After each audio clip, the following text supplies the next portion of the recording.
The magic island of Euclidia, home of a colony of mad scientists, would be a weird enough place to visit on a sightseeing tour, but it becomes fearful indeed to the little party of worldly people imprisoned there. When Mrs. Patricia Gregory set out to look for her young daughter, lost 14 years ago in a shipwreck, she little dreamed of the dangers her party would encounter. Captain Tex Bradford, friend of Patricia Gregory and organizer of the expedition, young Jerry Hall, amateur radio operator who begged to accompany them, and Joan Gregory, the daughter, are now prisoners on the island, or rather inside the island, as their quarters are down in the depths of this man-made structure. Left to their own devices after their escape and recapture, our friends soon discover that there is little pleasure in their imprisonment. They are nearly maddened by the constant echo of their voices in the steel chambers. Well, I know things don't look any too hot for us right now, but we've got to keep our chins up. Oh, you've been wonderful, Jerry. I think yours is the strongest will of all. Well, I'm willing to admit that I'm not apt to be much help about getting us out of this place. Jerry is quite right in putting forward a brave face, even though intelligent thought would rule it useless. Now, look here, Joan. Nobody's going to rule my face useless. My reference was to your attitude rather than your appearance. However, if we are to enter into discussion of the matter, exactly what value does your face have? Did you hear that? What value does my face have? Now, Jerry, don't get excited and start an argument with Joan. We can occupy our time better than that. Oh, it would seem so, Tex, and yet we must talk about something, and there's so little to be said. Joan, let you and I go in my room at the end of the hall where we can figure a way out of this thing. I'm quite willing to confer with you if you will confine your conversation to the bounds of logic, Gerald. Gerald? Huh. This is going to be a fine argument. Gerald. Oh, well, come on. Take a look at the pigeons while you're there, will you? Oh, we'll make sure they're all right. You will make sure of nothing, my young fool. G47. Precisely. We were merely going into the next chamber for a discussion, G47. Then be on your way. I have something to say to your mother and Captain Bradford. Come right on in, G47. Your attempt at courtesy is only a ridiculous gesture. I shall come and go within these chambers as I please. Well, is it all right if we go on now? No, nothing you could do would be right, but you have my permission. Go. Come on, Joan. You know, that guy gives me the willies. Jerry, the willies are what? Oh, so you forgot that already. Here I waste a lot of time trying to teach you English, and now you forget what the willies are. I am sorry, Jerry, but your words are so strange to me. No more than this blame island is strange to me. Hey, this door's open. That means old Geometry's been in here taking himself a good look around. We cannot prevent that. He rules Euclidia. Yeah, I know it. Well, let's go in and sit down. Maybe we can figure some way out of this mess. These apartments are very comfortable, are they not? They are not. This blame echo thing is driving me crazy. Nothing is comfortable that you can't get out of when you want to. You may be right. You know I'm right. No, Jerry. I know you think you are quite correct in everything you do, but I'm getting along all right. Now listen, old G47 isn't calling on your mother and Captain Bradford for any tea party. He's going to threaten them with something or else promise them something to get Texas formula. And we may have to work fast to figure another escape. But there is no opportunity for escape now. That's what you said before, and we got away. But we did not, as you would say, stay got away. Stay got away. Oh, what's the use? Now, if we only get another chance to use those pigeons. Hey, Joan, the pigeons are gone. Jerry, they are not here. No, I'll say they're not here. But how did they get out? G47. But we'd have heard him moving around in this echo stuff here. Not G47. He would make no sound. No sound in this place? Did you hear any footsteps when he came to the door? Golly whiskers, Joan, you're right. It didn't make a sound. But when we walk around here, it sounds like a truck on cobblestones. We have been talking for a considerable period of time in Mother's apartment. Uh-huh. Long enough for him to do anything he wanted to. There have been no homing pigeons on Euclidia, to my knowledge, which is, of course, limited to the confines of information our scientists have stipulated as the maximum advisable for consumption at my age. Right with you, Joan. Those old boys have told you as much as they thought a kid could swallow. Gerald, I am not a kid. kid. Yeah, I Is know. it- Don't tell me again. A kid is a young goat. Now, if you'll stop trying to educate me and listen to reason for a while, we might figure a way out of this. But there is no way out. G47 will not relax the vigilance of the Euclideans again. Our case is particularly hopeless since our escape. Why any more since that?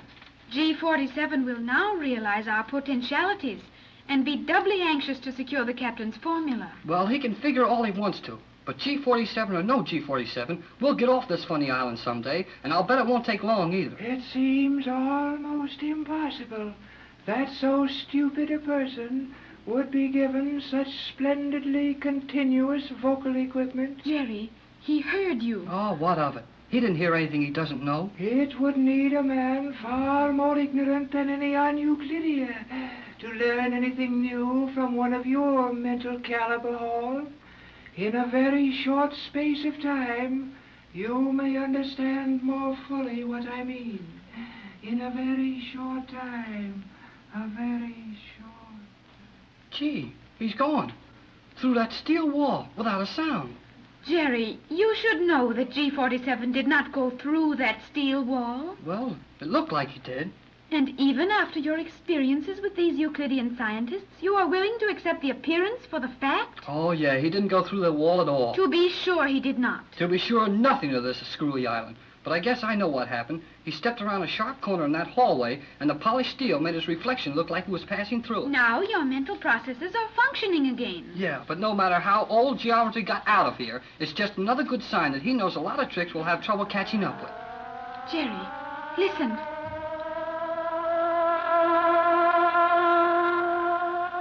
Yeah, that's a signal to submerge, isn't it? It is, and that would mean one of two things. Well, I know it means the island is in danger of being seen for one thing, but what's the other? Something which would mean the end of all our hopes. Huh? They're going to drown us? I think not, but it might be as well. Hey, listen, I don't like the way you say that. What goes on here? Here they are in here, Pat. Oh, Joan, Jerry, we've the most wonderful news. Observation would lead us to conclude that information of an optimistic nature would be welcome. Joan's afraid things are looking bad for us. Well, they don't look any too good. But with what we just found, there's every chance we'll get away from this island. What is it? The very thing we've been looking for every hour since we landed on this mad island. Look. A little black notebook. Well, The diary of the old sailor. is that it? That's it, boy, the old sailor's diary. And if it's as complete as we think it is, we'll know as much about this island as the Euclideans know. You will undoubtedly find much of value in that book. It wasn't even hidden. After G47 left the room, Tex and I started to get acquainted with our surroundings. And there, lying on a shelf in plain sight, was this book. And that old sailor spent years here, didn't he, Joan?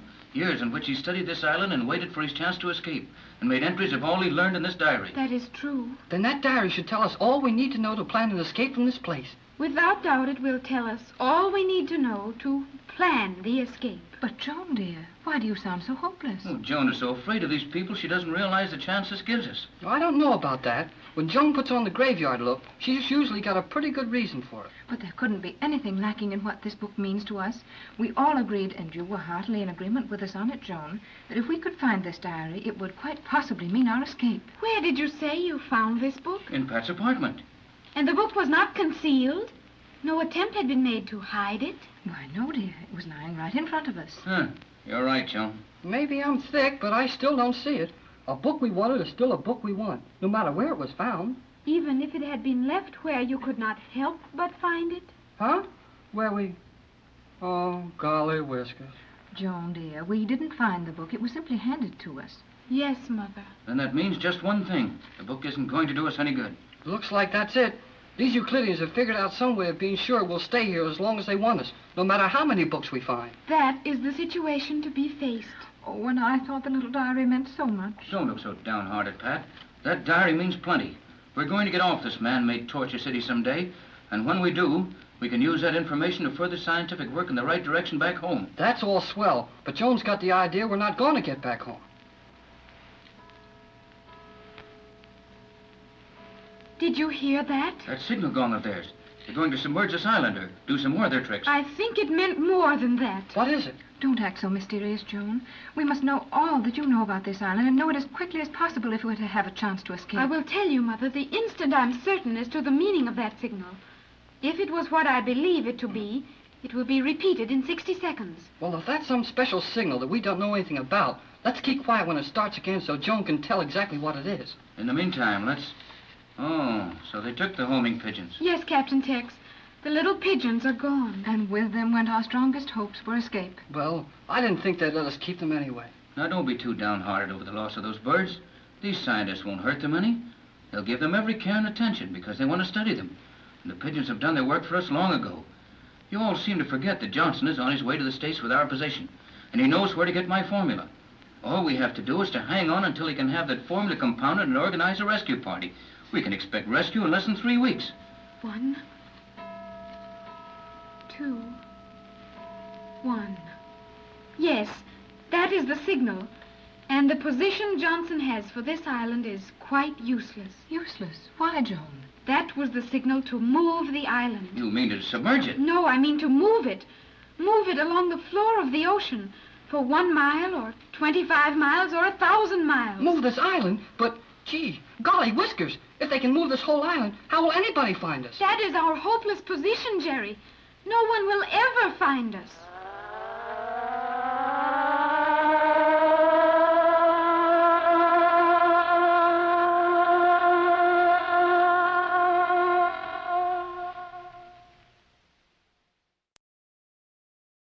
When the Gregory yacht left Los Angeles in search of the Magic Island and Mrs. Gregory's long-lost little daughter, Joan, they anticipated plenty of trouble and were not long in finding it. They planned and executed one escape, only to be brought back to the strange island of Euclidia, where their position is now worse than ever, as they're confined in steel cells on one of the lower levels of this mad scientific colony. G47, master scientist and ruler of Euclidia, has just paid them a visit, not a pleasant one. Mrs. Gregory, Joan, Jerry, and Captain Bradford stand listening to a new threat. The signal to submerge the island of Euclidia is sounding, and with it, another signal which only Joan understands. Jerry, Tex, and Pat find it hard to believe Joan as she explains the second signal. There's that blamed gong again. The island will be moved. You mean that, Joan? They will actually move this huge island? Yes, Mother. Well, golly whiskers. That's a pretty big order, Joan. This island is 100 feet high and several hundred feet in diameter. And it weighs more than 1 million tons. Yet it will be moved. It is moving now. Well, how do they move it? There are immense cantilever-activated units of the worldly articulated caterpillar type, which simply progress slowly but steadily along the ocean floor. An island that weighs 1 million tons walking around on the floor of the ocean? This is a nightmare. Yet it's real. Horribly real. I can feel a steady vibration now. The entire place seems to be rocking gently from side to side. That is a fair layman's description of the action. Oh, yeah? Well, a layman's description is plenty good enough for me now. I don't need a lot of scientific languages to tell me that we're sunk. We are not sunk, Jerry. We are submerged. Well, sunk or submerged, we're underwater just the same, and I'm no fish. I know how you feel, Jerry. We don't seem to be able to do very much about it. So let's try to take it as calmly as we can. But, Tex, this means the end of everything. When the island is moved, our position is changed. No one will find us, and all of Johnson's work to bring aid will be lost. That's about it, Pat. Then there's nothing we can do. Oh, Joan and I'll get you out of this. Don't worry about that. Well, of course, we're glad to have your spirits so high, Jerry, and you have done a great deal. But do you know what you're going to do about this? No, not yet. But I'll figure it out. We'll all work on it, Jerry, and something surely must come out of it. Jerry and I were fortunate in discerning certain possibilities on our tour of the island previous to our recent ill-fated escape attempt. Perhaps we could do as well if the attempt were repeated, though our activities would of necessity be directed along different lines. She means that we can try it again, but we'll have to get a new angle. Oh, thank you, Jerry. Got any ideas, Joan? Nothing of value at the moment, but Jerry and I may be able to discover something. May we go and carefully observe everything in this portion of the island? You may be running into danger, dear. How? We're locked in this little bunch of steel rooms. How are we going to get hurt any more by looking around than we would by just standing still? I think Jerry's right, Pat. Let them go. They did all right for us before. And if they can't get out, nothing can get in to hurt them.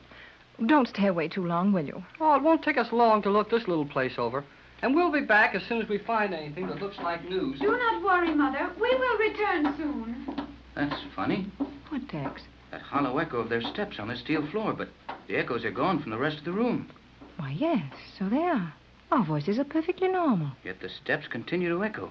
Oh, this is certainly a weird island. Tex, now that the children are out of hearing, what do you really think about our chances? Not any too good, Pat. In fact, hopeless. No, Pat, it isn't quite that bad. Oh, yes, it is. You might as well admit it. They've locked us in these steel apartments, in one of the lower levels, and taken our homing pigeons, without our only means of communication, and locked up in a steel room below the surface of the sea. What possible chance could we have? We escaped before, didn't we? Yes, from the surface of the island, with the help of our pigeons, and Johnson, and another boat. Yes, and Johnson is still free. He must be nearly to Los Angeles by this time, and our rescue may be only a matter of days or weeks at the most. There's no reason to try to deceive me, Tex. We're all in this together. You and Jerry are in the same hopeless position just because you wanted to help me. And even Joan is in danger because of my attempt to take her back to our world. She was comparatively happy here with these Euclideans until we came. She knew nothing of our world, and her mother was only a name to her. Now we've brought to her all the promise of the love and brightness in our world, the promise that it would one day become her world, and we can't make good on that. It's rather a miserable failure, Tex, for all of us, and it's all my fault. Now, Pat, that's no way to talk. Look how Jerry and Joan keep their heads up. They know as much about the danger here as we do. Surely we can do as well as those kids. Oh, Jerry's fine. He's been such a help and comfort to me. But I promised his father that I'd take care of him. Take care of him by getting him imprisoned under the sea in an artificial island peopled by mad scientists. Why, take care of him. Stop that. You're not going to help things by going to pieces. We'd better be putting all our energy on some plan to get out of this place. Oh, but it's all so hopeless. We haven't even tried to get out since they put us in these steel cells. We haven't studied the old sailor's diary. You're right. That diary may contain something of value to us. No doubt of that, after the old man tried so hard to get it to us. And where is the old man now? Where is he? Why, he's... well... Exactly. But we have his diary, and it's supposed to contain a detailed description of nearly everything on this island. He couldn't use that knowledge to make his own escape. Pat, I've never known you to act just like this. You sound so absolutely hopeless about it all. Oh, perhaps I'm overtired. I've never felt quite this hopeless before. I'm sorry, Tex. You've been so sweet all these years, waiting for me to find Joan, waiting for me to do this and that, and now...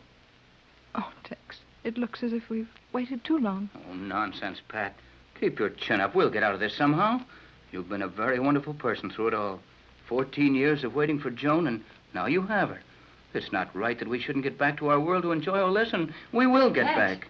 Mrs. Gregory. Oh, is that Jerry? Sounded like it. Mother? Yes, that was Joan. Come here a minute. Where are you? Down at the end of this steel hall. Come on and take a look at what's happening here. Hurry up and come in, will you? Coming, Jerry. He doesn't sound as if anything serious was wrong. But it isn't like Jerry to be so impatient. Now, Mother, you and the captain must not be too badly frightened by what Jerry and I have discovered. We mustn't what? You two won't get scared if we show you something, will you? What in the world has come over you, Jerry? Captain Bradford and I are not apt to be frightened by anything you take so calmly. What is it? It may be of great moment to all of us, and it may be a mental enlargement of a minute accidental circumstance brought about by our proximity to countless things beyond the comfortable grasp of tired minds. In either event, it will avail us nothing to give it undue consideration. Joan means we may be making a mountain out of whatever they make mountains out of, but she's afraid it's as bad as it looks. Well, for heaven's sakes, Joan, what is all this? You show them, Jerry. I will watch in the corridor. No use doing that. Everything we're saying is being heard anyhow. I expect that's true enough, but get on with it, kid. What stirred you all up? Well, take a look on the floor, down here in the corner of this cell. On the floor? Yes, and if you look close, right up against that wall, you'll see where there's a little moisture coming in. Water or something. But it isn't any accident, I'll bet. See how steady it drops through that fine hole? Just as if the hole had been drilled there to let the water in. Yes, I see it now. But what could it mean? It could mean a great many things, most of which I'd just as soon not think of now. Oh, I got an idea what it is. And that's the reason Joan and I didn't want to tell you about it at first. If it's anything that important, we should know about it at once. I'll say so. Come on, let's have it, Jerry, and hurry it up. Well, Joan says that she heard some funny stories about people who had been put in these lower-level cells.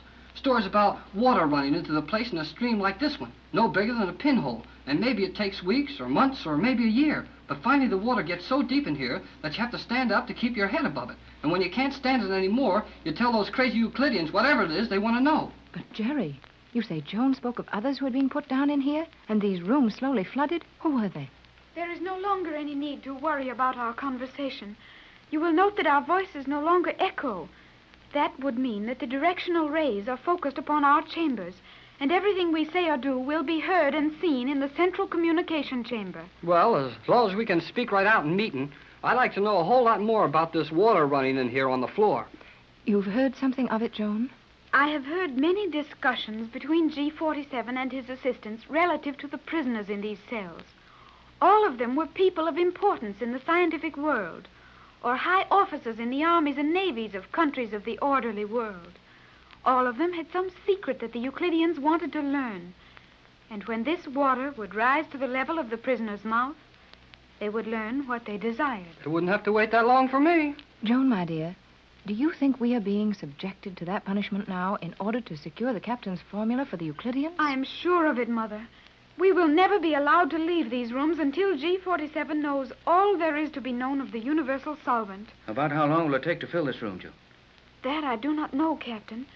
But it will take only a few hours for the water to lie on the floor to the depth of an inch in this room, and closing the room off will do no good, as the water will simply pass into the next room when it reaches a depth of 1 inch. Oh, the sensible thing to do would be to give up my formula right now and take our chances on what they would do with us after that. It might be just as well, Captain. Now, don't you do it, Tex. We've still got plenty of time to figure some way out of this. I'm inclined to agree with you, Jerry, though I must admit I haven't the faintest idea as to how to go about it. But, Pat, you're all in danger. Oh, not as great danger as we would be once these Euclideans had taken all they wanted from us. You're right, Mrs. Gregory. That formula is all they're saving us for, and let's hang on to it as long as we can. Somebody knocking on the hall door. That is strange. The Euclideans do not knock. But no one except the Euclideans would have the freedom of these chambers. You three stay where you are. I'll find out. Oh, be careful, Tex. Don't worry. I'll watch everything. Something funny going on here. Notice how quickly the captain's steps stop making any noise? No one on Euclidia ever knocks at a door. I do not like this. Oh, you children are overly excited. Well, maybe. But just the same. Hey, Tex! Tex! Captain Bradford! Jerry, Tex doesn't answer. Do you think that some... Down in the inner prison cells of the magic island of Euclidia, the little Gregory party is beginning to realize that their escape from the island will not be as easy as it was the first time. Their lives are apparently in no immediate danger, though the Euclideans have many ways of making life unpleasant for their prisoners. And one of these methods is now being tried on Captain Tex Bradford. When the captain went into the steel corridor to answer a knock at the door, Joan felt that something was wrong, as the Euclideans do not knock on prisoners' doors. Her fears were well-founded, for Tex was slow in returning, failed to answer their calls, and then a Euclidean ray gun was heard. We find Mrs. Gregory, Jerry, and Joan standing over the unconscious captain as he lies in a crumpled heap on the floor of the corridor. Oh, Tex, what have they done to you? One of those ray guns. I could hear it plain as day. We know that, Jerry. The important question is, what type of ray gun? You know something of these guns and their actions, Joan. What would you say? The reaction is the same to all types of ray guns. There is no way to determine how long the captain will remain asleep. Asleep? Are you sure that's all he is? Joan, are you positive Tex is only asleep? To be sure, Mother. Surely you must know something of the action of the human body, even in a world so woefully lacking in scientific understanding as yours. And the beat of a pulse must be the same, whether it beats in California or on Euclidia. Oh, pretty wise, aren't you, Joan? Well, maybe we should have noticed that ourselves. Of course we should have, Jerry. But I'm so nervous I'm not thinking clearly. Well, gee whiz. How long do those big guns keep you asleep? The larger ones will incapacitate the average human for the space of an earthly revolution. 24 hours? As time is computed in your world, yes, Mother. Well, I wish you'd get it into your head that we're figuring things our way. And when you mean 24 hours, say 24 hours. Don't wander off taking the sun for a stroll around the earth to let us know how long you mean. If your understanding persists in wallowing in the depths of such ridiculous child's play, I will confine my remarks to the more simple combinations of phraseology. Yes, do that. And stick to what we're talking about. Joan, dear, is there nothing we can do to make the captain more comfortable? But he is not uncomfortable, Mother. Well, it seems rather awful to me. But if you say he isn't suffering any discomfort, we may as well carry him to the bed in his cell and let him rest easily until this wears off. Okay, Mrs. Gregory. You take his feet, and Joan and I'll take his head. We will find him very heavy. Tex isn't a small man to begin with. And now that he's in a sound sleep, why, I can't even move his legs. I'll bet you can't. I'm not having any luck just trying to raise one of his arms. We will not be able to move the captain for some time. What's the matter, Joan? Magnetic paint. Magnetic paint? Where? On the captain's hands and face and clothing. Oh, I know that. But where did it come from? Yes, Joan, dear. How did that magnetic paint get on Tex? We've been right with him, or at least one of us has, every minute since we came in here. Yeah. How do you answer that one? Was not the captain alone when he came out here to answer a knock on the door? Yes, he was, but that was only for a minute. 60 seconds encompass a definitely valuable element of time to the active mind. Well, maybe I'm a little slow upstairs, but I still don't see how Tex got himself all covered with this static enamel and laid out here on the floor all in 1 minute and without even opening that door. Opening the door. I wonder. You are thinking very clearly now, Mother. Well, how do you figure anything so clearly thought out in that? Mother was mentally questioning the opening of the door. Yes, Joan, I was. That door opens in, toward us. And from the position in which Tex is lying, I should say that he could not have opened the door. We would have heard it close again. Golly whiskers, you're right. I believe Mother is correct. That door was not opened. Then where did that paint come from? Yeah, and how did they shoot him with that ray gun? The paint would be very simple. As you have observed, this transparent steel is fabricated with countless small holes. The paint might well have been sprayed through one or more of those holes. Why, so it might. It might, but I'll bet it wasn't. Jerry, you do not know what you are saying. Let Jerry advance his theory if he has one, Joan, dear. Thanks, Mrs. Gregory. Well, I didn't exactly mean that the paint didn't come through one of those holes. I meant that I didn't think it was sprayed there by anybody. But how else? Oh, you mean the paint was injected through the steel by some automatic device when the door opened. That's my idea. And you are more than possibly correct, Jerry. Though if you are, we are in a more dangerous position than I could have believed. Well, come on, give us the bad news. I believe that Captain Bradford was sprayed with magnetic paint and that the ray gun was fired when he touched that door to open it, and that no human hands had a part in it. Then that is the Euclidean method of guaranteeing our safe confinement here. But why should they bother to do that with guards roaming their corridors? We couldn't go far enough to do their mad island any damage. They don't take any chances here. Maybe they wanted to take a little nap and wanted to make sure we'd all stay here while they slept. Hardly anything so elementary as that, Jerry, though you made a step in the proper direction with your reasoning. Well, go ahead, Joan. What's your idea? It is more than an idea. I think the reason we are now being guarded entirely by scientific devices is necessitated by the absence of all human agencies.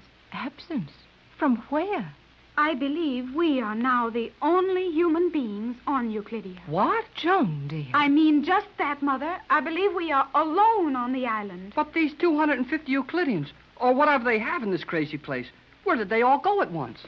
I'm sure it isn't obvious to me, Joan. We're prisoners here, perhaps the most utterly helpless, hopeless prisoners in the world today. We can't harm them, and G-47 knows that. Why should they escape from us? Not from us, but from some outside danger threatening the island. You mean somebody might be attacking the scientists right now? I mean someone might be attacking this island, believing the scientists were here, yes. But, Joan, what you're suggesting... We may be here, all alone, somewhere in the depths of this fantastic island, and at this moment the island is being threatened with destruction. It is possible, Mother. But, gee, Mrs. Gregory, here's Captain Bradford lying on the floor, sound asleep and magnetized there. We can't move him, and we couldn't get out of here if we did. Joan, surely you must be mistaken. Why do you say that, Mother? How often have you told us that Euclidia, this magic island, as Jerry named it, was impregnable, and that it was impossible for any nation in the world to destroy Euclidia with the weapons we now have? What about that? Yeah, answer that one, Cleostra, and let us in on the secret. I do not wish to be called Cleostra. Okay, Joan, then. But let's have the answer. We of Euclidia are the greatest scientific organization in the world, in the universe. And we have the utmost faith in our ability to cope with and overcome anything developed in the crude laboratories of your world. Huh. Nevertheless, our very perfection in science has taught us that the only true science in your world is mathematics. and your eccentric methods might lead to an accidental discovery of something unheard of in a colony where everything is perfection. That seems slightly ambiguous to me, dear. No, Mrs. Gregory. I know just what Joan means. She's afraid somebody in our world might stumble onto the answer just because he was a dumb amateur. And these guys here wouldn't be ready for it, because it wasn't figured out like a smart scientist would do it. Then our position appears to be that of having no choice but to hope that nothing serious happens to this island. That is my view of the predicament. You sure take a sour look at it. And there's nothing we can do about it? Nothing, Mother. When we heard the tapping sound which Captain Bradford interpreted as a knock at this door, it was merely the automatic electrical devices actuated from the central control chamber, taking over their positions as mechanical guardians of our chambers. Then there wasn't anybody at the door at all. No one. Is there any way of being sure that the island is deserted except for ourselves? If the automatic controls are active, there is no Euclidean on the island. And to find out if these things are still working, we've got to open that door and get shot with a ray gun? No, that would be very silly, Jerry. It is the only way. The island is no longer moving. That would seem to indicate that it was impossible to change the location of the island quickly enough to escape the impending attack, and that the scientists have retreated to observe the action from the ocean floor city. From the what? The ocean floor city. Joan, these Euclideans have other quarters? To be sure. Under the ocean floor? Yes. It requires but a few hundred seconds for everyone on Euclidia to seek refuge in the walled city below the ocean floor. And the principal control and chemical systems are taken also. Entire rooms are submerged as units. 600 seconds is the time required, I believe. Oh, boy. 10 minutes to take everything valuable from this island into an underground town? I'm forced to believe that, Joan, after all the other things we've seen around here. But I'd just as soon not learn any more of the power of these men. It only makes our position worse. Our present position is not particularly enviable indeed. And then some. We're in plenty deep. We are on the 9th level of the island. That wasn't what I meant, but it'll do. I'm going to try opening that door. I wouldn't. No, Mother. I'm going to open that door. I can't stand helplessly still and let all these things around us go on merrily on their way. Well, the only difference will be that if you open that door, you'll be asleep. And you wouldn't know anything about all these things that are going to keep right on merrily on their way just the same. You will accomplish nothing, Mother. And as Jerry has said, we will be deprived of your conversation and advice. Conversation that doesn't accomplish any more than ours has done isn't very profitable. And I haven't a single word of advice to offer. More than that, I have a small idea. And the only way to put it into use is to open that door. Very well. Stand back, Jerry, so that we will not be put to sleep if Mother insists on doing this foolish thing. Okay, Joan. Go to it, Mrs. Gregory. Gee. Peculiar. Well? Was that your idea, Mrs. Gregory? Did you have it figured out? Well, I wasn't any too sure, Jerry. But the thought occurred to me that there was at least a possibility the ray gun could only act once. Of course. How stupid of you not to think of that, Jerry. Huh? Me? What about you? I was more at fault. Never mind worrying about who thought of it. We have the door open, and nothing has happened to us. Now, what is the next move? Well, it's a cinch we can't all go out of here and leave Tex there on the floor alone. So how about Joan and I taking a quick look around some of these passageways before any of those Euclideans get back? I'm not sure, Jerry. I think it advisable, Mother. You remain with the captain, and Jerry and I will attempt to learn more of our position here. Very well, then. Oh, but you will be careful, dear, won't you? Hey, look out! Oh, close the door! What is it? Full of water! Help me slam this door, quick! Oh, it's too late, Jerry. It's too late.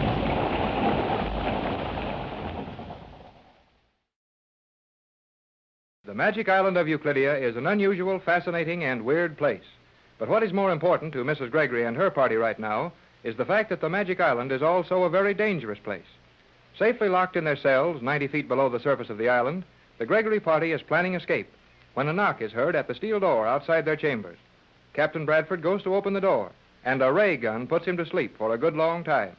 When Patricia opens the same door a few minutes later, believing that the automatic ray gun would be good for only one shot, another steel partition at the end of the corridor gives way, and a great wall of water is rushing at them as Jerry, Joan, and Pat try to close the door. It's too too late, Jerry. It's too late. No, it isn't. Shove on this door. Push hard, Mother. Oh, I'm doing my best. All together now. Push. It's nearly shut. Come on. Push. Push. We are. We're doing it. Oh, boy. Oh, Jerry, we did it. Oh, you're very strong, Jerry. Oh, sure I am. But that was plenty close. That water must have been coming down that hole 5 feet deep. Oh, yes, Jerry. It was all of that. Looked as high as my head. Well, we got it stopped anyway. The wall of water had not reached this door in the full force of its intensity, however. What appeared at some distance as a wall of water 5 feet high was in reality no more than 18 inches in depth at this door. Oh, all right, Joan. Go ahead and make it look as if we haven't done anything. No, Jerry. I'm sure Joan didn't mean it that way. Okay, forget it. Hey, look at Tex. He is in the water. Oh, he'll drown. We must get him up at once. Well, we can try. Come on, give me a hand. But that magnetism. Oh, I can raise his head above the water. Then the pull of magnetism is gone. Yeah. Say, that means those Euclideans are on the island again. Come on. Let's get Tex up on a bed. Then you and I can make a dash out and see what's going on. Tex is breathing evenly. He didn't get any of the water. No, Mother. His face was just above the water line. I was watching that. Oh, no wonder you weren't pushing on that door. Please, you do. Help me get Tex up. Okay. Yes, Mother. Here we go. All right. Oh, come on. Oh, he sure is heavy. Jerry, how many times must I tell you that you should say surely is heavy and not sure is? There you are, Mrs. Gregory. I'm wading around in water over my ankles, carrying the heavy end of a 200-pound man, and she takes time out to give me a grammar lesson. Sorry, Jerry, but you stand it well. Oh, I can take it all right. Now, let's ease him down over here. Oh, this will do nicely. Oh, dear. Tex is heavy, isn't he? His normal weight would be greatly increased by the total relaxation induced as a logical effect of the ray. Yeah, and he weighs more, too. That is precisely what I said, Jerry. It was not. You said... Oh, Jerry. No more now, please. I'm sorry. You were always saying you were sorry, but you never make any attempt to improve your habitual method of procedure. What's the matter with my habitual method Oh, of... Jerry, please. Oh, sorry. What's the use? Come on, Joan. We're not doing any good here, and Tex will be all right as long as he sleeps like that. Let's sneak out for a quick look around before any of those Euclideans get a chance to come down here and see how we're living under the water. But the water, Jerry, we will not be able to open the door now.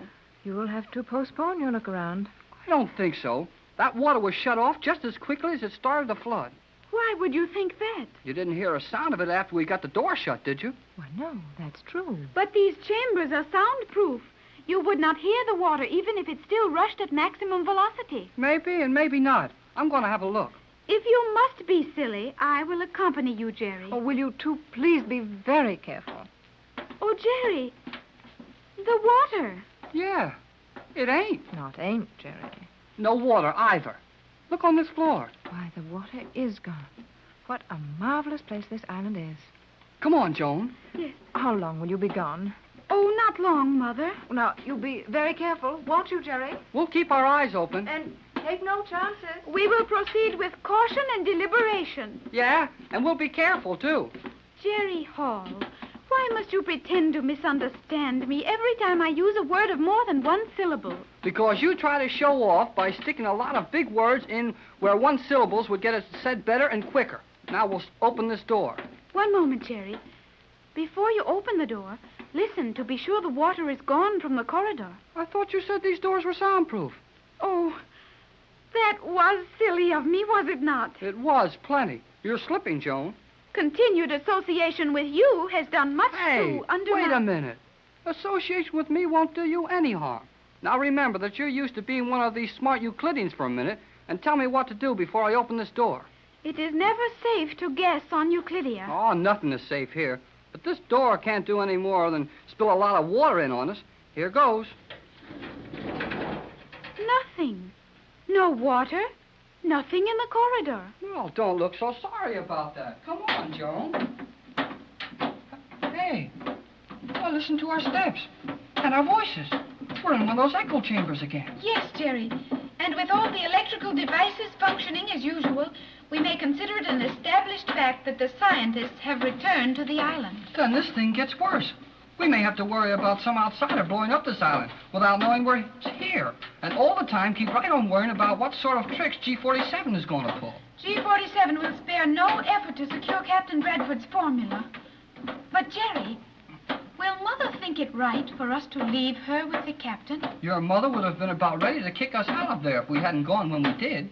Why, Jerry? Well, maybe you haven't seen enough of your mother in text to notice it. After all, you've only known your mother for the little while we've been on this island. But if you could have seen them on the deck of the yacht when we were coming down here on those moonlit nights, oh, boy.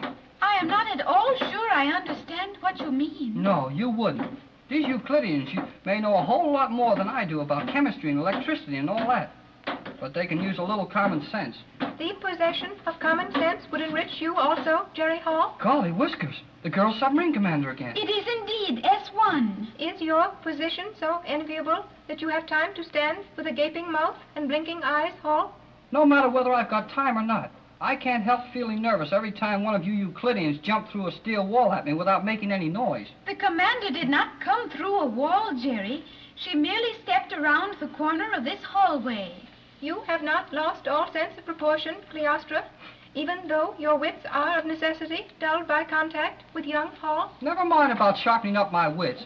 Tell us how we're going to get out of the hole we're in now. My mission is to guide you to a chamber even more strong and isolated than the one you have been occupying in comparative comfort. We are to be placed in solitary confinement? Precisely. Hey, quit pushing me around, Commander. What's the idea? You may learn a great deal more by keeping silent than will ever be revealed to you in response to your baying. Baying, huh? Oh, all right. I'll go where you want me to. Only stop pushing. Is it permissible to inquire as to our ultimate disposition? It is not. You will enter this door. What a small room. Golly whiskers, Commander. This thing isn't a big enough cell to keep anybody in. You will observe that the speaking voice is normal in tone. There is no communication possible to this chamber. Oh, and you wanted to get us in here quick and talk to us before G47 discovered where we are? Precisely. Report on your position, condition, and what has transpired. Captain Bradford and Mrs. Gregory, my mother, are in water control cells on this level. Captain asleep with ray effects. Have been flooded but now drained. Have no plans. Captain will offer formula as last resort for our safety. Very good. You will act as I instruct you. Precisely. Yeah, that's it. And maybe that's a good word to use around here. We'll do what you tell us, precisely. Remarkable, if authentic, this attitude on your part, Hall. Oh, I'm all right. Now who's losing the time? Correct. I will proceed. This much I know of G47's plans for you. Your lives are in no danger for the moment. Euclideans will devote all possible time to relocating island. Your numerous radio messages have attracted attention of Coast and Geodetic Survey. They cannot harm us, but with instruments at their command might well determine many points concerning Euclidia. The island was moved as I thought then. Movement was slight. Surface disturbance too great. G47 now conferring with scientists. Have you definite estimate as to probable time before we will be the object of G47's attentions? You should be comparatively certain of privacy for 3 rotations. Huh? 3 which? Rotations, Jerry, of the Earth. Oh, 3 days, huh? No. Days are periods of daylight on Euclidia. The complete cycle throughout any period from a given second one day to the comparable second the following or preceding day is a rotation. Oh, okay. 24 hours then, huh? As time is roughly figured in your world, yes. Never mind the cracks about my world. What do we do, Commander? That you must plan for yourselves. I have given you 3 rotations of assured privacy. Must I do your thinking for you as well? We will evolve a plan. Yeah, we might even get an idea. Say, where's the other 2 members of Mrs. Gregory's crew? McLeod, the Scotch engineer, and the old Yep and Nope skipper. They are safely under guard aboard your boat. The boat is in the submerged lock? Precisely. Oh, and where are those little homing pigeons? G47 has them in his private laboratory for personal study. Gee, sure looks like we'll have to do all this ourselves, Joan. I will be on my way. Do not speak as I leave.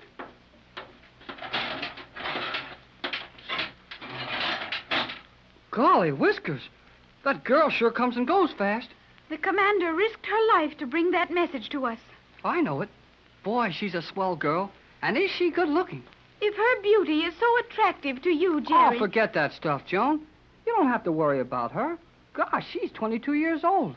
But even if she is pretty old, she's all right. Do you prefer the commander to me? Huh? Jerry, I like you very much. Oh, okay, I like you too. But this is no time to tell you about that kind of stuff. We've got to get back to your mother and Captain Bradford. Will they be tickled when they hear we'll have about 3 days to figure our way out of this place? 3 days? Golly whiskers. I'll bet Tex can figure out how to be halfway to New York in that time. If he wakes up. If he wakes up? Yes, Jerry. The captain may sleep longer than we had thought. Yeah, he might. Hey, you're sure a help. There is one thing that Jerry and Joan may be quite sure of on the magic island of Euclidia. No matter what part of this artificial island in the South Pacific they visit, they're going to get action of some kind. When Captain Bradford was put to sleep by a ray gun in their prison cells, and Mrs. Gregory offered to remain with the captain until he recovered, it was decided that Jerry and Joan should go alone on a tour of as much of the island as they were allowed to reach. Their friend, the Euclidean girl submarine commander, has just left them in a tiny storage closet on the 9th level below the surface. And as there is no echo heard, Jerry and Joan feel safe in talking the situation over. Oh, all right, then. All right. I'm right.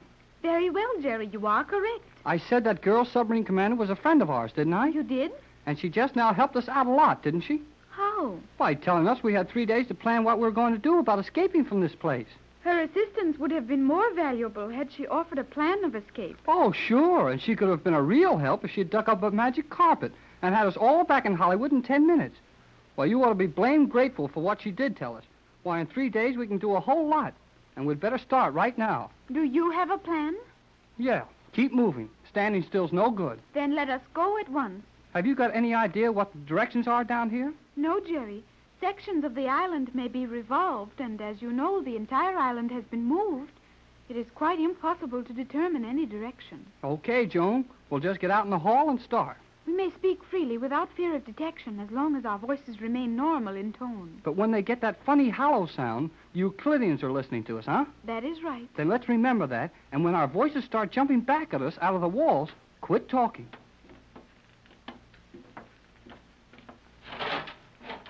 This is not the door through which we entered this room. Huh? Not the same door? No. We entered through that door. Then where does... Hey, this room has a door in every wall. There are many rooms with a door in each wall. We must use care in our choice of a corridor through which to continue our search. Yeah, just a little harder than finding a camel in a needle. Every one of these blame halls look just alike, and you know it. They're all shining steel tunnels, so we haven't got any choice. But if you say this is a different door from the one we came in, then let's go this way. We may as well. To retrace our former course would only take us back to the cells occupied by Mother and the Captain. Precisely. Jerry Hall. You do not like that word. Why do you use it? Well, just to get your goat. How many times must I remind you that I have no goat? Never mind flying off the handle every time I open my mouth. Let's get busy.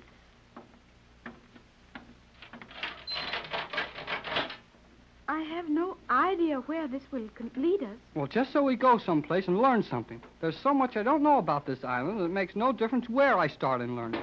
Hey, ouch! Jerry, did you hurt yourself? No, I didn't hurt myself, but this whatever it is here sure didn't do me any good. I can see nothing there. It must be one of the invisible steel doors. Invisible steel? I should have expressed myself differently. The door is actually so perfectly transparent that it is impossible to detect its presence with the eye. Hence, it is called invisible. You mean there's a steel door right here in front of me? Feel it with your hand. Well, golly whiskers.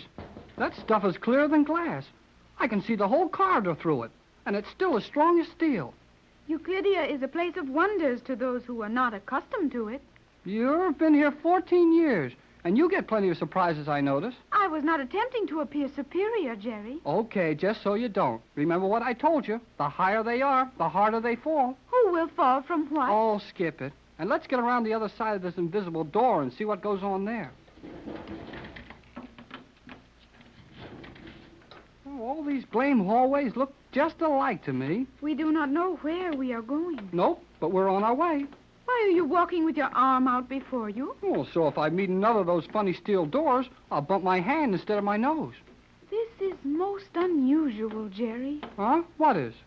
That we should be allowed to walk around so freely in these lower corridors.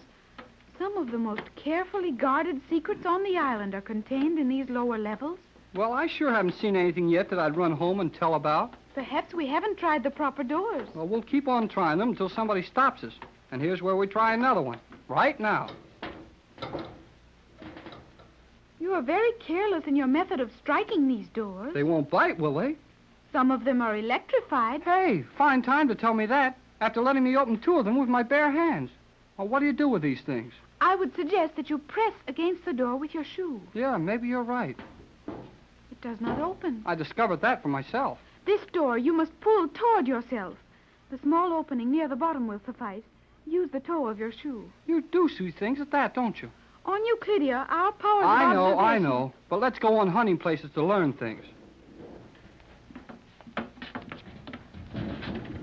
Hey, Joan, did you notice that?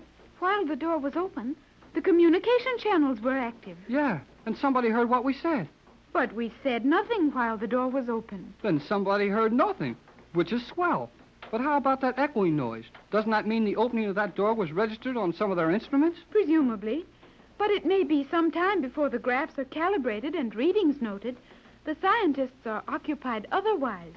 I think our progress is not being followed. Well, let's go some more then, and I hope you're right. We should now be nearing the center of the island. Center? It can't be. This thing is 1,000 feet across, isn't it? The main portion is 600, roughly. Actually, the diameter of the central section is exactly 1/10 of a nautical mile, or 608 feet. Well, I know we haven't walked any 300 feet since we left the confinement cells. Agreed. However, I think the cells are not on the extreme outer ring of the island. Furthermore, the narrowing curvature of these walls would indicate our progress toward the center. Looks like you're right. Well, what do we find when we hit the center? The central control elevator is the axis of Euclidia. Well, then maybe we can get up in that elevator shaft and see what's going on in some of the other levels. It will not be so simple, I think.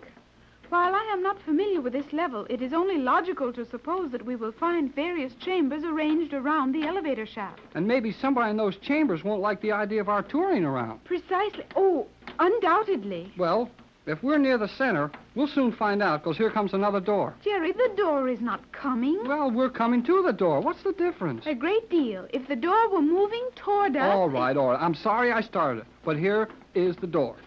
We should proceed with more than usual care now. I know it. But how am I going to do anything about it? The door and walls will be soundproofed. It would do no good to listen at the door. Well, that's what I was afraid of.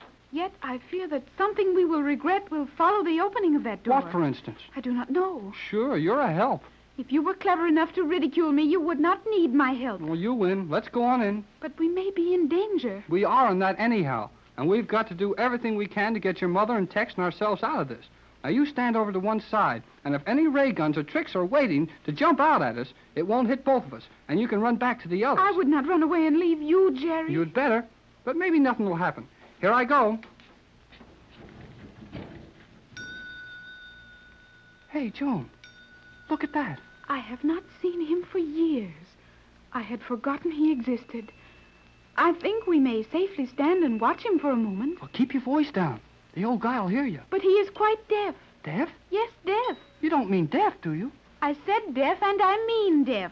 Totally lacking in the sense of hearing. Oh, I know what deaf means, all right, but I don't see how he could be deaf. You do not know that man, do you, Jerry? Never saw the funny old guy before. Then you are in no position to judge as to whether or not he is deaf. Look, Joan, that old guy is tapping on glasses of water with that little steel rod, isn't he? He is? Well, I've seen him do things like that on the stage, and they were always making noises or playing tunes with those glasses. This old man is doing much the same thing. He is making musical notes. Just what I thought. And he acts like he was pretty busy at it, too.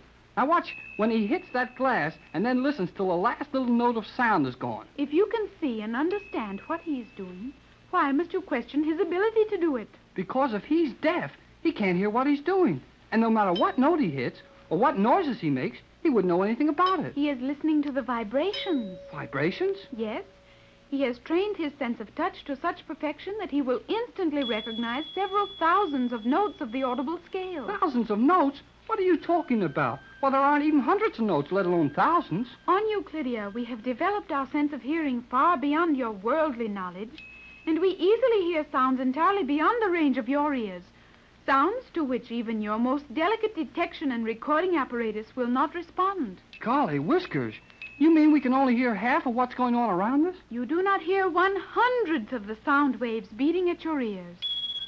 Well, maybe not, but I know that I hear plenty. Hey, Joan, that note he just struck. I can't stop hearing it. Jerry, are you hearing a musical note? Why, sure I am. It sounds funny. No, it's not funny. It hurts.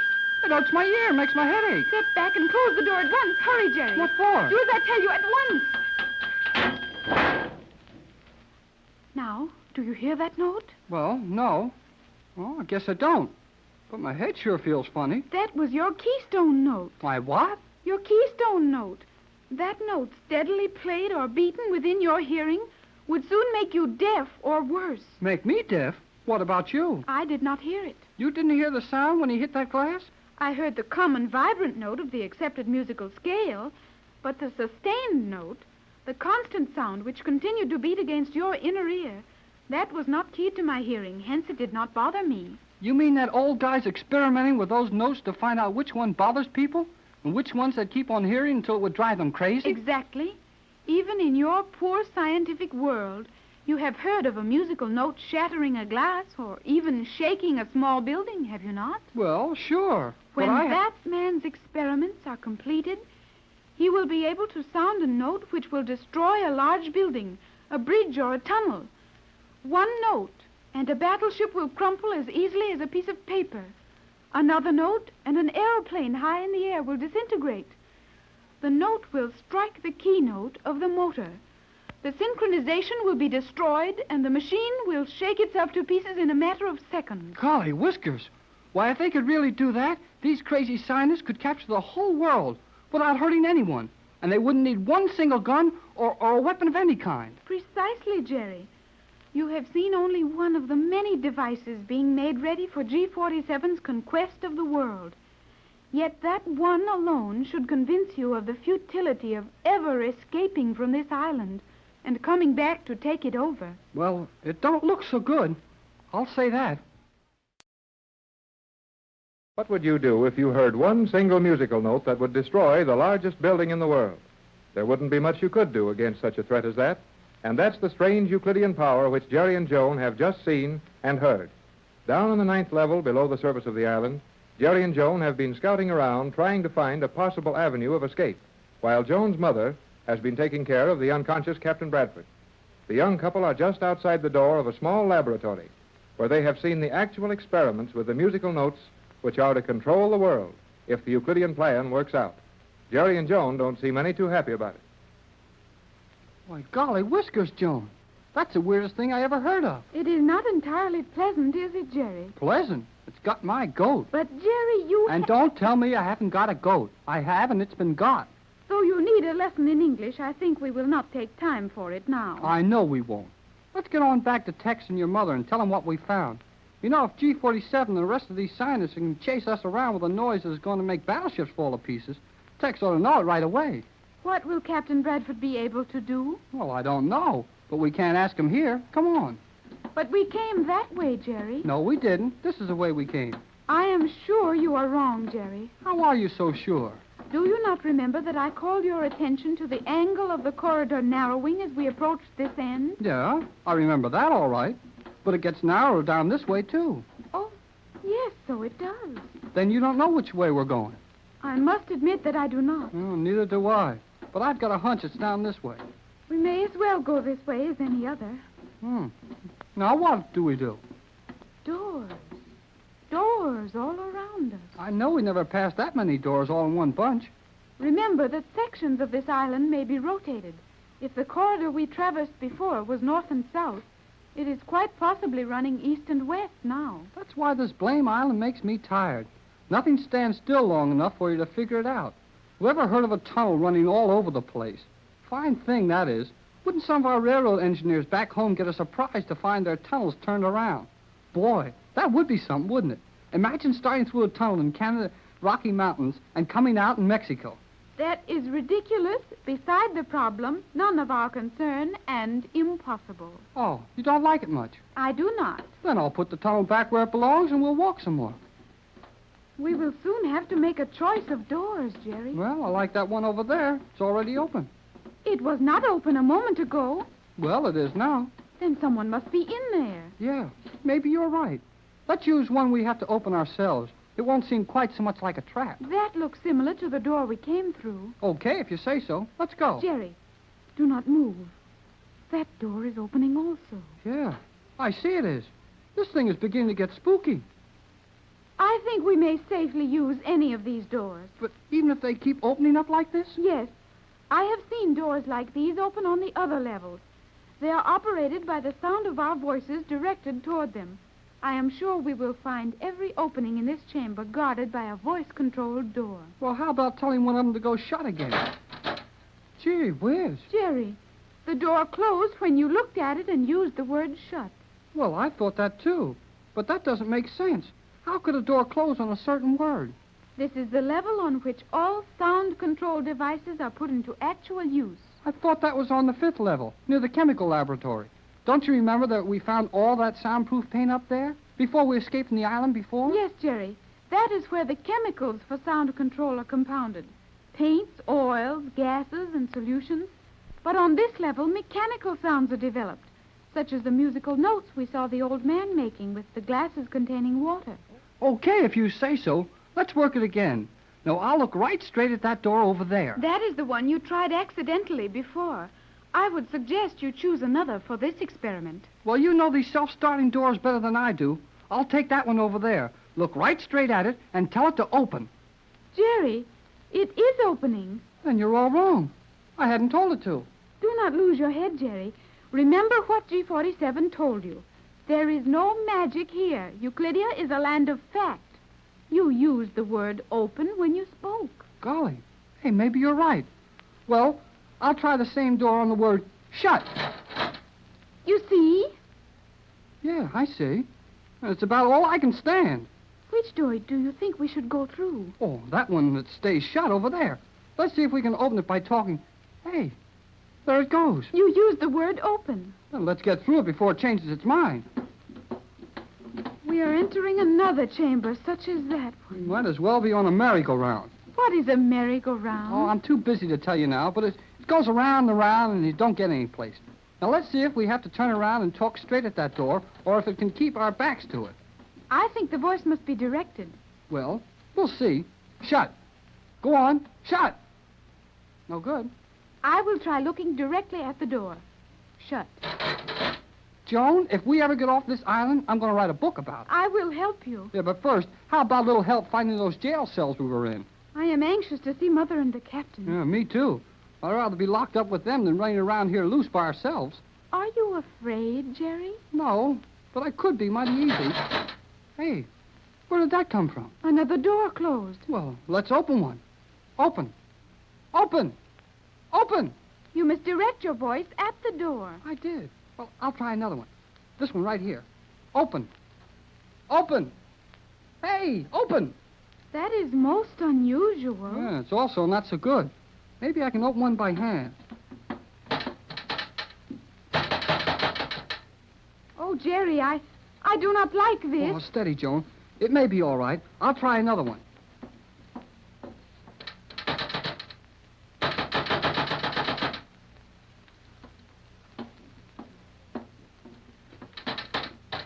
Oh, Jerry, we are prisoners in this room. All the doors are closed against us. Well, it looks that way, Joan.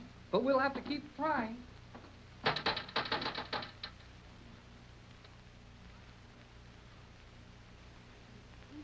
Knew where they were, I would still feel that they'd been gone far too long. After all, they're only youngsters, Tex, and we're responsible for them. I know that, Pat, and I can understand how you feel, but the question is, would we be helping them by starting out to look for And them? how could we be doing anything else? We haven't the least idea where they are or where we are. And if we go out looking for them and miss them, what are they going to think when we aren't here when they get back? Yes, I suppose you're right, Tex. But you're not able to start out walking just after recovering from that sleep-producing ray? But I can't sit here much longer. Well, I suppose we'll help them just as much by moving as by sitting still. They're no more afraid of this place than we are. Let's go, Pat. Oh, are you sure you're equal to it, dear? I'm equal to anything when you're concerned, Pat. You always have been. And I haven't been very appreciative lately. But one of these days, when this is all over... I know, Pat, and don't worry about that now. The most important thing is to find those kids and get ourselves organized around here. You're quite sure it won't be too much for you? Oh, I'm all right. That ray gun didn't do anything but put me to sleep. Maybe a little dopey for a while, but if you do the thinking, I can at least tag along behind you. Have you any idea where we are? Not the slightest.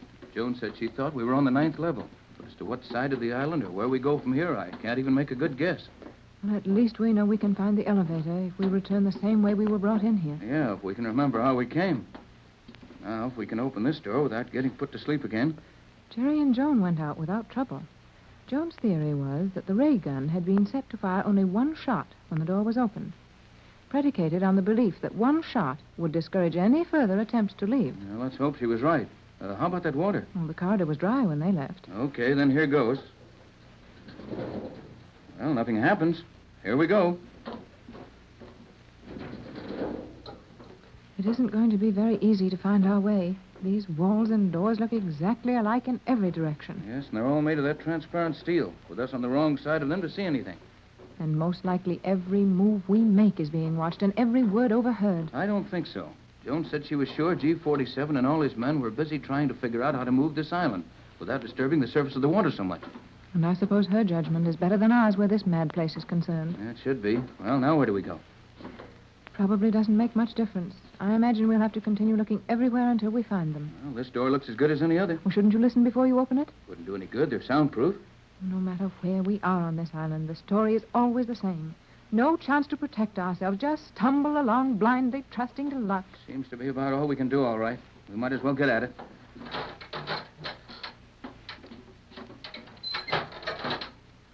Now we are in a quandary. We sure are. A 6-sided room with 6 doors leading out of it. Oh, we can't say we didn't have any choice here. Let's just take the first one and see what happens. Whatever you say, Pat. No good. That one won't open. Then there must be something in there we're not supposed to see. And we won't see it. Well, I'll try the next one. It looks as if we've located a series of rooms which must contain something very valuable. They sure keep it a secret, whatever it is. Well, now let's see. We came in that door. We've tried these 2. That leaves 3 over there. Suppose you take one of them, Pat. That'll save time. All right. Oh, I can't move this one, sir. Same trouble over here. Well, that leaves only one. Oh, I wonder if we should try this last door. Why not? Oh, I'm beginning to feel terribly nervous, Tex. We've been left alone so long that it just doesn't seem reasonable. After all, we are prisoners here, and G-47 must know we'll be making every effort to escape. Yes, he's also got a pretty good idea that we're not going to get very far with our efforts. Might as well get it over with, Pat. We're prisoners, as you say. We wouldn't be in any worse fix if we had company, even the company of our captors. Here goes. Well, we'll just have to go out the way we came, and we've only wasted our time in this room. Right, let's get out of here. Tex, we're locked in here. No, we're not. These doors all look alike. Must have been another one we used. Yeah, this will be the one. I remember now. We went all the way around the room. That's funny. I know it was one of these 2 doors. Well, it wasn't this one. Now, don't get excited, Pat. We'll find the right door in just a minute. Oh, I'm not so sure, Tex. We've tried them all. We're locked in, Tex, and we can't get out. The magic island of Euclidia may be a grand place for G-47 and his scientists, but the Gregory yacht party are not enjoying it much. When Mrs. Patricia Gregory with Captain Tex Bradford and young Jerry Hall sailed from Los Angeles in search of Joan Gregory, Mrs. Gregory's long-lost daughter, they had many thrilling adventures and once made their escape from the scientists on Euclidia. Their freedom lasted only a few hours, however, and once again they are prisoners, held in the 9th level of the artificial island. Jerry and Joan have gone on a tour of that level, looking for some means of escape, and Patricia and Tex have followed them. Now, both searching parties are apparently hopelessly lost, as the last time we saw them, Jerry and Joan were locked in one steel room, and the captain and Mrs. Gregory in another, where we find them now. Oh, it's no use, Tex. We're locked in this room to stay. Sure looks like it, Pat, but why? Well, we're prisoners, of course. Yes, but why should this one room close up automatically as soon as we get in it? I'm not convinced Joan was right about the scientists all giving their attention to something else. I think we've been watched all the time, and this room is a handy place to keep us until G47 is ready to do what he sees fit to do with us. You may be right. One thing is sure. There's no sense in wearing out our hands trying to push these steel doors open. Look, Tex, how beautifully polished this steel is. These doors are perfect mirrors. Mirrors? Uh-huh, that's it. What's what? These panels are mirrors. Mirrors of polished steel. Yes, but Well, what? don't you see, Pat? They're not doors at all. Not doors? No. But they must be. They all look exactly alike. Yeah, they look alike, but they aren't. Don't you see it? They really are mirrors. And with the exception of one panel, which is actually a door, the rest of them are only reflections. Then we've been pounding on sections of the wall? Sure we have. We got excited and lost our heads for a minute. Now all we have to do is to go slow. Try each of these doors, or rather panels, until we find the one that's a real door, and we can open it just as easy as we did when we came in. It's worth trying, at least. Yes, and we'll take no chances on getting mixed up this time. I've got a heavy black pencil here. We'll make a mark on each panel we try, and we won't be doing all that over again. All right, well, we'll start with this one. No, it isn't here. I'm sure of that. Okay, then I'll make a big cross on it, and we'll know what... That's funny. Have you anything to sharpen the pencil with? Well, it's sharp enough. But it didn't leave any mark on the door, Tex. Watch it now while I try it again. Tex, did you see that? Yes, it did make a mark. But within a fraction of a second, almost instantly, the mark faded out. I don't like this. Everything we come in contact with smacks of the supernatural. Well, it is a little nerve-wracking, but there's nothing supernatural about it. Well, that pencil mark disappearing so quickly, certainly it... Some sort of paint they've treated these doors with, I think. Nothing to be afraid of. But it sure wrecks my idea about marking the panels. Then what are we to do? Well, let's see. Supposing we stand still and count all the panels in the room. Then count them as we go around. That should do it. What was that, Tex? Sounded like something heavy struck the roof of this room. There it is again. As if a large magnet. Pat, do you feel this room moving? Yes, Tex. Why, it's rising, isn't it? I'll say it's rising. This thing acts like an elevator. It must be an elevator. Jerry and Joan described the sound of those giant magnets when they rode in one of these elevators. That must be another level we've just passed. The 8th, if Joan was right about ourselves being on the 9th. But this can't be a regular elevator. Sure acts like one to me. But the size of it, Tex, as large as the living room in my home. They don't seem to care how big anything is around this island. If they want it moved, it moves. That must have been the 7th floor. Well, I'm glad we're going up. I'll feel better when we're near the surface of this island. It isn't very pleasant being locked up 90 feet below the surface of the ocean. But what if we're leaving Jerry and Joan down there? No use worrying about that now, Pat. We can't control this. We may be getting into a position to help them as well as ourselves. Yes, and that was the 6th level.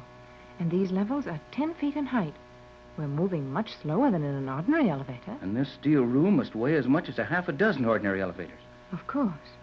I wonder what we'll find at the surface. Probably a reception by someone who doesn't like us very well. And Jerry and Joan? We'll have to wait and see.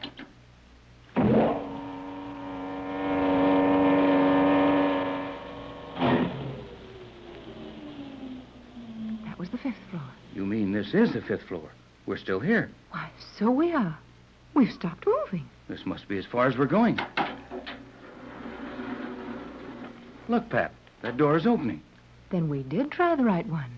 Opens easy enough when you know how. But who's opening it, Tex? No one. That whole ride of ours was automatically controlled, I believe. Something tells me we ought to get out of this elevator while we have a chance. Might decide to go down again. Very well, Tex, if you think it's wise. I think it's just as wise to get out here as it is to allow ourselves to be taken down to that 9th floor again. We didn't get out any too soon. Looks that way.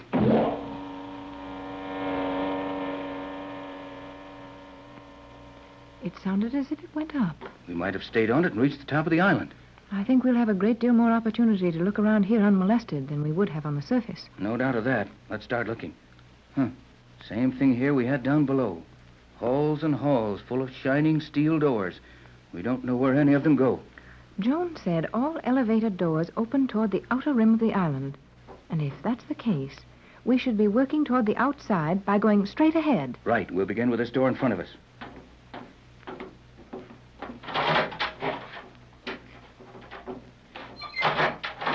Well, we got that far anyway. What now? Well, I'd say straight ahead again, Tex. You're guessing all right so far. Come on, let's go.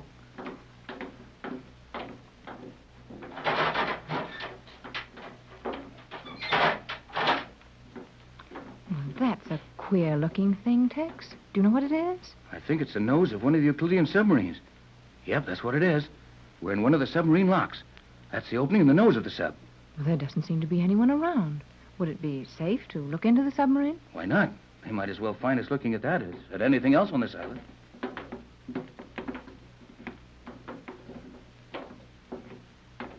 Tex, there's someone in that submarine. Are you sure? Yes, way back in the stern. I can see a shadow moving around. Can you see how many people there are? No. Why? I have one of the ray guns Joan got for us. I'd be tempted to argue with him if there weren't too many in there. It might work. Joan said the Euclideans never put more than 2 people on those subs under ordinary conditions. Hey, Mrs. Gregory, Captain Bradford. Pat, I thought I heard Jerry. Yes, but keep your voice down. If we heard him, those people in the submarine must have heard him, too. Mother, Captain, come in here quietly without speaking further. Well, that was Joan, Quiet, Tex. Pat, and do as she said. I'll give you a hand. We'll have to climb up into the nose of that sub. Come on, easy now. I'll make it all right, Tex. Oh, Joan, dear, what on earth is Quiet, that? Mother.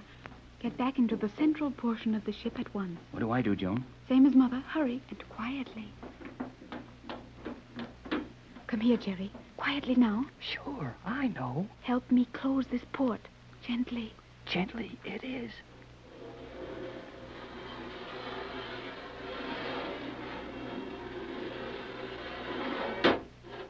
Now lock that breech. Gotcha. And now we can hurry back to Mother and the Captain in the central section. Better be quiet about it. There is no need for silence now. I have cut off all possible methods of communicating sound or motion to the island. I can see that you're confident we may speak with safety now, Joan. We may indeed, Mother. Then tell us how you kids managed to get here and into this submarine. It was not cleverness on our part. I'll say it wasn't. Oh, boy. We got into a room all full of doors and couldn't get out. Why, that's just exactly what happened to us, wasn't it, Tex? Yes. And the room then rose to this level. And we found out we were in an elevator all the time. That's exactly what we went through. Yes. Well, when we found the nose of this thing open all ready for us and nobody here, we came aboard. And I had just completed testing the controls, and Jerry was to return to the 9th level in an attempt to bring you up here. But you got here all by yourselves. So let's get underway. What do you mean, underway? Surely, Mother. You and the Captain sit back there where you will not interfere with the controls. Now, wait a minute. Hold on, Joan. You're not going to try to steal this Euclidean submarine. She's not going to do anything else but. Oh, dear. Do you know how to operate it? Are you sure, Joan? I believe so. I have watched the commander operate the ship many times. Well, you've sure got your nerve, Joan. But if you'll steal it and think you can run it, we'll ride with you, won't we, Pat? I should say we will. Ready, Joan? One moment, Jerry. That lever will release the mechanism which reverses the nose from that submarine lock. When I signal you, pull the lever well back. Okay, kid. I'm ready. Then pull. That's turning over. No, we're not. That's just the outer shell revolving. But how can we see it? The submarine is constructed of transparent steel. Okay, Joan. The nose is clear. Now what? I will have to perform this alone. The turn around will create too great a disturbance on Euclidia. I must run with reverse jets for a few miles. Let her go.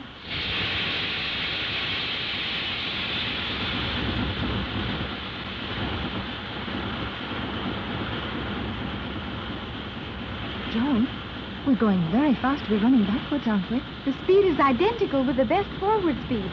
These submarines are reversible. We will soon attain the maximum speed of 48 knots. 48 knots? You mean this thing will make 48 knots an hour underwater? It sure will. This is the fastest submarine on the island. And it will operate at a depth of 1 mile, although not at that speed.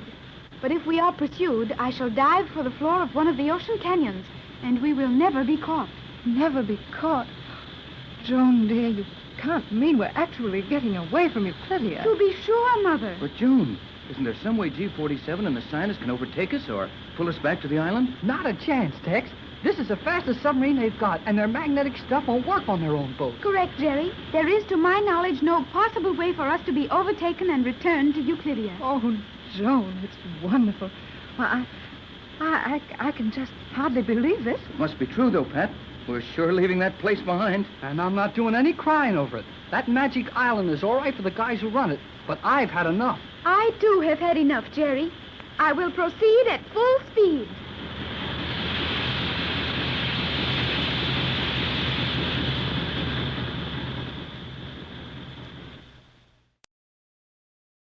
There's nothing any finer than a taste of freedom after being shut up against your will.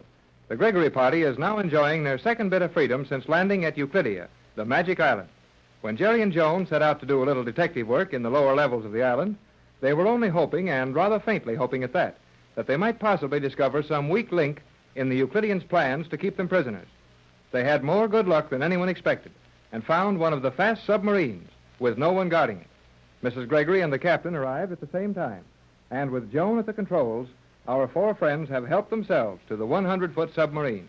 They are now racing to get away from Euclidia and the power of G-47 and his scientists. I believe we have now attained maximum speed. You may close that valve, Jerry. Okay, Joan, close it is. How can you maintain your speed in this thing if you shut off the compressed air, Joan? The air is not used as motive power, Captain Bradford. It merely forces the fuel pellets into the combustion tank. But, Joan, darling, what makes this submarine go? Did you not see that small cylinder Jerry inserted in that heavy projectile-shaped tank? See here, Mrs. Gregory, one of these little things. I see them, Jerry, but they're hardly larger than a golf ball. They are quite large enough to propel this submersible ship for a distance of 25 miles at maximum speed. But, Joan, 25 miles on one of these little capsules? Approximately, Captain. Oh, sure. There's enough of these little things here to take us to Los Angeles. To Los Angeles? Precisely, Mother. The first requirement when a submarine commander lands her boat at Euclidia is to refuel, and the minimum charge is for 5,000 miles. 5,000 miles. And we're only about 4,000 from home. Then you mean... Oh, I can't even seem to say it. You mean we're actually away from that island with enough fuel to take us safely back to California? I have stated the simple truth. Well, it may be the truth, Joan, but it isn't so simple. How's our speed now? We are making only 44 knots. There is some slight defect in the gas combustion apparatus. Only 44 knots. Yeah. Too bad we've got to crawl along at 44 miles an hour on the water. I'll bet the Navy would feel bad if their ships wouldn't do any better than this. There is no Navy in the world with a submarine that will make any such speed, or even half of it, Jerry. Oh, Jerry was only kidding you, Joan. 44 knots. 44 nautical miles an hour. Why, that's faster than our heavy surface craft can travel. It is interesting to contemplate the advances which may be made after this system of propulsion has been perfected. Yeah. Maybe they'll do all right after they've quit fooling around and really get these things to running. Now, Jerry, if you'll let Joan be sensible for a few minutes, I'd like to ask her a few questions about the continued operation of this boat and learn something about how to navigate. This is my first submarine experience. Okay, Tex. I'll keep still. What is it you wish to know, Captain? Well, you started this thing and you're keeping it running. So if you know how to do that, I'll leave it in your hands. But I'd like to be of some help to you. Thought it might be with the navigation. Tex is one of the finest navigators in America, Joan. That is interesting, but there is no need for your services at this time, Captain. Looks like we're just going for the ride. Sure looks that way, Jerry. I believe we are now sufficiently removed from Euclidia that we may, with safety, reverse the craft. Reverse? You mean we've been going backward all this time? At 44 knots? To be sure. I explained that when we left the island. Don't you remember Joan saying that she didn't dare turn the sub around for fear it would make such a fuss in the water that the Euclideans might get wise? Yes, I remember. But in the excitement of getting away, I'd forgotten it. And we've been running full speed astern for the last 10 minutes? Precisely. I don't see why we can't feel that, Joan. I can't ride backwards in the train without feeling it. On the train, you know you are riding backward, do you not? Well, sure. But why? I will give you the same sensation here if you desire it. You'll give us a sensation? How can you do anything about that, Joan? We've been steadily running backward, and I hadn't noticed it. I will open the visibility slides in the sides of the submarine. Hey, don't let that water in. The water will not come through that transparent steel, and you should know that, Jerry. Yeah, I did see it before. How wonderfully clear those openings are. Everything in the water is as plain as day. Yeah, now you can tell you're going backward all right. Seeing that marine life scooting by in the wrong direction could be mighty upsetting. I think I'd just as soon go forward, Skipper. I will now reverse the craft. What, at this speed? We will lose momentum gradually. I will cut off the power and run in a wide arc. How could this thing be so noiseless all at once, Joan? We're still rushing through the water. Why don't we hear the water as we did before? You did not at any time hear the rush of water around the ship, Captain Bradford. You heard the water passing through the power channels. That steel is not noiseless, as it is much more simple to check your power if you can hear it. But the rest of this boat is made of noiseless steel. Yes, Mother. Boy, you sure see things when you go riding with these Euclideans. I am no longer a Euclidean, Jerry. Good for you, Joan. Then you'd better remember that when we start to tell you how dumb they are in my world. Joan will soon be of our world, Jerry. That will make me very happy, Mother. In less than 80 hours, we will arrive in Los Angeles. Golly whiskers. I can't think of anything better than that to say, Jerry. It's almost too much for me.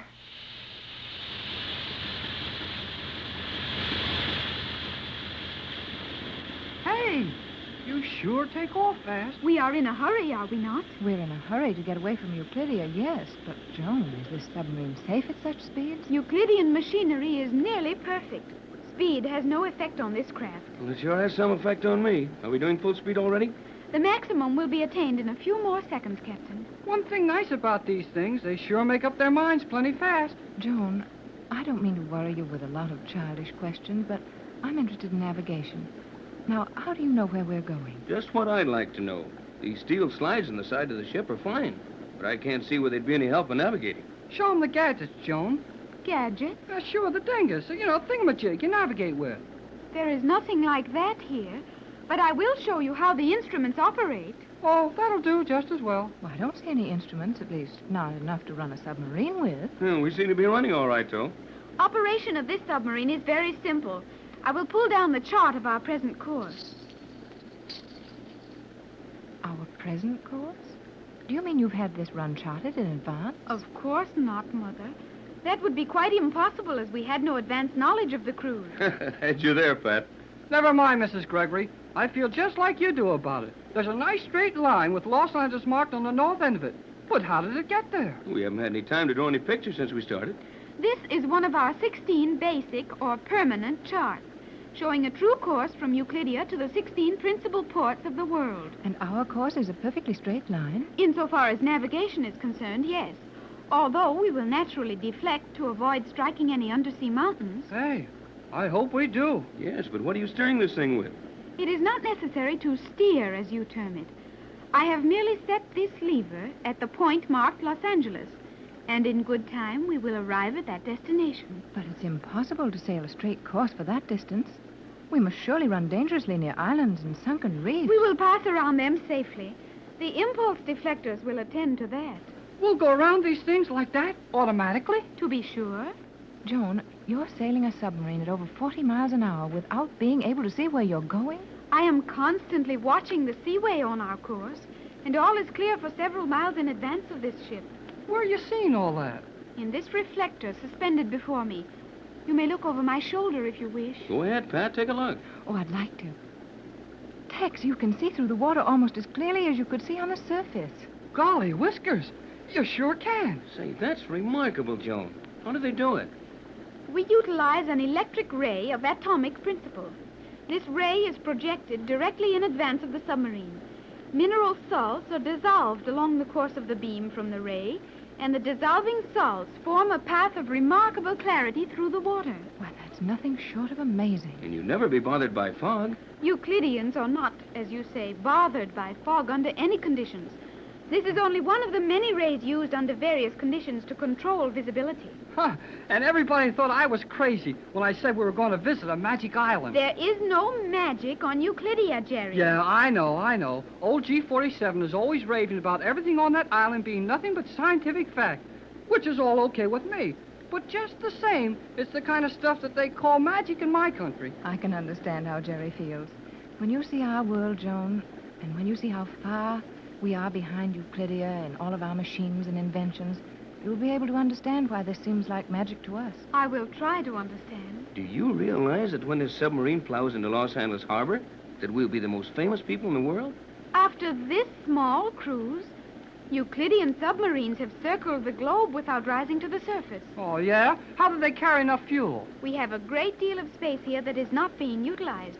It is possible to carry fuel for 50,000 miles. Well, no matter what you think about this cruise, there's going to be a lot of excitement when we dock. Tex, This boat is armed, isn't it? Well, I guess would be yes. You bet, with a capital Y.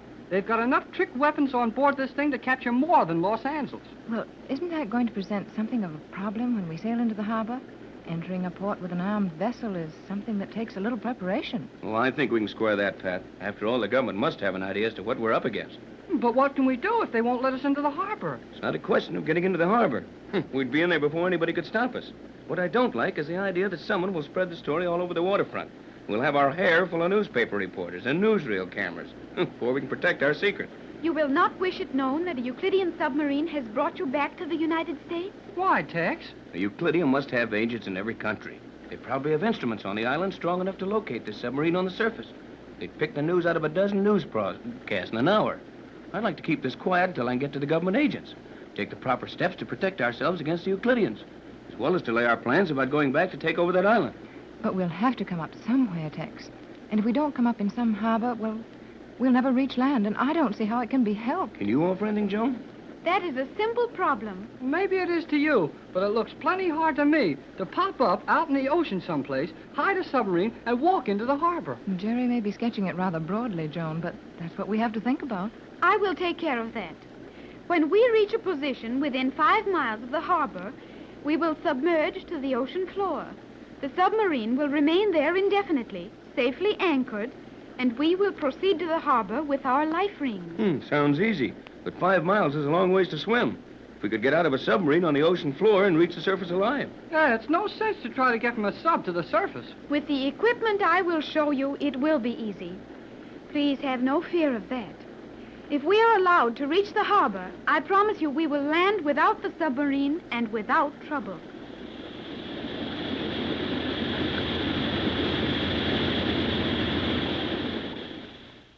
Down in the South Pacific Ocean, a submarine is racing madly for the United States. Just 4 hours ago, the Gregory party escaped from the island of Euclidia in a stolen Euclidean submarine. Joan Gregory, 15-year-old girl who has spent nearly all her life on the strange artificial island, is operating the submarine, while Jerry Hall, Mrs. Gregory, and Captain Bradford watch with interest and ply Joan with questions.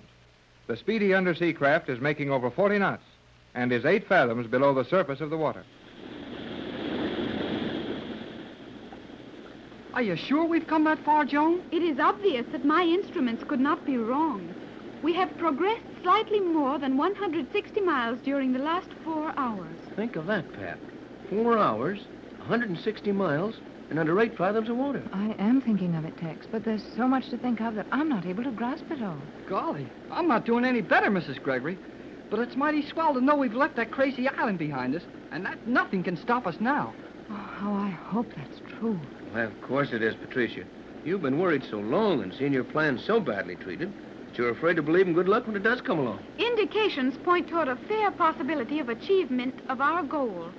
We have many miles to traverse, however, and Euclidia is not to be forgotten. Well, I'm going to forget it just as soon as I can. Joan, you're not sure that we're safely away from that island, are you? No one who appreciates the ability of G-47 is ever sure of anything in which he might take an interest. Yes, and he might take plenty of interest in our escape. I'll say he will.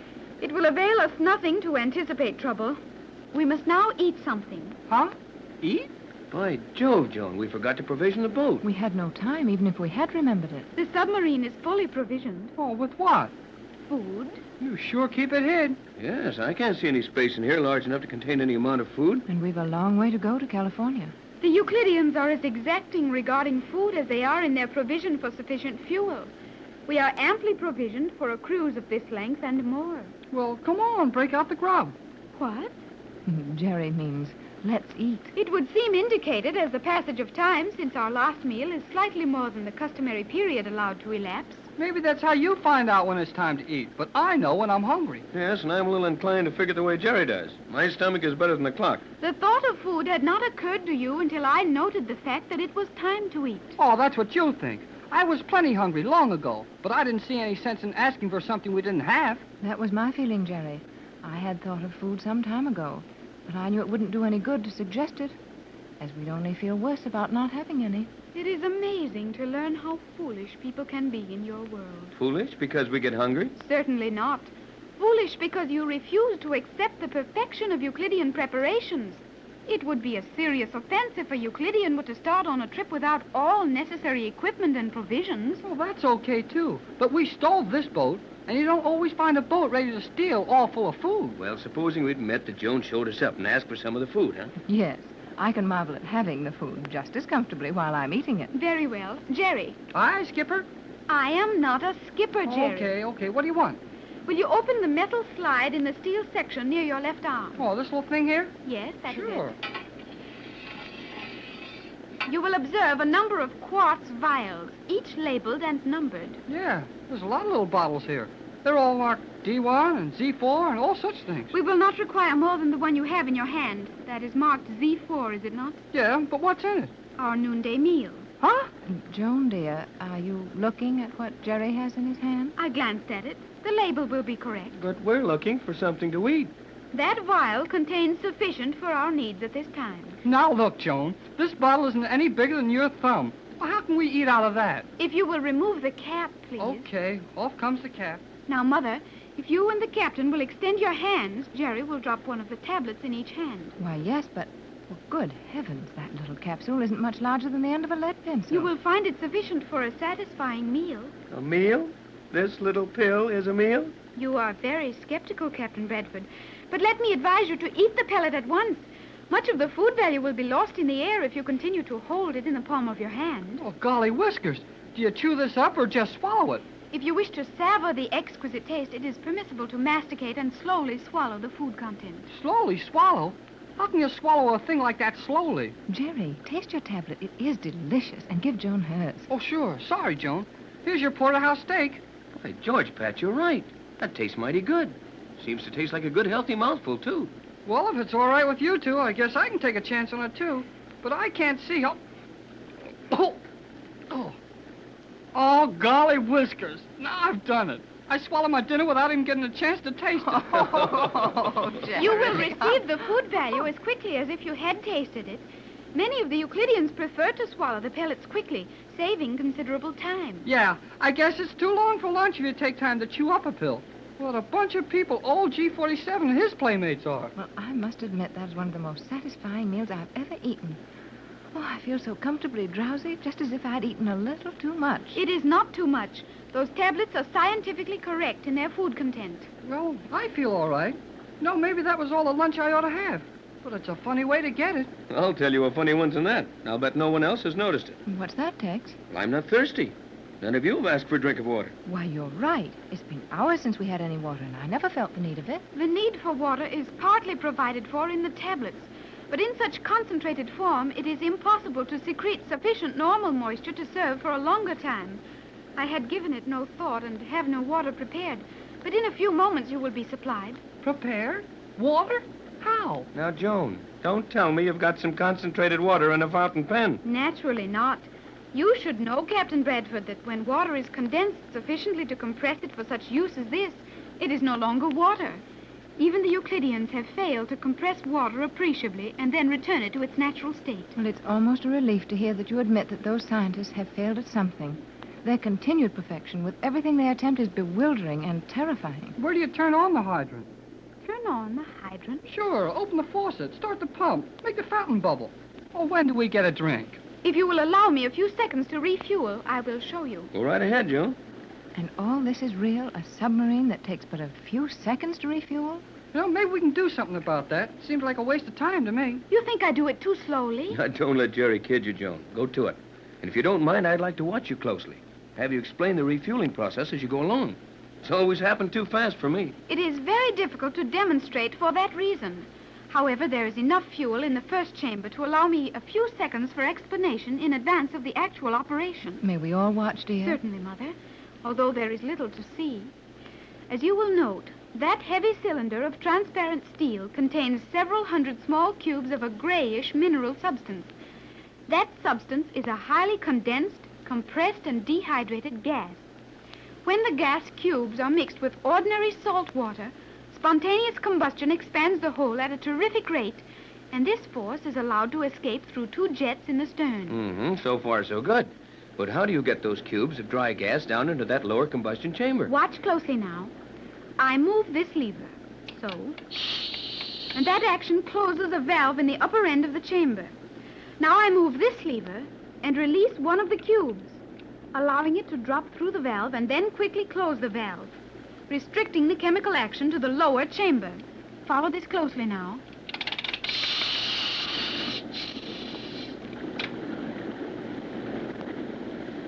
I hope you saw what you were looking for, Tex. It was much too rapid for me. Me, too. Oh, it's remarkable, Jerry. We'll certainly have wonderful stories to tell when we get back home. Yes, unless we can prove them, nobody's going to believe us. Well, we'll have a submarine to show them, and when we get some help and some of your formula to use in capturing the Magic Island, we can prove the whole thing then. You are very optimistic, Jerry, but that portion of our adventures is far from realization. Oh, Joan, dear, we'll get out of this all right. I feel it. Sure we will. Old G47 can't touch us now. Yeah, stop worrying about those Euclideans, Joan, and go on with our education. Now, where's this drink of water coming from? I am indeed sorry that the water was forgotten. We will now extract enough for our immediate uses. Extract it? Extract water? Precisely. Okay, precisely. Tell us how you get water out of a steel submarine. I get water out of the ocean. The ocean? You would find it simple to extract the salt from seawater and render it satisfactory for human consumption if you were in your laboratory, would you not? Of course, with proper apparatus. Retorts, stills, burners, and bell jars, but I'm lost here. Lost? But we are on our course. Oh, Tex, man. You left him hopelessly behind in your discussion, Joan, dear. Well, why don't you go ahead and show us, Joan, like you did about the compressed gas tablets for fuel? Well, I think that is best. We can always get a good general impression by watching you at work. In securing palatable water, we make use of the same principle you employ in your laboratory, that of distillation. However... What is it, Joan? Sounds like a carrier wave coming out of a radio. Turn it in quick, Joan. It might be Johnson trying to reach us. Not on that wavelength. There is no transmitter in your world with a frequency of that calibration. Well, it surely sounds like a radio. Yes, now, bet it is. You are indeed hearing the tuning signal of a transmission apparatus, but your friend Johnson will never be heard there. Well, what is it? The location beam from Euclidia. The Magic Island? Oh, they've located us. Steady, Pat. Now, what is it exactly, Joan? That constant signal will be received by every Euclidean receiving set all over the world. Every spy Euclidia has is getting it. And all will know that something is missing from Euclidia. And I suppose the search is on right now. You may be sure that the ocean and air are alive with Euclidean pursuit units at this moment, Captain. Oh, gee. Let's tune in on the island station and see what old G47 is broadcasting about us. No. Our only hope of escaping location is to refuse to open our receiver to voice transmission. That would break the beam, and the instruments on Euclidia would register it at once, giving them our exact distance from the island. You mean we can't even receive a message without being located? Exactly. But what if Johnson or some other rescue agency attempts to communicate with us? We will not receive their messages. Our only hope now is to remain lost in the depths of the sea. Lost to Euclidia and lost to the world.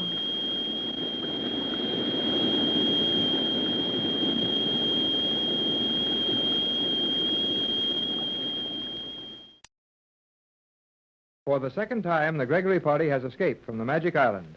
And as they race along under the sea in a Euclidean submarine, putting 40 more miles between themselves with every hour, it looks as if all should be well. But nothing connected with the Magic Island is ever just what it seems to be. Captain Bradford, Mrs. Gregory, and Jerry Hall have been enjoying themselves as Joan explains the working of the stolen submarine. But the fun is over when their radio picks up a warning signal from Euclidia. Joan is explaining that it will be impossible for them to intercept any messages without giving away their own position. But we've just got to sit still and listen to that thing howl. We can't even get any messages out. We will be able to send no communications while the Euclidean transmission beam is in operation, Jerry. I can't understand it, Joan. You say that Euclidean radio is working on a wavelength far shorter than anything in our world. Yes, Mother. Well, then why can't we use the radio in this submarine? Use it on the common broadcast band or commercial shortwave and be perfectly safe. We would interrupt that signal we are now hearing. I don't see how. I believe I do, Jerry. As long as that signal continues without interruption, G47 has no way of finding out that we are even receiving it here. But if we cut it off to move from that wavelength, the action will be registered on the recording graphs at the island. Locating us then would be a mighty simple matter. And we don't even dare to stop that noise. It would be very unwise. Well, it sure gets on my nerves. Well, don't let it bother you too much. It's better to have a few shivers running up and down your back than it would be for G47 to locate us. Oh, I'll say it is. You're right, Tex. Why, it stopped. Yeah, and I can get along swell without it. I guess none of us will miss it much. If you wish to act quickly, you may try to reach Johnson now. We can use the radio to send him a message. I would not attempt that as yet. However, you know the wavelength of the boat Johnson is now on, and you know he will be transmitting almost a constant signal to you. I would suggest opening our set to that wavelength for reception, but we will have only 90 seconds. 90 seconds? For what? The Euclidean beam will be off for 90 seconds. Well, then hurry. Put that set on 6 meters. Very well, Captain. I will observe the time carefully and return the radio to normal in time to receive the Euclidean beam. We must be very careful not to run over into it. I've got the receiver on 6 meters. That's where we last heard from Johnson. But Tex, he was on a boat then, running to Los Angeles. Don't you think he should be home by this time? I wonder about that. Well, he'd be trying to reach us just the same, wouldn't he? Well, possibly not, Jerry. If Johnson is in Los Angeles, he's very busy trying to arrange a rescue party. Yes, and being laughed at every time he tells his story. Yeah, I guess that's right. Nobody would believe Johnson's story about what happened to us. The fact that you have not returned should offer ample proof that all is not well with you. And if Johnson is clever, he will succeed in making your friends understand your position. Well, he'll organize the rescue all right, Joan, but that takes time. Well, we don't seem to be doing ourselves any good on the radio. Oh, don't be too impatient, Jerry. We may have to listen for hours to get any word from Johnson. You have a powerful private transmitter at your home, have you not, Mother? Why, yes, Joan. Would it not be wise to... Wait, let me have the radio controls, Jerry. It is time for the Euclidean beam. I will make the change quickly. Glad you remembered that, Joan. Wouldn't be so good to run over into the Silence. Boy, you sure didn't give yourself any time to spare. You just barely got the set changed over when that signal came in. I was quite conscious of the passing of time. You've got more confidence in your watch than I'd have in mine. And what if that Euclidean beam had started a little early? What if they hadn't waited their full 90 seconds? Well, we'd just be on our way back to the island and spend more time worrying with the things they give prisoners to do on Euclidia. Everything is constant on Euclidia. When a Euclidean is told that the location beams are transmitted constantly with 90-second intervals and 60 seconds of activity, you may be sure that you will be allowed exactly 90 seconds of silence between transmissions. Well, we'll take your word for it, Joan. You certainly know a whole lot more about G47 and his scientists than we do. But I'd suggest that you be ready to use the whole 90 seconds listening for Johnson when that beam stops. Yes, Joan, dear. We must be ready to switch to our own wavelength at once. I had anticipated that. You'll want to put the set on 1 1/2 meters. The radio will be set to 1 1/2 meters the instant Euclidea's beam is silent. Not much chance of hearing anything from Johnson now, though. He won't be sending night and day. Well, I'm inclined to believe that he may be, Tex. He can easily get any number of amateurs to work in shifts for him. Well, hey, there goes the beam. Change the wavelength, Joan. I have changed it. You sure work fast. When time is computed in seconds, it is well not to waste it. Well, let's be quiet a minute and see if we can hear anything.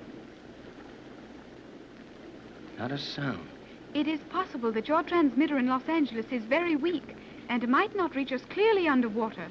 I will soundproof the submarine. Soundproof the submarine? What do you mean, Joan? I will close the visibility slides. The outer shell is not soundproof, and we may safely run by instruments alone. And we'll just tear along underwater without being able to see where we're going? We will remain on our course. Visibility is of no value to us at the moment.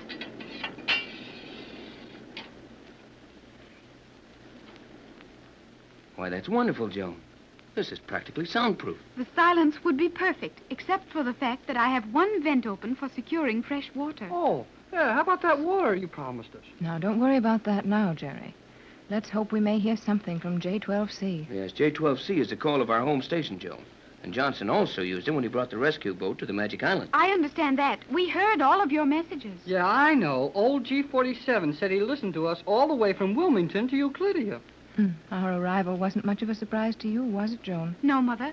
Though I had no thought as to what any of you would be like, Joan, did you have the set changed over in time? With at least 5 seconds margin, Captain Bradford. 5 seconds? Oh, sure. 5 seconds is a long time to Joan. Wait till I get home, and she has to wait half an hour for a bus on some street corner. She'll find out that seconds don't mean so much. A second is important. You're right, of course, Joan. But what Jerry means is that in our world, we treat seconds pretty carelessly. I'm beginning to learn something of their value now, however. Those 90-second pauses in the Euclidean beam. 90 seconds in which we might hear something from Johnson.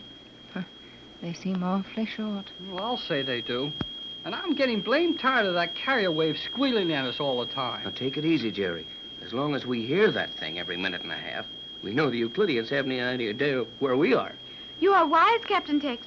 Any interruption of that beam might well be fatal to our plans. Well, I know how serious it is, but the next time you get one of those 90-second pauses, how about making us a drink of water? The water is being prepared now, Jerry. Being prepared? How? Quiet. The beam is gone. And Johnson's taking a little nap. Are you trying to pick up a signal on 1 1/2 meters, Joan? Yes, Mother. Well, why not try 6 meters again? If that was a very slow boat Johnson was on, he might still be en route to California. Good idea, Mrs. Gregory. Yeah, plenty good. We might try alternating between the two bands. That will not be necessary. I will set the automatic wave selector on those two bands. A signal will register on either. Is there anything that Euclidean radio won't do? Apparently not. Are the two bands open now, Joan? They are. Yeah, and not a signal from either of them. Don't be impatient, Jerry. It may take hours to get a signal from Johnson.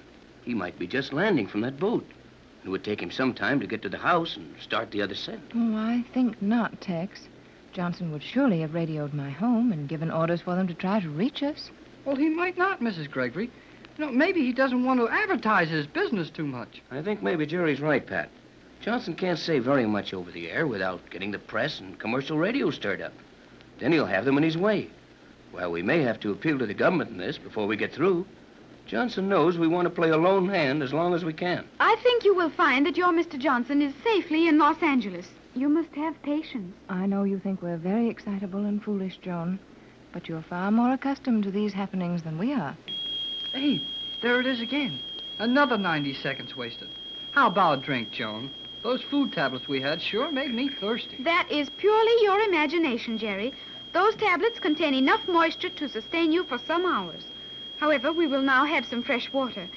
You will find drinking vessels in that small sliding receptacle behind you, Mother. I can reach it easier than you can, Pat. Here they are. Jerry, you will find a small sealed tube directly above the duplicate control on your side. Right here? Correct.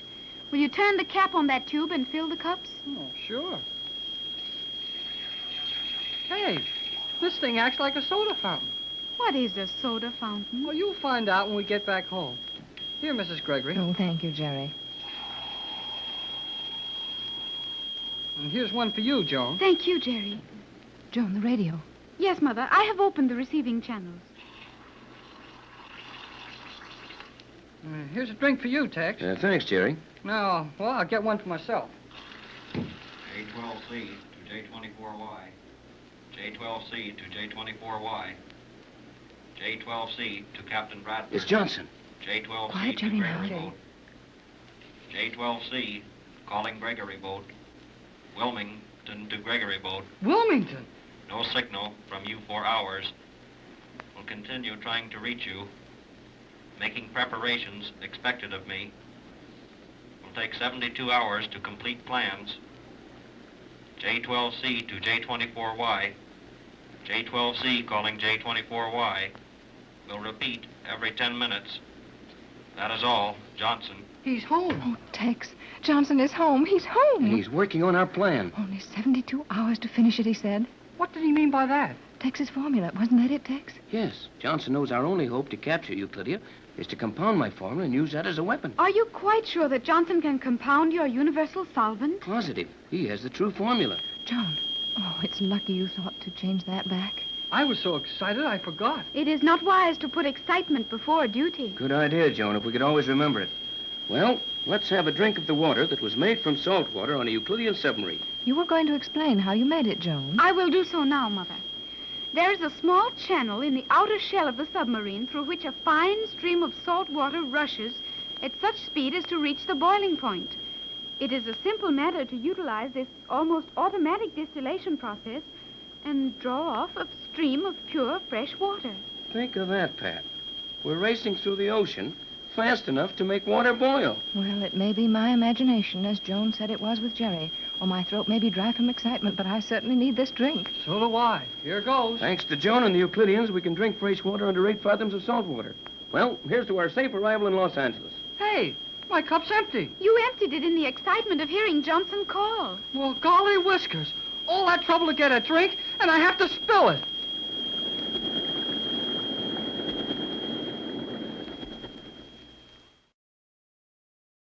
"300 miles from the magic island of Euclidia, 300 miles between the Gregory party and the weird colony of scientists who have held them captive for so long. With Joan Gregory at the controls of the stolen Euclidean submarine, putting another 40 miles behind them every hour, it looks as if Jerry and Joan, Mrs. Gregory, and Tex Bradford have really escaped from the island. They are not to be allowed to get away without some opposition, however, as the Euclideans have been sending out directional radio beams in an attempt to locate the missing submarine. All is quiet inside the sub now, and only Jerry and Joan are to be seen in the central control section. Are you sure we won't disturb your mother and Tex if we talk up here? There is no danger of that, Jerry. But you can hear our voices all over this thing. Yes, if I had not closed the stern section off. Closed it off? Well, I can still see Tex and Mrs. Gregory asleep back there on the bunk. To be sure you can. There is no necessity of losing visibility merely to restrict sound. Yeah, I know. Everything's so easy for you to do. That's another one of those soundproof doors, I suppose. To be sure. One of the transparent steel doors. Mother and the captain may rest there in perfect comfort and silence while we continue our discussion. What discussion? We were speaking of plans for our amusement in Los Angeles. Oh, it'll be easy enough to find plenty to amuse you with when we get there. But I'd like to know a little more about our plans for the rest of this ocean. The rest of this ocean, as you refer to the balance of our cruise, should prove comparatively uneventful. Yeah, I can see that. Nothing's liable to happen to us except old G47 and his Euclideans. And when they happen to you, it's not so funny. If there is any method by which the Euclidean scientists are able to interfere with our journey, that method is not apparent to me at this time. But this was too easy. You can't steal a submarine and get away with it anywhere in the world, least of all from these guys on that island.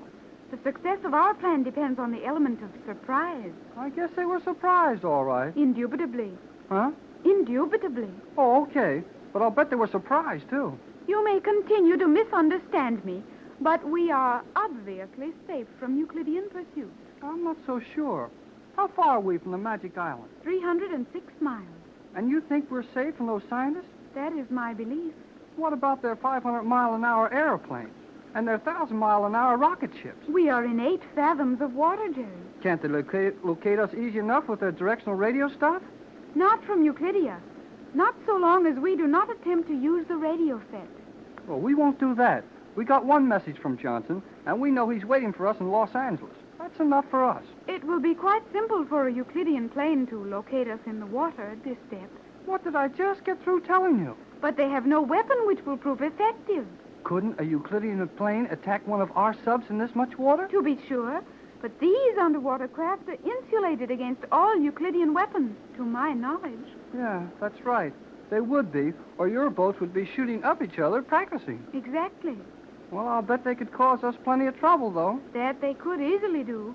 And they could compel us to submerge to such a depth that our progress would be restricted to the vanishing point. Well, what more do you want? What more do I want? I mean, what more harm do they have to do to us? If they can dive this thing down to the ocean floor and make us stay there until our provisions and fuel are gone, all they've got to do is wait until we have to come up to the surface for help and grab us. That would be sound reasoning if Euclidean submarines were not superior to your worldly ones. I know that you've got the best boats in the world, but no matter how much you know about science, you've got to eat and sleep just the same as anybody else. And we can't live on the water forever. Our oxygen supply is continuously refreshed from the water. I'm talking about food. We're going to have to keep eating. We have sufficient compressed food to last a month with care. And during that time, we could reach Los Angeles if we were compelled to progress at an almost negligible rate along the ocean floor. And they can't reach us with anything if we go deep enough? No one can reach us at our maximum depth. And just how deep can we go until they keep this thing moving along a little bit? We may operate at a speed of 4 knots at a depth of 1 1/2 nautical miles, 9,120 feet. Golly whiskers. Won't the sides of the sub cave in from the water pressure when we get down that deep? There is no natural water pressure on this globe sufficient to injure this submarine. Well, if you say so, I'll have to believe it. And it looks like we're going to get home all right. I'm sure of that, Jerry. We will arrive safely in California with the captain's formula remaining a secret from the Euclideans. And what Tex will do to them with that formula will be plenty. Do you know how he proposes to use it? Well, I'm not any too sure, but I think... One moment, Jerry. I must refuel. Oh, give the sub one of those little pills, huh? Yes. It will take but a few seconds to inject the fuel pellet and clear the combustion tanks.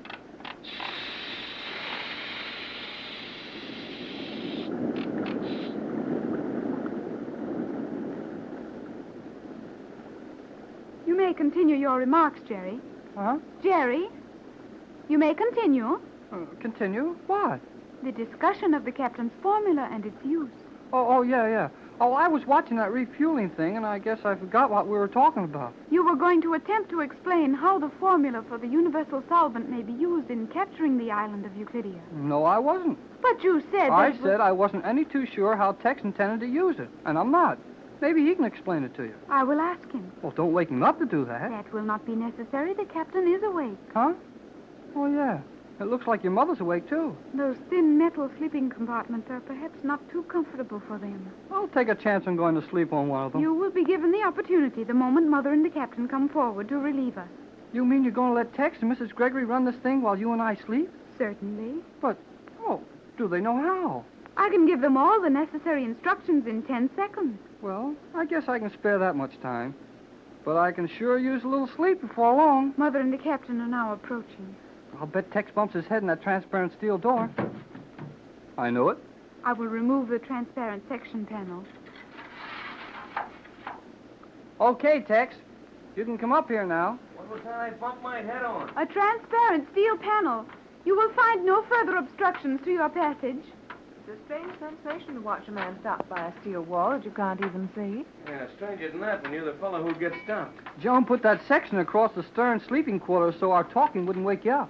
And we did sleep. At least I did. Yeah, I did too, but I sort of feel a little like I've been sleeping on a rock pile. Those flexible steel mattresses are a little strange to us. Those will be found on all Euclidean craft.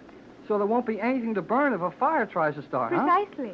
Well, kids, I feel a little guilty about letting you two stand watch while Pat and I slept, but if you think you can trust us to run this thing, we'll take it over.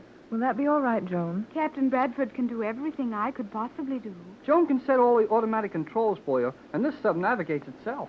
Would it make any difference if you opened those visibility slides for us, Joan? None whatever. Well, I think I'd like to have them open. Even if we can't do anything about it, I'd like to see where we're going. It's nice and quiet riding along with them closed, though. Yeah, I know, Jerry, but I know how Mrs. Gregory feels, too. And I'm inclined to agree with her. A little good old sound will be a tonic for both of us. Yeah, it is a little too quiet for me here, but Joan likes it this way. I will open the slides for you, Captain. I have just refueled, and you may repeat every 40 knots. I understand, Joan. Tex and I will stand a 4-hour watch. We'll stand it as long as it takes you two to get some rest. You must be all in. Oh, I'm not tired, but I guess I could sleep a little. We will rest 4 hours. At that time, we may expect the Euclidean location beam again. Could we try the radio? No, it is too dangerous. But you said the Euclideans had nothing they could harm us with in this sub. That is true. However, if they learn of our exact location, it will be a simple matter for them to follow our progress to Los Angeles. And there are many ways in which they might plan a most unpleasant reception for us. Yes, you're right, Joan. I think our best chance is to get into port without being located, if that's possible. Well, come on, Joan. Let's go back and collect some shut-eye. Collect what? Well, take 40 winks. Hit the hay. Pile in the feathers. Go on the downy. Don't you understand any of those? I do not. Well, I mean, let's go back and lie down and sleep. Then you should say what you mean.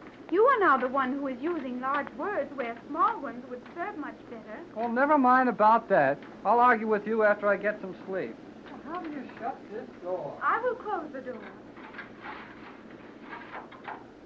Those kids sure spend a lot of their time quarreling. Yes, but it seems to be excellent for their morale. They also spend a lot of time getting things done. They sure do. The nerve of Joan stealing this submarine. I'm very proud of her, Tex. You should be. When Joan learns our ways, she will be the most accomplished girl of her age in the country. Do you think we'll reach home in safety? We've got a long way to go. If Joan and Jerry can keep their heads up, we should be able to. Joan forgot to open that slide for us. I'd like to see out into the water, Tex, and see where we're going. Well, I know how to do that. I watched Joan close the slide. It's this one. Oh, I like that ever so much better. I'm not sure I do. We're a long way down the water, Pat. But this submarine is so safe. And what a wonderful machine it is. Think of being able to look through a wall of transparent steel. Yes, and a wall that will stand water pressure at a depth of 1.5 miles. I'd say we were pretty safe, Pat. Well, at least we're not under G47's eyes, and he can't hear every word we say. We can hear you, though. Tex, was that Jerry? Yes, but that stern section is soundproof. Nevertheless, we can hear all you say. How are they doing that? Sounds like a speaker of some kind. Nice work, Tex. This is a communication system. We're hearing you through the little microphone right in front of you. Will you two stop playing and get some rest? Your 4 hours will pass soon enough. You are correct, Mother. We will cut off the voice channel. Those kids sure managed to keep their spirits up. They're a good deal younger than we are, Tex. Well, I'm sure Jerry's a lot younger than I am, but you and Joan could pass for sisters. Now, Tex, I have a fair idea of my appearance, and I know it isn't particularly flattering. Your appearance is always exactly to my liking. Oh, you're a sweet person, Tex. You spent many a year helping me search for Joan. It's been more than worth it. Now we've found her. Yes. She's mine at last. After 14 years, I'm actually taking her home, Tex. Home. Oh, it will be a home now, for the first time in those 14 long years. Wait a minute, Pat. I heard something. Something strange. Yes. And I thought I felt the submarine quiver. They must have passed over a high reef. No, the water's clear all around us. There isn't an obstruction in sight in any direction. Well, I know something happened. Well, Tex, it's getting nearer. And it didn't sound good to me. Dive, Captain Bradford. Those are Euclidean magnetic bombs. Dive at once. Well, how do I do it? Oh, Tex. Try it, Mother. That large lever between your knees, Captain. Pull it to you. Pull it quickly. We are being attacked from the air. Pull that lever.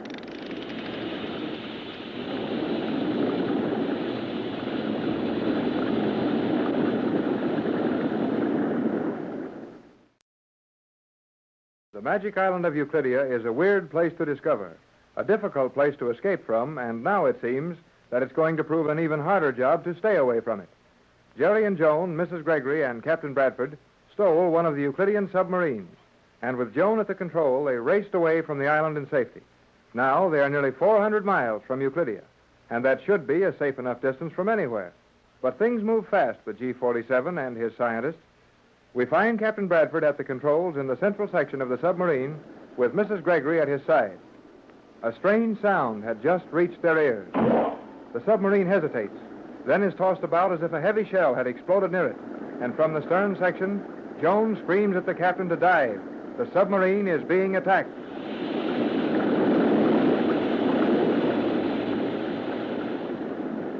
Diving, Tex. You must have moved the right lever. Looks like it, but we don't seem to be going down very fast. Jerry and Joan are rushing up here from the stern, and Joan will know what to do. I pulled this thing just as she told me. You're doing everything that can be done, Captain Bradford. But we're not diving very fast. I thought you said this thing could dive like a fish. Under proper conditions, these submarines will dive rapidly. Well, what's the matter, Joan? What's happening? Euclidean magnetic bombs. Magnetic bombs? What are they? I will explain later. We must reach a greater depth at once. I did everything you told me to, Joan, but we're sure going down mighty slowly. Our danger is also increasing. Those magnetic bombs are finding our range. Let me have the controls, Captain. Go to it, Joan. Can I help? Yes, remain out of my way. Okay. I will use the emergency jets.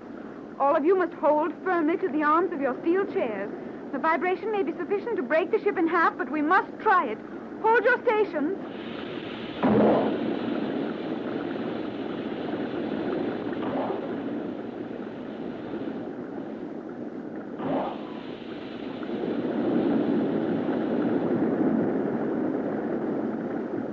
We're really diving. Our speed must be terrific. Feels almost like a power dive in a plane. I think we will gain our freedom now. This rate of descent will rapidly put us beyond reach of the magnetic bombs. I could get seasick awfully easy. Oh, I don't blame you, Jerry. I guess we can stand it if Joan can. We are nearly free from the effect of the bombs. In a few seconds, I will be able to reduce the speed.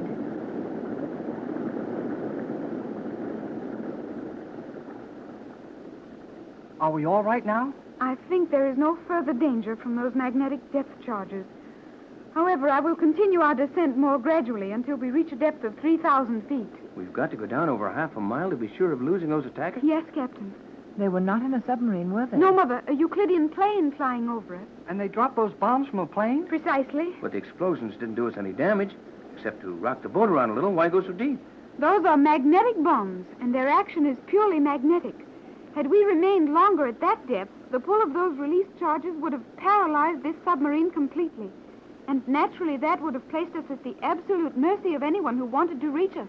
But, Joan, I don't understand that at all. How could a bomb exploding in the water generate enough magnetic force to harm a 100-foot submarine? Those bombs contain a charge of chemical which, when mixed with salt water, produces a magnetic field in the water, a field with a large radius. And the power is sufficient to render every instrument, every control on this boat useless for a considerable period of time. Boy, that's a new one. It certainly is, Jerry. I can imagine how it might work. But one thing that isn't clear to me, Joan. Any solution released in a body of water as large as the ocean will become diluted to the point of uselessness almost at once. That is true, Captain, but paralyzed instruments, magnetized controls, and helpless submarines do not return to normal in an instant. I can't think of a more terrible threat, a worse danger than a submarine without instruments, power, or controls. But if they were going to capture us, well, they'd have to hang around the air dropping bombs until we got ready to surrender. That wouldn't give these Euclideans much trouble, would it, Joan? Not when you remember that a Euclidean plane could easily afford to cruise 100 hours over our position and still have sufficient fuel to return to Euclidia from our present position. I'm sure it wouldn't take 100 hours or half that long for me to be ready to give up. Drifting along in 8 fathoms of water, helpless. Oh, no, Joan. I'd be ready to meet their terms long before the 100 hours was up. Yeah, that wouldn't be so good. And if that magnetism really got hold of us, we couldn't do anything, huh, Joan? Not a thing. The oxygen jets would be paralyzed and our air supply soon exhausted. The emergency escape locks would not operate, and we could not leave the ship. There would be only one thing to do. Yes, I know what that would be. Surrender. I don't see how we could even do that. If we can't leave the sub or get a message out of here, how could we let our captain know we were ready to give up? How could we get to the surface to surrender? There is one thing on board not affected by magnetism, our compressed air supply. Our only resort would be to fill the space between the inner and outer shells of the submarine with compressed air and float to the surface as the water was driven out of the stabilizing channels. Even then, we could not leave of our own will. It would be necessary for our captors to release us from without. And now, Joan, will we be able to proceed toward home at a lower level? To be sure, Mother, though our progress will be comparatively slow. Just how slow do you call comparatively?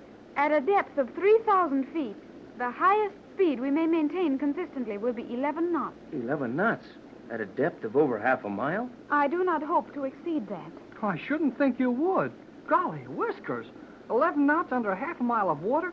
Well, our submarines think they're doing all right if they make 11 knots any time. I am confident we may plan on continuing at that speed. That's very wonderful, Joan, and certainly surpasses anything we'd ever dreamed of at home. But at that speed, will we be able to reach Los Angeles on our present supply of food and fuel? I was wondering about that. We will have more than enough fuel and food enough for a much longer time. Well, say, now that we're talking about food, and it looks like we might get a chance to eat a little without being shot at, how about having our dinner? Are you hungry, Jerry? Well, if I'm not, I'm sure mixed up in my feelings. We should not need more food at this time. Well, what's the matter? You're afraid these Euclidean pills will make us too fat? We had sufficient food for a definite number of hours. It is not time for the next meal. Never mind what the clock says. My stomach is a lot more apt to be right about my being hungry. Yes, I'm going to add my voice to yours, Jerry. I could stand something to eat. Well, if everyone else feels that way, I'll admit a huge appetite. Looks like you'll just have to sit around and watch the rest of us eat, Joan. I shall do nothing of the sort. You will open a vial labeled S4, Jerry. S4? What's the S for? Oh, Jerry, what a horrible pun. Didn't you like it? It was pretty bad, son. A more completely descriptive adjective would be atrocious. Okay, if you don't like my puns, I'll eat all 4 of the pills and none of you'll get any fried chicken. Do you remember where you got the last meal, Jerry? Oh, yeah, right out of here. It sounds funny when you call a little bottle of 4 pills a meal. They seem to satisfy us before, though, Jerry. Jerry knows the food is satisfactory. He is merely exercising his talents for discussion. I believe you've got his number, Joan. Number? What is your number, Jerry? Oh, never mind. Well, here's a little bottle labeled S4.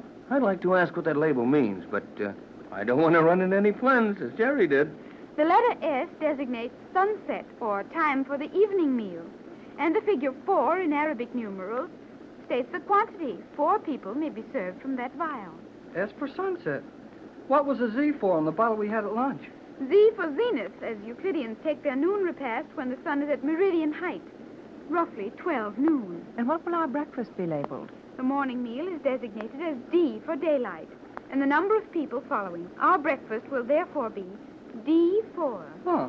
D4 for breakfast, Z4 for lunch, and S4 for dinner. Does sound funny, Jerry, but I liked what I had at lunch. Suppose you pass the steak. How will you have your steak, Mrs. Gregory? Just medium, Jerry. Not too well done. Okay, 1 medium steak.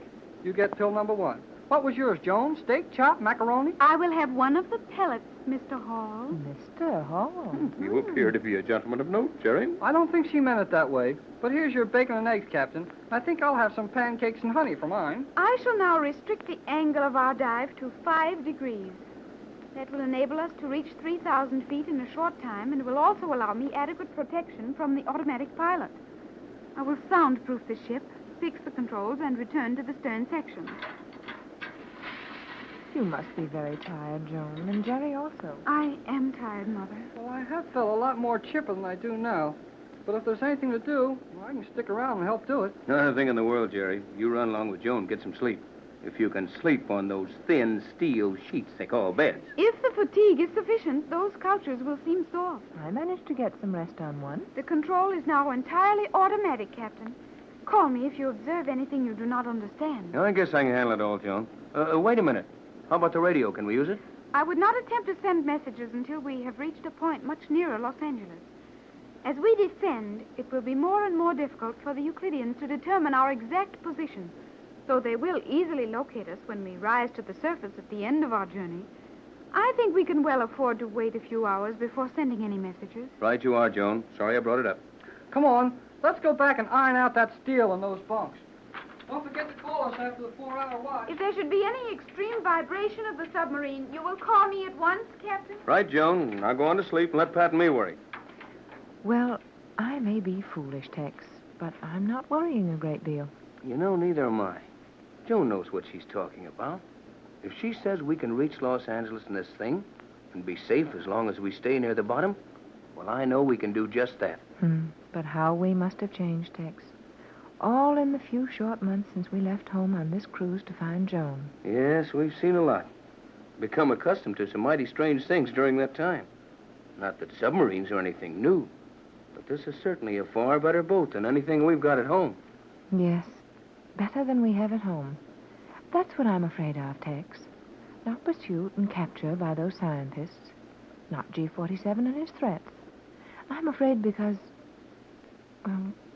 there's a terrible fascination in what we've learned. I know just how you feel, Pat. I've felt it, but I didn't like to say it. After all our worry and struggle to get back home, I wonder, will we ever be happy there again? That's just what I meant, Tex. I'm afraid we've seen too much to give it all up. Euclidia is a wonderful place.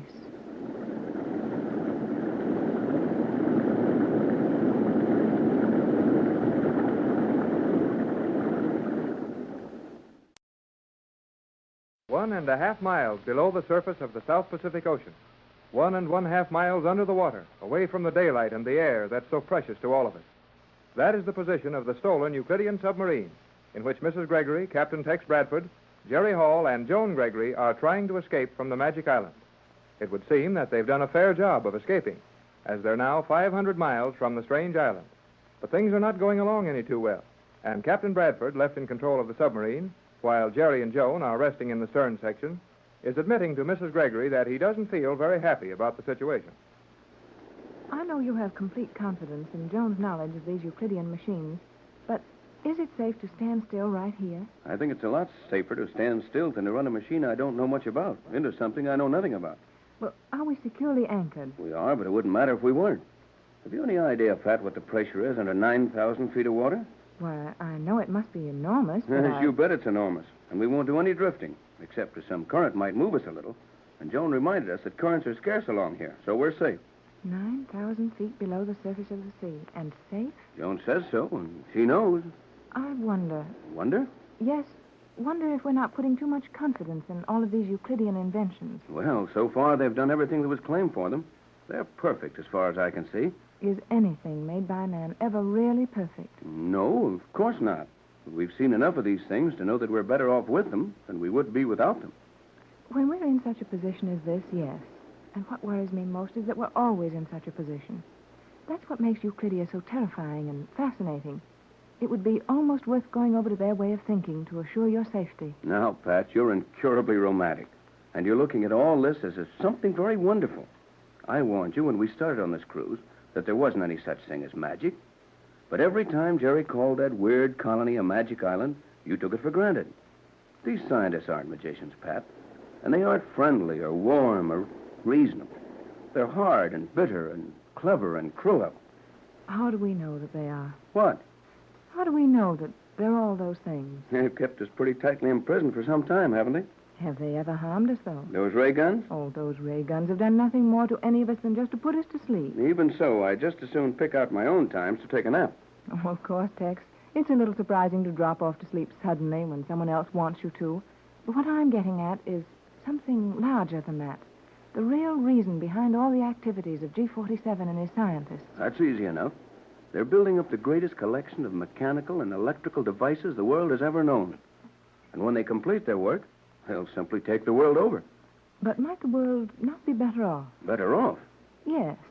If all the nations were controlled equally, it might be a means to prevent war. Yes, it might. But I'll bet G47 hasn't any such beautiful ideas. Well, I believe he has. You think that bunch of scientists have buried themselves out here in the Pacific Ocean to spend their lives thinking up things beneficial to the world? Why not? Scientists have been giving their lives to help the world since histories have been recording their doing. Yes, I know, Pat, but... And we haven't any reason to think otherwise of G47 and his men. You've certainly suffered a change of heart since our first landing on Euclidia. I've learned a lot about the Euclideans. So have I, and I don't care much about them. Oh, I'm sorry, Tex. I didn't mean to start an argument with you. It's just that... Oh, I can't express exactly how I feel. Well, don't let it worry you. We've been under such a strain for the last few weeks that everything is out of proportion. You'll be able to organize your ideas when we get home. When we get home. Home. Only a little matter of 3,500 miles, and we're hurrying home by standing still, firmly anchored under 1.5 miles of water. Well, Joan said it was best to remain anchored for a while, because she and Jerry had to have some rest. And navigating a submarine at this depth is something about which she knows a whole lot more than I do. Oh, very well. I suppose there's nothing more to do. And I'll call the youngsters to take over in a few minutes, and then we'll get out of their way and let them handle it. J12C to J24Y. Johnson to Gregory Boat. Tex, it's Johnson. Yes, quiet. To Bradford. I've not been able to raise you. Answer if you can hear my signal. J12C to J24Y. J12C at Wilmington to Gregory Boat. Couldn't we answer him, Tex? Joan said no. But the Euclideans have our position anyhow. We don't know if they have it exactly. J12C to Bradford. Johnson to Gregory Boat. Waiting for instructions from you before proceeding with plan. Can you hear me? What does that mean, Tex? Waiting for instructions before proceeding with plan? It sounds as if it meant that he was waiting to hear from me before compounding the formula and organizing our party to return to Euclidia. Well, he should know better than that. Johnson doesn't need any instructions from you or anyone else to do the things he will have to do. Exactly. Then his message means something else entirely. What else could it mean? That's what I don't know. Unless... Yes, that might be it. What, Tex? Those Euclideans. They have agents all over the world. Johnson may have found that they have someone watching him in Los Angeles. In that case, they might take the formula away from him. Yes, and in that case, Johnson would be smart enough to keep the formula hidden and do nothing without hearing from us. But he may be in danger. Those men mean business.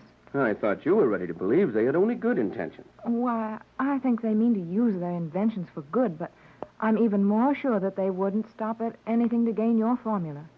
I wish we could warn Johnson of our position. Well, it can't be done, Pat, so we'll just have to be patient. Well, if we can receive his radio messages in safety, how could it do any harm to send him one? They might learn a lot more on the island by intercepting our messages than they would from Johnson's. I suppose so. Have you had a message from Johnson? Tex, it's Joan. They must be awake. I'll say we're awake. What's going on there? Well, suppose you and Joan hurry up forward and we'll tell you. We will join you in the control section at once. Perhaps Joan will know how to get a message to Johnson. Perhaps, or she may agree that we'd better take a chance and send it, even if the Euclideans do hear us. Boy, I sure got a lot more sleep on that steel mattress than I expected to get. How many times have I told you that everything designed by the Euclideans would perform its appointed tasks perfectly? And how many times have I told you that I'm not so crazy about everything the Euclideans do? Now, you two forget your argument for a minute and listen to us. Certainly, Captain. Okay, Tex. What do you want? We've just had a message from Johnson. Yes, and it might be mighty important that we get an answer to him at once. Hey, this boat isn't moving, is it? Obviously not. Well, Tex thought it better to anchor. We were making only 2 or 3 knots. You were wise, Captain Bradford. We may ride safely at anchor here for an indefinite period. Okay, never mind about how safe we are. What about Johnson? He's apparently in some sort of trouble. Or at least we figured that from the unusual wording of his message. What did he say? He said he was making no attempt to complete our plans until he heard from us. And that is not logical? Far from it. Johnson knows everything to do exactly as we would do it ourselves. And when he seems uncertain, he's got a good reason for it. Hey, how about sending him a message, Joan? That depends entirely on Captain Bradford's view of the matter. If this is serious enough to warrant it, we must send the message. Well, I think it's serious enough to warrant doing anything we have to do. Then we will send a message to Johnson. Tex, what wavelength did you get his message on? 3 meters. That's the best on our side at home. J12C to J24Y. If you are getting this, listen carefully, as this may be my last message for some time. Danger threatens original plan. Danger? Quiet, Pat. Radio tampered with. Safety deposit. Formula. Do not come to. Stay away from. John. Hey, something's wrong. What happened to the radio? It was not this radio. Something happened to Johnson's set. He said danger threatens. Then the set started to cut out. I didn't get the rest of his message. I thought he started to say stay away from Los Angeles. Yes, I heard that. This should be a time for great accuracy. Johnson started to say, do not come to Los Angeles. Well, that was the idea anyhow. He tried to say something about the formula. And he mentioned safety deposit. Tex, the formula. Yes, Pat, it's in a safety deposit box at the bank. But no one will ever get it. Euclideans will find it comparatively simple to enter any bank in your world and take from it anything they may desire. Oh, golly. I guess that's right. Oh, Tex, your formula, they know where it is. Yeah, I'm afraid they do. Oh, and they'll get it. Oh, no, they won't. They will easily get into your vault at the bank. Yes, and if they do, they may get their clothes taken off, or worse, for their trouble. Gee, Tex, how have you got it protected? Most natural way in the world. I protected the formula with some of the compound. You've actually placed some of your universal solvent in that vault at the bank? Right. The bank officials cooperated with me in giving me a small, unused section of an old vault. And the solvent is so located there that any disturbance or opening the vault with anything except the combinations known only to Johnson and myself will bring together the two portions of the formula. The universal solvent will be compounded immediately, and flowing over the written formula will destroy it in a fraction of a second. You are well protected, Captain, and your foresight is admirable. Oh, you bet. And it was a good idea, too. Then you're not worried about your formula, Tex? Not much, but I am worried about what they may have done to Johnson in trying to get the formula from him. Hey, Tex, let's call him on the radio. You know, even if his set's gone bad, it'll help him just to know we heard him and we're on our way to California. May we, Joan, dear? The emergency warrants the risk. I will attempt to raise Johnson. He was on 3 meters? Correct, Joan? I'm turning all reserve electrical power in the entire boat into this transmitter. You may now reach Johnson with ease, Captain. I'll try it. J24Y to J12C. J24Y to J12C. Bradford to Johnson. Gregory Boat to Wilmington. Hello, Johnson. We got your last message. Do nothing until... J24Y. J12C to J24Y. Oh, that isn't Johnson. Gregory Land Station Sounds calling funny to Gregory me. Boat. You will answer if you are hearing me, Bradford. Hey, Answer at once. sounds like one of those Euclideans. That is one of the most brilliant and most dangerous of all the Euclidean scientists. Thales, the chief electrical authority in the world today. I am Tex, fully the aware Euclidean that at you our are home listening, radio. Bradford. You will gain nothing by attempting to conceal your position. Your entire course is watched. I will give you 10 seconds to answer me. 10 seconds for the combination of the vault where your formula is kept. Think rapidly, Captain Bradford. You have only 10 seconds. Tex, will you answer him? Don't do it, Tex. He's bluffing. I think we may safely defy him. We'll risk it, and we won't answer him. But he said 10 seconds. What can he do to us? We'll know in a couple of seconds. You have had your chance. Now you will never see your homes again. Nor will you return to Euclidia. You will never leave the floor of the ocean where your submarine now lies. You have failed.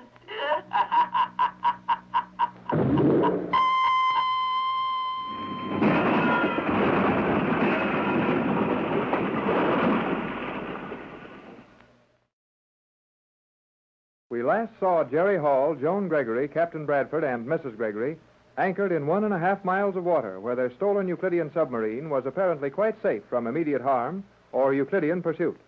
Once more, however, the Gregory party has occasion to learn that no one is ever completely safe or free from Euclidia, the magic island.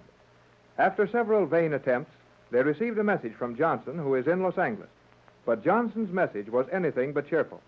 Something is threatening the captain's precious formula, and Johnson's message is interrupted by a strange voice.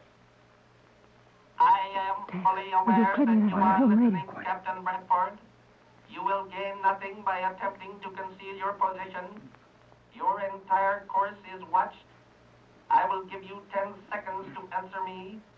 10 seconds for the combination of the vault where your formula is kept. Think rapidly, Captain Bradford. You have only 10 seconds. Tex, will you answer him? Don't do it. He's bluffing. I think we may safely defy him. We'll risk it, and we won't answer him. But he's had 10 seconds. What can he do to us? We'll know in a couple of seconds. You have had your chance. Now you will never see your homes again, nor will you return to Euclidia. You will never leave the floor of the ocean where your submarine now lies. You have failed.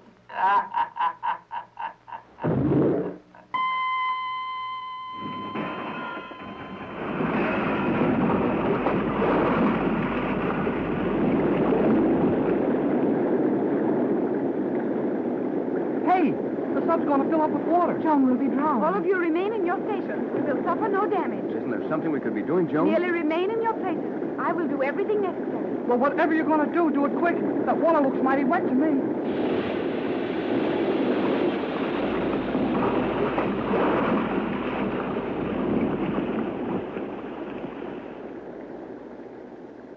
We are now quite safe.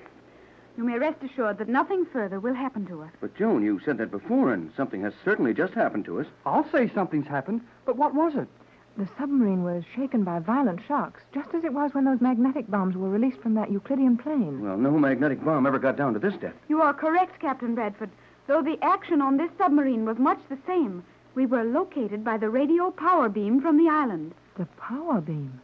Why, Joan, you don't mean that those scientists are able to send a burst of destructive power along a radio beam? They can do everything else. Then we invited that when we took a chance on answering Johnson's call on the radio. Precisely.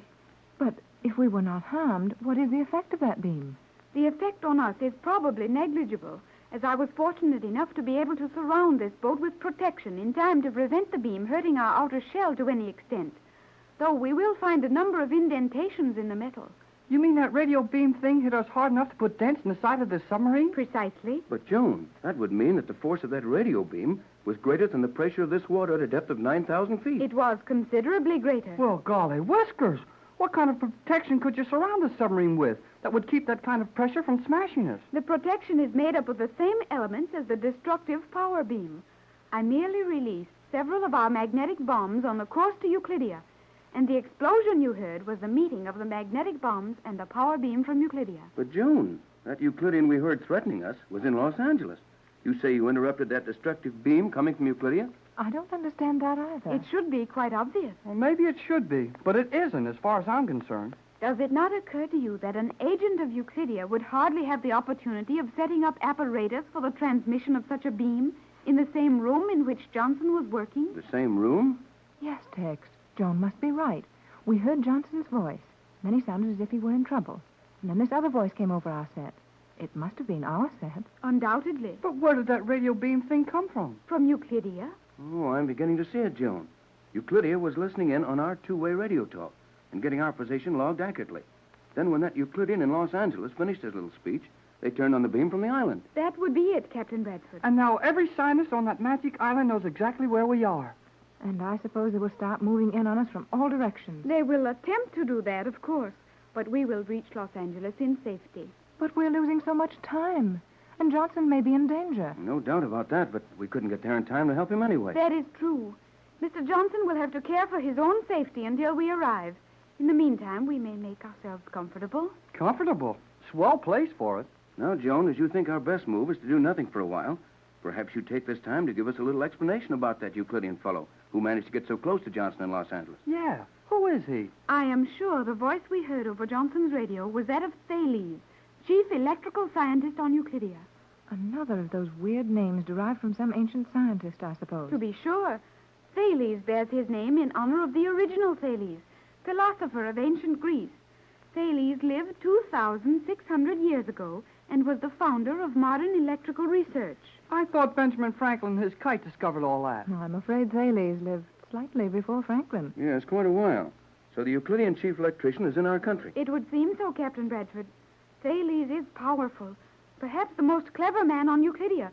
Many believe him to be superior to G47. Well, he's sure got these electrical rays of his trained.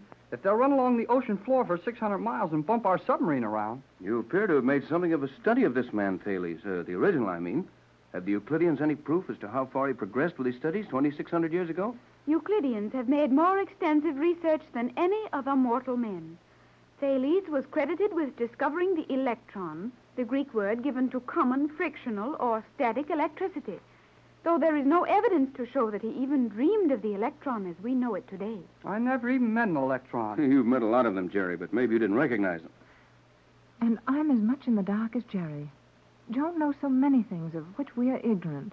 I can still remember learning in school that Benjamin Franklin discovered electricity. Your schools must be sadly lacking Oh, in I don't know. We get along all right. I think it's a lot better to know that Edison invented electric light than to worry about some Greek who rubbed the cat's back to knock out a few sparks before America was discovered. Thales did not rub a cat's back to get sparks. The earliest experiments were performed with pieces of amber and cloth. Okay, but what? And Thomas Edison did not invent or discover the electric light. He did, too. Joan, are you sure of what you're saying? Naturally. Well, now, let's not get into an argument over it. For all practical purposes, Edison improved the electric light and made it really practical after the invention of the dynamo about 1870. But there undoubtedly were attempts made before that.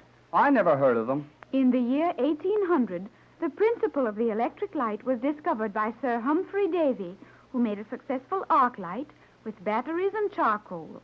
And that was 47 years before Thomas Edison was born. Oh, I give up. You know too blame much for me. No, don't feel badly about it, Jerry.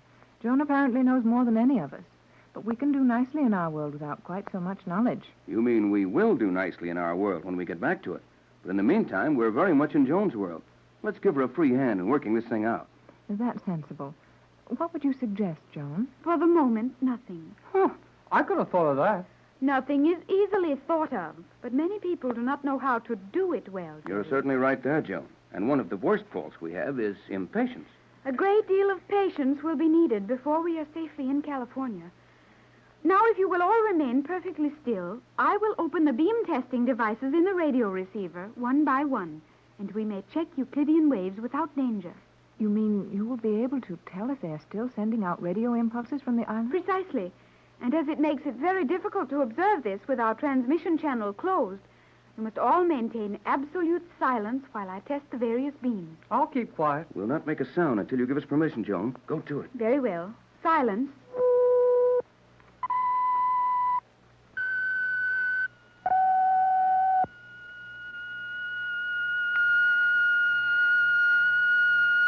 Hey, my ears! Stop that thing! Stop it! Jerry, what's the matter with you? Oh, my ears. My head aches. Gosh, that noise. I didn't hear anything to make your headache, Jerry. Just one of those carrier waves Joan tuned into. No, it wasn't. Gee, my head still aches. It's that same note. You remember, Joan? Yes, Jerry, I remember. But you have forgotten. What did I forget? To remain silent.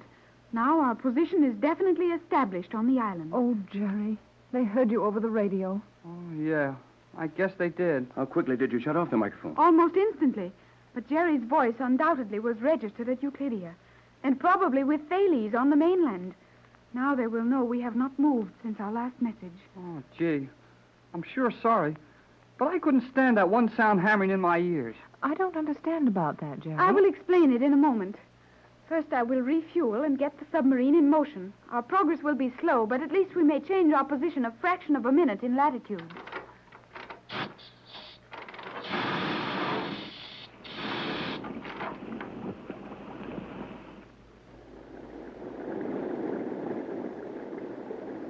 Now I will explain why that seemingly innocent sound should disturb Jerry so badly. Well, why didn't it bother any of the rest of us? Oh, that's my keystone note. Your what, Jerry? Joan can tell you better than I can. Jerry and I have neglected to explain one Euclidean experiment we witnessed on our way to this submarine. You two manage to learn something every time you get lost on that island. All Pat and I saw was a bunch of doors that we couldn't manage. Well, we got mixed up in them, too. It was when we opened one of them that we heard the old deaf guy practicing music. A deaf man practicing music? I will explain it. We accidentally opened the door of the musical laboratory where Octavo was conducting his experiments. Was that his name, Octavo? For Octavius, who was credited with arranging the musical scale? Mother, you knew. Well, we have learned one or two things, Joan, but go ahead. Jerry and I stood in the doorway, observing the old man as he tapped on vessels containing varying levels of water, sounding a true note with each. At last, he struck the note to which Jerry's consciousness is tuned. And Jerry had a severe headache. Yeah, just like I had when that note came out of the radio. That is being done deliberately? Well, I'd say so. Same principle as a musical note wrecking a bridge, isn't it, Joan? Precisely. And while Jerry may be uncomfortable from the effects of his note, I think we have nothing to fear unless they discover the keystone note of this submarine. Joan, they might find a note which would destroy this boat. More than that, they are sure to find it. Our only hope is to reach Los Angeles before they succeed. And if we don't make it in time? Then a single note of music will end this voyage. When we last saw the Gregory party aboard the stolen Euclidean submarine, their position was anything but a happy one. Compelled to anchor the submarine on the floor of the ocean in 9,000 feet of water, Joan soon discovers that the Euclideans have located them even there. As Captain Bradford engages in two-way radio communication with Johnson in Los Angeles, the scientists on the Magic Island send out a radio beam of such power as to nearly cripple the submarine. Then the Euclideans send out a musical note, keyed to a certain pitch, and Jerry Hall gets a severe headache. Mrs. Gregory watches helplessly as they plan to run the risk of capture in a desperate dash to Los Angeles.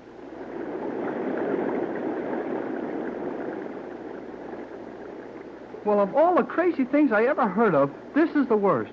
We have to run to Los Angeles to get away from a musical note that makes my headache sent over the radio. It is not that particular note we must fear, Jerry. I can protect you in the soundproof sleeping section in the stern of the submarine.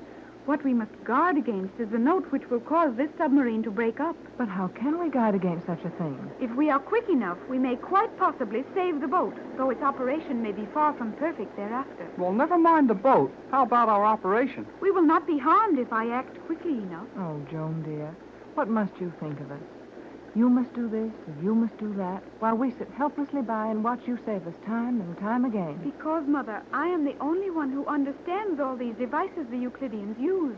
And because I understand how to operate this submarine to the best advantage, to prevent the Euclideans successfully attacking us. But isn't there something we could be doing, Joan? Yes. If you will do as I tell you, Captain Bradford, and you also, Mother, you can assist greatly. Oh, of course, Joan, dear. We'll be only too glad to do as you direct, won't we, Tex? Absolutely. We're in your hands, Joan, and your orders will be the law here. Me too. You will remain with me, Jerry. Oh, then I'm going to help you with something up here, huh? No, I want you near me so that I may keep you out of trouble. I guess that takes care of you, Jerry. Sure looks like it. Never mind, Jerry. If Joan is taking care of you, you're in good hands. What do we do, Joan? You will go to the soundproof section in the extreme stern. Back where the sleeping quarters are, dear? Further back. Just behind the sleeping quarters, you will find another of the transparent steel doors. Open it. Enter the small chamber there and remove everything that is not permanently fastened to the floor and walls of the compartment. What do we do with these things? Bring them forward into the sleeping compartment at once and fasten them down to the best of your ability. Is that all, Joan? Yes, that is all. I will find something with which to occupy Jerry while you are gone. Are you sure you understand exactly what's expected of us, Tex? All we have to do is to clean everything movable out of the stern section. Well, do you know why we're doing this? No, and it didn't seem like the time to ask questions.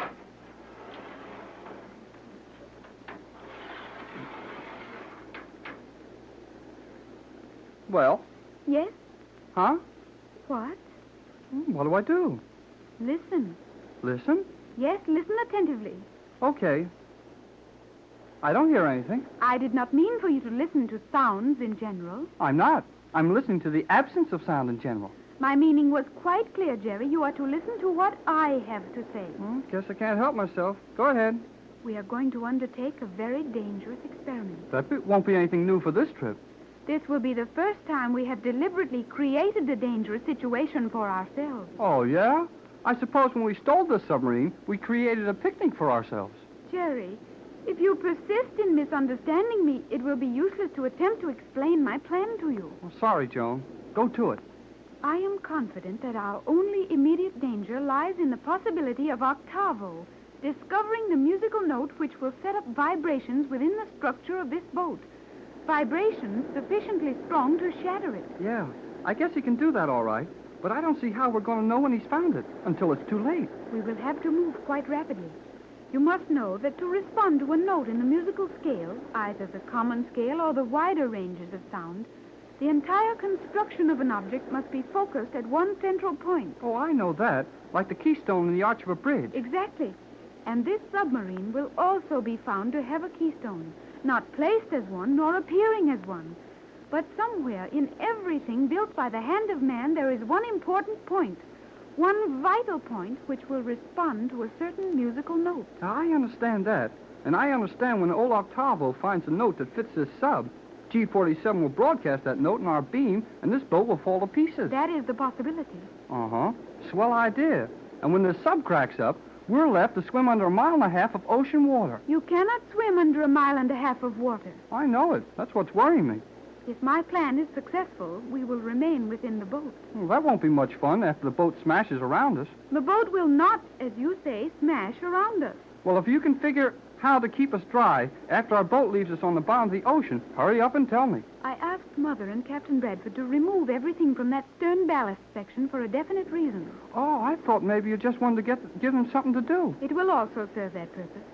However, I want that section cleared so that we may drop it off without losing any of our supplies. Drop it off? Precisely. Drop off the tail of the submarine? It is so constructed as to permit that.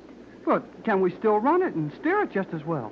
We may continue to operate the boat, and our speed will be appreciably increased, though the loss of the stern stabilizing pins will render accurate navigation difficult. Oh, that's nice. We'll go faster, but we can't steer the blame thing, huh? Won't we have a lot of fun zigzagging around, cutting the tops off submerged islands? I will guarantee to keep the boat free of any such obstruction. But what good will it do us to lose the tail of this thing? Old Octavo isn't shooting his musical note at the stern. He's aiming for the keynote of this boat, and that's probably near the center of it. Precisely. And my plan is this. Octavo will find that note without doubt, and possibly find it very soon, as he must have been experimenting all through the hours since we left the island. When he finds it, it will be sent out on our course. And we'll start to shake ourselves out of this floating target. Yes.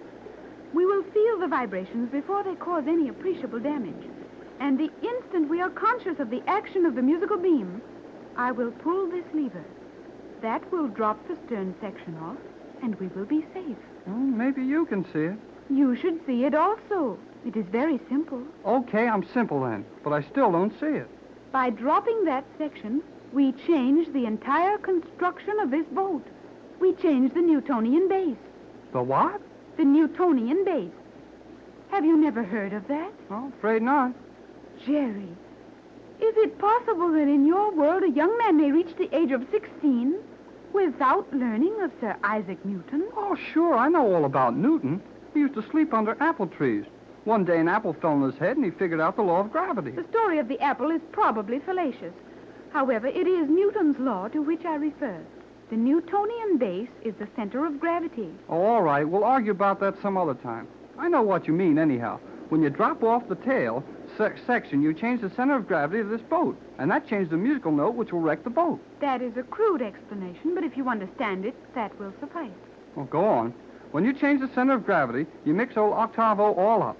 And then he's got to spend some more hours making noises with glasses of water until he finds a new musical note which they can broadcast to wreck us. That is it. Our safety depends on my ability to recognize the vibrations of the destructive beam the instant they strike us, and to distort them by losing the stern section. Well, do we have to open the receiving side of this radio set to hear the beam coming? It would be very simple if we could do that. Unfortunately, the note which will strike the vital center of this boat will be of such high frequency that the ear will not detect it. Well, if we can't hear this thing coming, what can we do about it? I've explained that over and over, Jerry. We will feel the vibrations. The submarine will actually start to break up, and then I will drop the stern section. That's going to make it mighty close figuring. But if that's the best we can do, well, it's the best we can do. Mother and the captain are coming. Then they must have finished cleaning house back there. I think we removed everything from that section. Yeah, I know we did. We've got everything that wasn't part of the boat. That is well. Now, if you will take your station and lock the safety devices on the steel chairs. Well, what's going to happen, Joan? Get yourself anchored in that seat, Pap, and Joan can tell us what she has in mind. I've secured my life belt. I'm tied in. Me too. Excellent.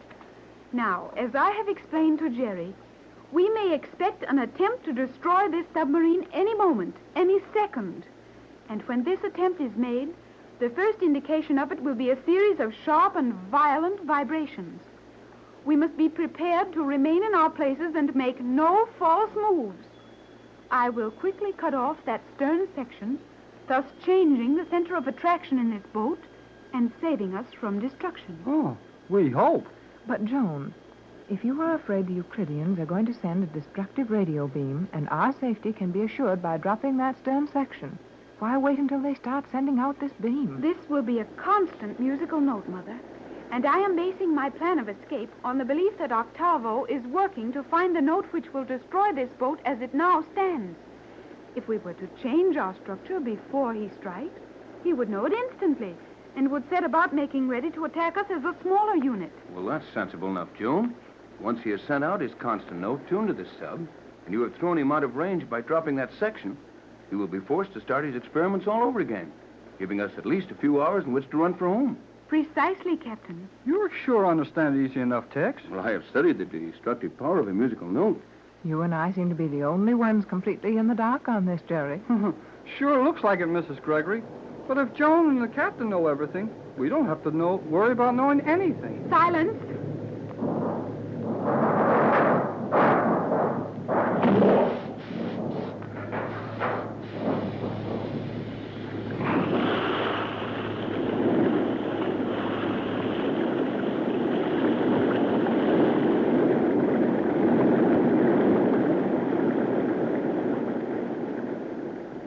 Golly whiskers! Joan, you did it. Good work, Joan. You saved the submarine. Oh, Joan, that was wonderful. The boat was being shaken to pieces. We were very near destruction for a few seconds.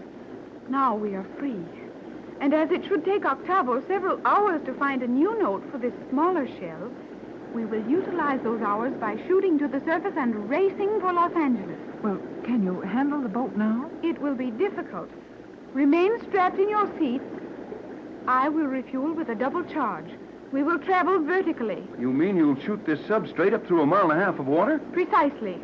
Boy, oh boy! Everybody hold on tight. We're going straight up.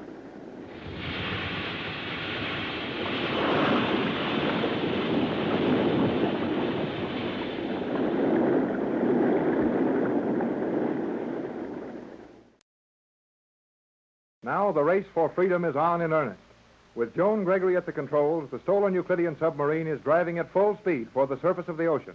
And that full speed is terrific. The submarine is capable of making over 40 miles an hour underwater. And added to this is the change in water pressure, which aids in shooting the boat straight up, almost as fast as a bullet shot out of a gun. Jerry, Mrs. Gregory, and the captain are excited by this ride and perhaps a little nervous. But they appear to be quite comfortable as they sit in their swinging steel chairs, securely fastened with safety belts. Joan is giving them some last-minute instructions as the submarine nears the surface.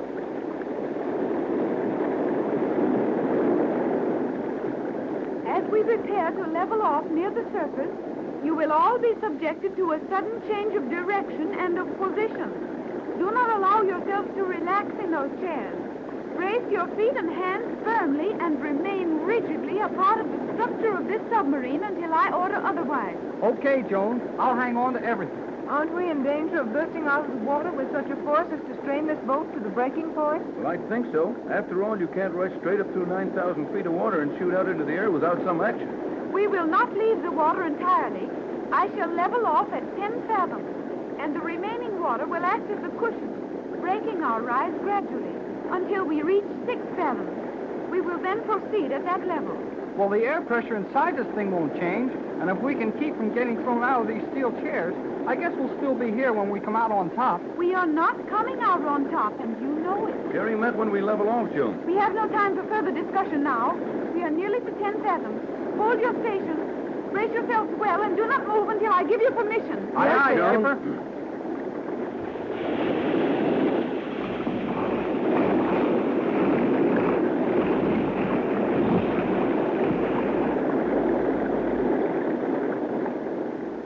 Now speak.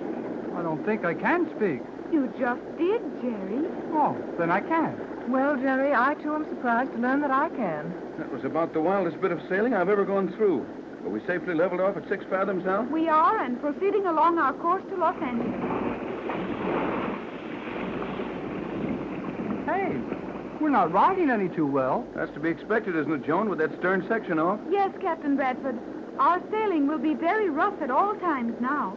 The submarine is hard to control without the stern stabilizing fins. We're certainly flopping around like goldfish in a bowl, but we seem to be making good time. The vibration is not as great at this speed as it would be at a lower rate. Then, for heaven's sake, don't slow down. Are you uncomfortable, Mother? I've really been more at ease a number of times, Joan, but I can stand it if the rest of you can. When I think that we're getting away from that island, I can't imagine anything I couldn't stand. That goes for me, too. Hey, Joan, how about using our radio now? It would not be advisable. I hope that G-47 and Thales will suppose this boat to be destroyed. And in their excitement, it is barely possible the scientists in the transmission chambers on Euclidia have failed to note our movement on their prism reflectors. Well, I don't think those Euclideans ever miss anything. They will probably locate us within a very short time. But they won't be able to reach us with anything, will they, Joan? Not to my knowledge. Though it is quite possible that G-47 did not let me see everything there was to be seen on Euclidia. There were secret chambers where only a few of the greatest scientists went. What about this man who succeeded in getting to Johnson at our radio set? Thales.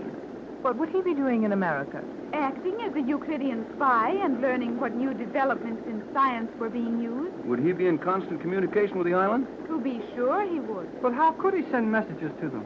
He'd have to have a radio set somewhere in the States, and his messages would be picked up all over the world.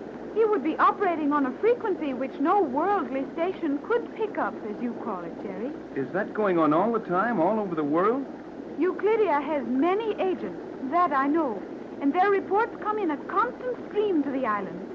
But it is most unusual for a scientist as great as Thales to leave the island. Such work is usually delegated to minor scientists. Looks like old G-47 figures we're pretty big stuff. Big stuff? Jerry is off on one of his non-English speaking tours.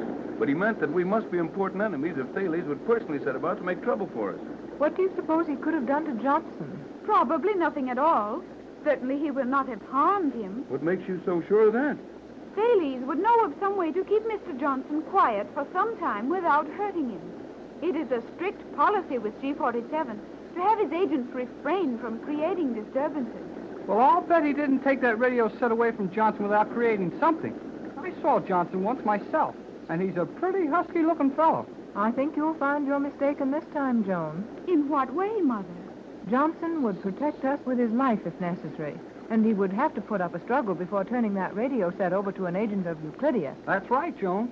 I imagine that Johnson and Thales have never seen each other. Oh, you will all remain silent. No, I but said if you Joan, will all remain silent. Well, thank you. I will attempt to explain. I wish you would. We heard Johnson's voice over the radio, and then the reception became very poor. The radio sounded as if it had been knocked over or broken or something. Yes, and then Johnson said that danger threatened him, and that the radio had been tampered with. There's no other way to figure it, Joan. Thales was standing right over Johnson when he sent that message. I know you are wrong, and I will prove it. Well, you'll sure have to. Hey, hold this thing still. That was a bad one. Oh, it felt as if the boat were turning around. We did waver slightly from our true axis course. Wave slightly? Huh. I get tossed around like a canoe in a storm, and we wave slightly. We are riding easily now, Jerry. So go on with your explanation about Johnson and Thales. Johnson did not say that danger threatened him. He said danger threatens our plan. Why, yes, Joan, that's true. And furthermore, Johnson did not sound as if he were engaging in a struggle. The radio was becoming uncertain, but Johnson's voice quality or his relation to the microphone did not change. Say, I guess it didn't at that. You're right so far, Joan. Go on. You have progressed far enough with your own experiments, Captain Bradford, to realize that it would be a very simple matter to place a destructive solvent in Johnson's radio.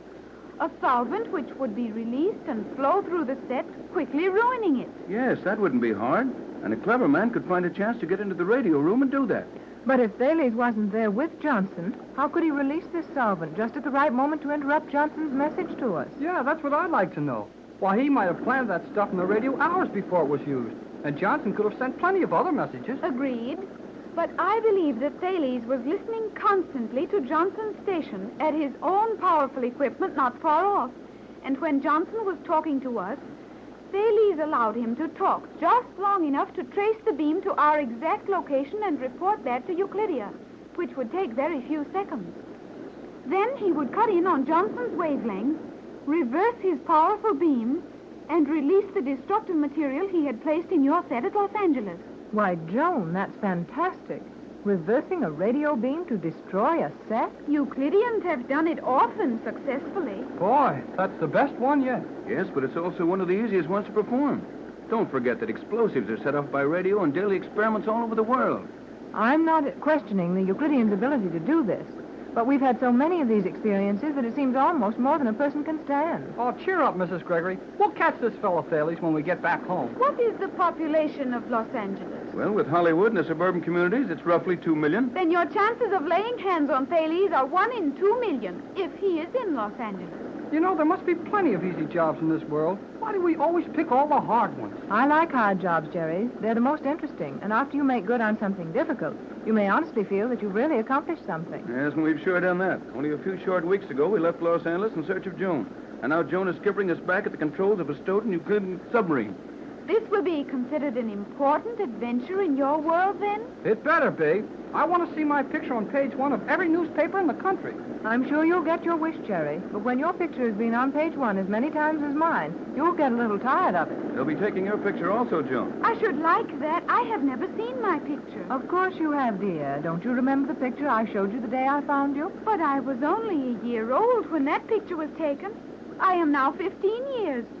Surely I do not look the same. I'll say you don't. Oh, Joan, dear, that was dangerous, wasn't it? No, Mother. Uncomfortable, possibly. Possibly nothing. Uncomfortably, for sure. Joan, there's something I don't quite understand about these sudden wild swings the stern of the boat makes. What is that, Captain? Well, when we're running along at constant speed, the gas combustion chamber makes hardly a sound. But when the stern of this thing whips around out of control, there's a heavy burst that sounds like escaping air. How do you account for that? Quite easily. When the stern is suddenly thrown around out of balance, and it will be so repeatedly without the stern section, when that occurs, the speed of the rear sections of the boat is so great during the short arc of movement that the gas bursting from the combustion chamber is actually going into a vacuum created by the boat. No wonder I don't feel so good when those things happen. If we're flapping around fast enough to leave a hole in the water behind us. Joan, is it safe for me to return to the sleeping quarters and lie down? Of course, Mother. Pat, are you ill? Of course I'm not ill. Only I think I'll rest a little. You look kind of white around the mouth, Mrs. Gregory. Are you seasick? Seasick? Oh, not after 15 years on the water in my own boat, but I think I'll go.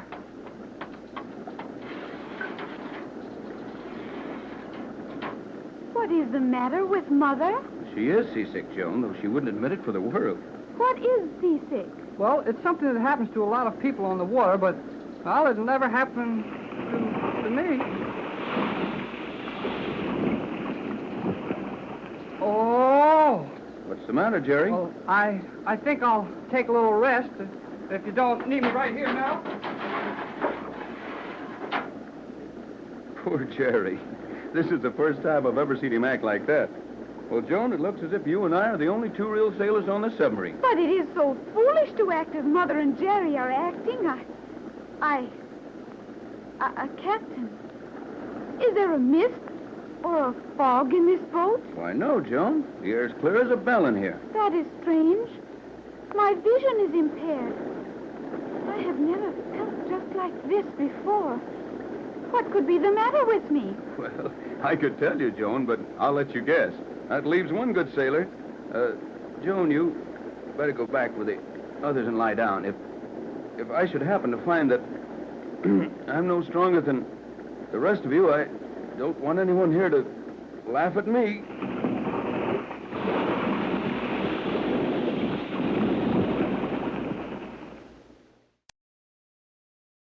stolen Euclidean submarine is still racing for Los Angeles. Hour after hour, the powerful explosions of compressed gas have driven the speedy boat on toward its goal. It is now noon, and a blazing summer sun is beating down on the waters of the Pacific Ocean. The submarine is very near the surface of the water, and in the control section, Captain Bradford, Mrs. Gregory, Jerry, and Joan are discussing a shadow on the water directly above them. I don't like the looks of that shadow. The shadow is harmless. Sure, but what's making the shadow? Looks to me like a good-sized plane, and a plane flying not any too high. That is precisely what casts the shadow. One of the Euclidean planes? Undoubtedly.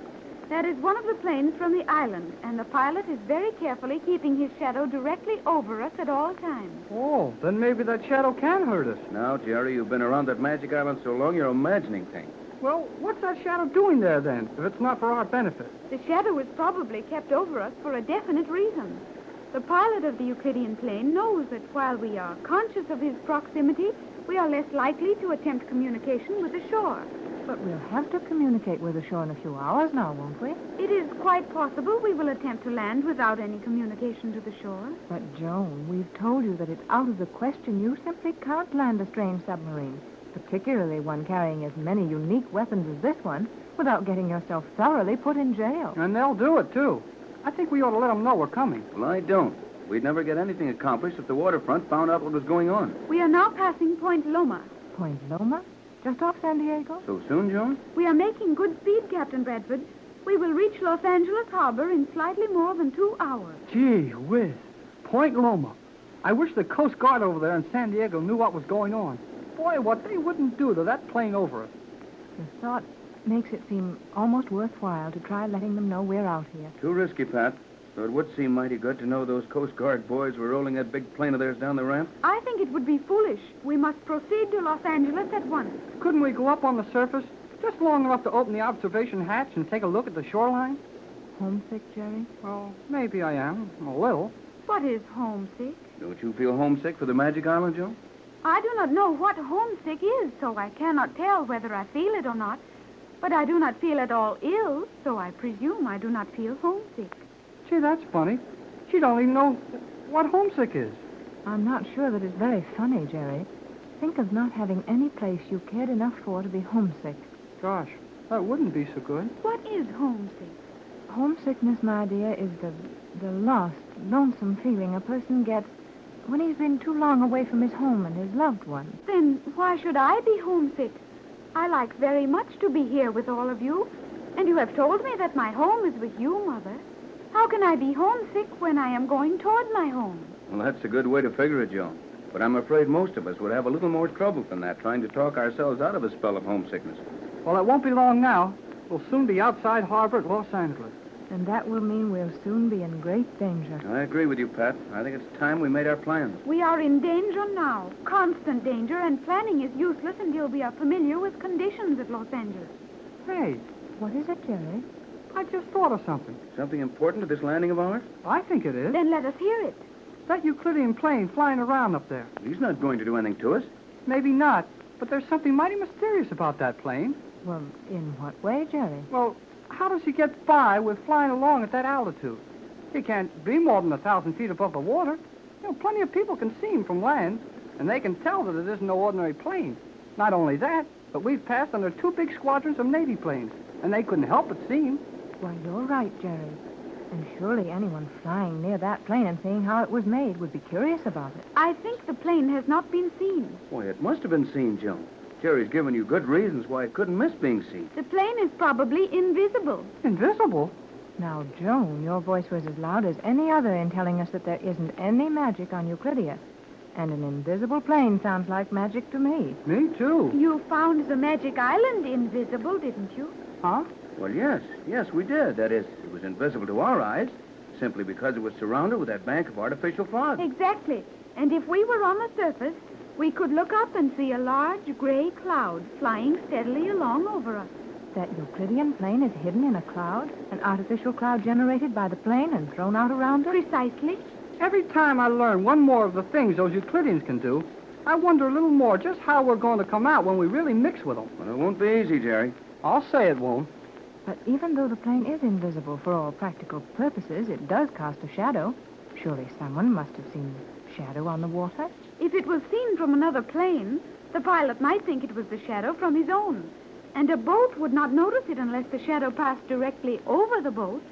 We know the shadow has not done that, for we have not passed directly under a boat.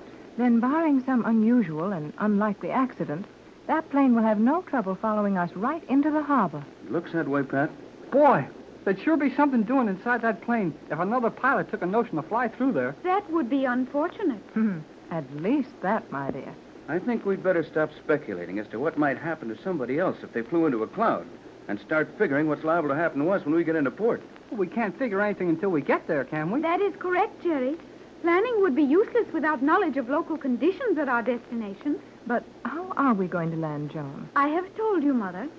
We will use individual airlocks and leave the submarine anchored at the 10-fathom level. We're going to unload from this barge 60 feet below the water level and walk into the harbor? That is the general idea. It don't sound any too good to me. Well, Joan must know what she's talking about, Jerry, or she wouldn't suggest such a thing. Well, I haven't heard enough of the story to make it sound right. You have given me little opportunity of telling you anything. Well, what about all the hours we just sat here and hung on while we plowed up most of the Pacific Ocean? Well, Joan has been mighty busy all the time, Jerry.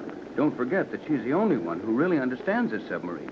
And we've been depending on her for all our navigation. Oh, I know that. But she means I talk too much. Do you not? Well, maybe I do. Don't feel badly about it, Jerry. We all talk too much at times. And I agree with you that now is the time to make what decisions we can about our landing at home. Joan is absolutely right when she says that we must leave the sub submerged, safely beyond the harbor, and safely below any possible accidental discovery from the surface. Correct, Captain. And as I understand it, you know exactly how to get us safely from that submarine to the surface of the water and then into the harbor? I will see that we float safely on the surface of the water. You will be responsible for our landing in the harbor. I knew there was a catch in this somewhere. Now, Jerry. Oh, sorry. Joan, dear, do you realize that we will probably be anchored out too far to swim in comfortably? And that there's no way to arrange for anyone to meet us unless we send them a radio message. We may have to use the radio as a last resort. And that will let the Euclideans know exactly where we've anchored this sub. Well, what do we care if they get the boat? Just so we get out of it first. I'd like to be able to dry dock this boat, let our Navy men take it apart. They might learn a lot of things that the governments of the world should know. I think we will be able to lay our plans when the time comes. For the moment, I have a far greater problem facing me. What's that? This submarine is no longer swaying around. The stern is perfectly stable. I noticed that. So did I, but I thought it was purely accidental. I like it. Is there more to it, Joan? I believe there is. We are being held on our course. Held on our course? From some outside source of power? It would appear so. But what kind of power could do that? I fear I know the answer. You fear you know the answer? Yes, Mother. But I will withhold it until I am certain. Well, now, look here, Joan. We're not children, any of us. If you know something we will have to find out eventually, why not tell us now? Perhaps we can help you work it out. Sure. Everything that's happened to us so far has come out all right. I think the men are right, dear. What is it? We are rapidly losing our forward speed. We're slowing up? Observe the speed as indicated on the instrument. Well, it seems that we're only making 35 knots now, and the needle is gradually dropping off. Precisely. Are we running out of fuel, Joan? Definitely no. Then what's holding us back? You have hit it very accurately, Jerry. We are being held back. But that doesn't make sense, Joan. What could hold this submarine back? Magnetism? Magnetism. That sounds like another trick of the Euclideans. Without doubt, it is the work of G47 and his scientists. But how could they reach us? Joan, look. That speed indicator has fallen off to 30 knots. It will not fall below that speed, I think. You seem quite certain what is taking place, Joan. I am almost sure. One moment more, and I will know. One moment. Is something going to happen to us? Nothing more than is happening now. Captain Bradford, you are a navigator. Will you look at my compass? Why, sure, Joan, but... Oh. Huh? What'd you see, Tex? This compass is pointing due south, and we're running due north. Every instrument on this board is paralyzed, and every needle that is near enough the horizontal to swing free is pointing south. Then the Euclideans are using magnetism on us. They're sending out magnetic beams from that island to hold us back. I don't believe it. Even on the Magic Island, they haven't got strong enough magnetic powers for that. Oh, maybe they could pull the compass around, but they sure couldn't hold the submarine back. Correct, Jerry. It is not being done from the island, but it is the work of the Euclideans. From that Euclidean plane flying over us? No, Pat. Wait a minute. I think I've got it. There's the Euclidean, submarine right behind us. Oh, no, Tex. Yes, Mother. Oh, but how? You must be wrong, Joan. You said this was the fastest sub on the island. It is, but do not forget that we lay at the bottom of the ocean, practically motionless for hours. You're right. And every time we had to dive to get away from those bombs, every time we had to submerge to keep out of trouble, there was a sub gaining on us all the time. Gee, one of those Euclideans plowing along our course, just waiting for a chance to catch up with us. But how could they have been so sure of our course? That is one occasion where the very perfection of Euclidean machinery has betrayed us. Any Euclidean submarine commander would know that we would be navigating with the automatic devices, and that our course would be the regular Euclidean course to Los Angeles. He could not fail to follow us. And now, there's one of those submarines practically on top of us. He must be pretty close, isn't he, Joan? Within a mile, or his magnets would not hold us back. Well, what are our chances? To outrun that submarine, we have no chance. But he will never shorten the distance between us. Well, that's all right here. But when we get to Los Angeles, what then? Yes, Joan. What then? We can't possibly get out of this submarine and escape during the few minutes it will take him to catch up with us after we stop. Well, I don't see what we can do about it. It's up to you, Joan. I see no more chance of escaping that submarine than you do. That is, if we attempt to stop at Los Angeles. Attempt to stop? Joan, we must stop there. Then that other Euclidean submarine will stop with us. And what will happen then, I am afraid to say.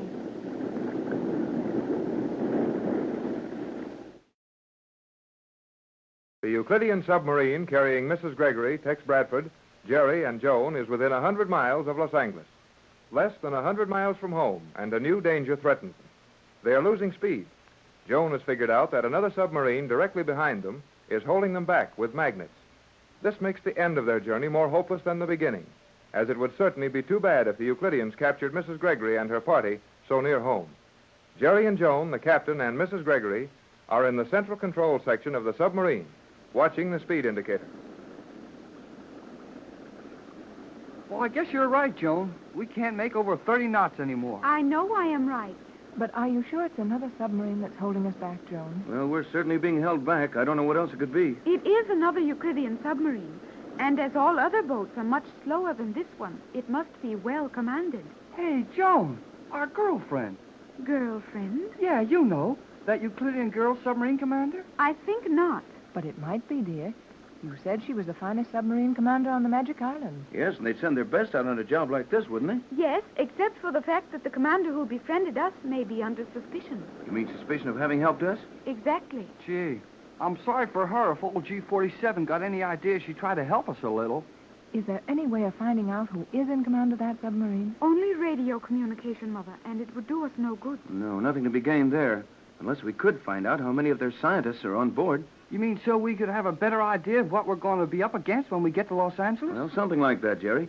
I thought I might get an idea as to what they're most likely to do if I could find out who's on that boat. That would make very little, if any, difference. The Euclideans are so well versed in all sciences that any of them could perform what tasks might be necessary to interfere with our landing. And now, with that submarine so near at hand, we're not at all sure of landing. We will land, but it will not be as simple a process as I had thought. I don't see any chance of landing at all. I'll bet we can figure out some way, Jerry.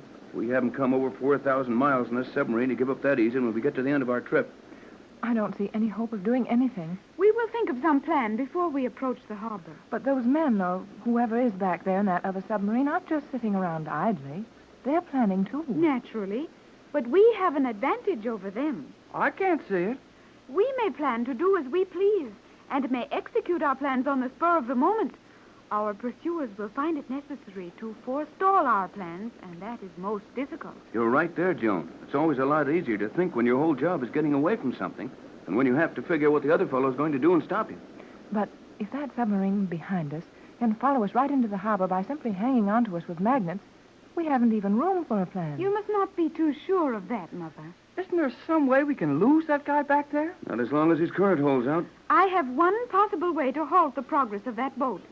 But I do not want to use it except as a last resort. It seems to me that we're not far from a last resort. Yeah, and if you know any way to get rid of that fella, this looks like a swell time to do it. I do not think the emergency is great enough. Well, you know best about this equipment, Joan.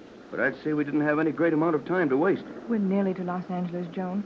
We'll have to act very rapidly to get away from that boat with any margin of safety. That is true. but it might be very dangerous to lose them too quickly. I don't see why. If you're trying to get away from somebody, the sooner the better. What if you escaped from them early enough to afford them the opportunity of making additional plans to recapture you? Huh? You mean that if we succeeded in losing our pursuers now, it would only give them another chance to catch us? Precisely. Well, I can understand that all right. Your idea is correct, Joan, providing we can stop them at the proper time. That is, of course, our problem. What do you propose to do, Joan? Use our magnetic bombs on that other submarine and hold it motionless for a period of time sufficient to allow us to escape from this boat to the surface. Magnetic bombs? The same kind of bombs the Euclidean plane dropped on us? Exactly the same type of bomb. But, Joan, do we have any of those bombs? To be sure, Mother. I have told you this submarine is fully equipped. Well, I certainly don't see anything that looks like a supply of bombs. Oh, never mind, Tex. They're probably just a lot of little pills like those big dinners we've been eating. How large are those magnetic bombs, Joan? Approximately 1 cubic inch. 1 inch? Gee whiz. A bomb 1 inch square will hold a submarine still in the water? If the bomb is placed near enough to the boat, certainly. Golly, where are those things? I will show you when the time comes to use them. And how will we know when that time has come, dear? Yes, Joan, we'd better know exactly what your plan is. Then if, well, we have to act quickly, we won't be in the dark as to what we're supposed to be doing. That submarine will not gain on us. They must remain at a distance of approximately 1 mile. That will give us ample protection when we enter the harbor. You're going to wait till we get into the harbor to turn those bombs loose? That might be dangerous to other shipping, Joan. We don't want to excite a lot of suspicion as to our movement. In that event, we will release our bombs at an appointed place outside the harbor. That other submarine will be held powerless at that point for a sufficient length of time to permit us to escape. I think you're right, Joan. The longer we wait, the more chance we'll have of holding that boat powerless at the time. Our safety will depend on the fact that it is powerless. I guess that part of it's all right. But how about the men on the other boat having a little sense of their own? What do you mean, Jerry? Well, those fellows back there in that other boat aren't asleep. They'll soon figure out what we're going to do. Naturally they will. All right, then. What's going to stop them? Stop them? What do you refer to? Well, they've got some of those magnetic bombs, haven't they? Naturally. Then why can't they hold our boat powerless? Just as easy as we can hold theirs. I wanted to ask that same thing, Jerry, but the rest of you have left me so far behind in all these technicalities that I was ashamed to ask. Well, you needn't be, Pat. I can't see it any better than Jerry does. Those bombs will work both ways, won't they? To be sure. The action of the bombs is identical from either ship. But the fact that those bombs are magnetic, that their contact is strongly magnetic, is our best protection. Well, I still don't see it. That other submarine is now sending out a magnetic beam, which is retarding our speed and allowing them to cling to our course. That is understood? Oh, sure, we know that. It's the action of the bombs that puzzles us, Joan. The action of the bombs, as bombs, has nothing to do with this. They are merely small cubes of a highly compressed substance which will form a powerful magnetic field when released in salt water. But those bombs cannot be fired through the water for any appreciable distance. Oh, now I'm beginning to get it. They couldn't possibly shoot those bombs far enough ahead to catch us. But we could drop them on our course for the other boat to run into. Gee, that's simple, isn't it? Most things are very simple, Jerry, after we understand them. That is not all. Once we release a bomb, their magnetic beam will pull it directly to them at a terrific speed, and they will be held motionless almost instantly. Well, you're right. That beam would pull the bomb to them. And more than that, it would prevent them sending a bomb after us. Then let's turn one of those bombs loose right now. No, Jerry. Why not, Joan? We're getting closer to Los Angeles all the time. I should think our best move would be to lose that other submarine as soon as possible. It would seem so, Mother, but for one thing. Well, what's that? The effects of the bomb would hardly last until we reach the harbor. Oh, and that sub could take right out after us again, huh? That's it, son, and Joan's right. The thing to do is to wait until we're nearly ready to anchor. Then release one of the bombs. And the magnetism is sure to hold the other boat powerless long enough to give us a chance to land. Precisely, Captain Bradford. Well, I can understand that all right. But it seems as if we're taking the enemy dangerously near to our camp. Well, I guess that's about the best thing to do, though, Mrs. Gregory. At least we're going to be sure where he is if we've got him pinned down the water with one of those bombs. Yes, in the meantime, though, we'd better be making some plans to get out of our own submarine and safely onto the land. What would you suggest, Joan? I think the captain should take charge of that. You are all more familiar with your resources than I am. You're right, Joan. It's up to us on this end. We sure used you enough on that island. Well, we'll get ashore if Joan knows how to get to the surface from this thing. I will attend to that. Well, what can you do about landing us, Tex? Well, I don't know yet. Joan, is there any objection to our using the radio now? I think we could do no harm by using it. though the submarine following us will receive all messages we send. But can we use it with that magnetic beam hanging onto us? Transmission will be difficult. We'll have to try it. There's no other way we can reach Johnson. Well, what can we tell Johnson after we do reach him? You said you didn't want the story about this sub and the one following us to get nosed around yet. I think I can do it with a code message. Remember, Captain Bradford, that it will be dangerous to state a meeting place with Johnson. Your arrangements will undoubtedly be overheard by the other submarine and by Thales or some other Euclidean agent on the mainland. Tex, how about one of our old courses? The airline charts we made when we were training pigeons and testing directional radio beams. Just what I had in mind, Pat.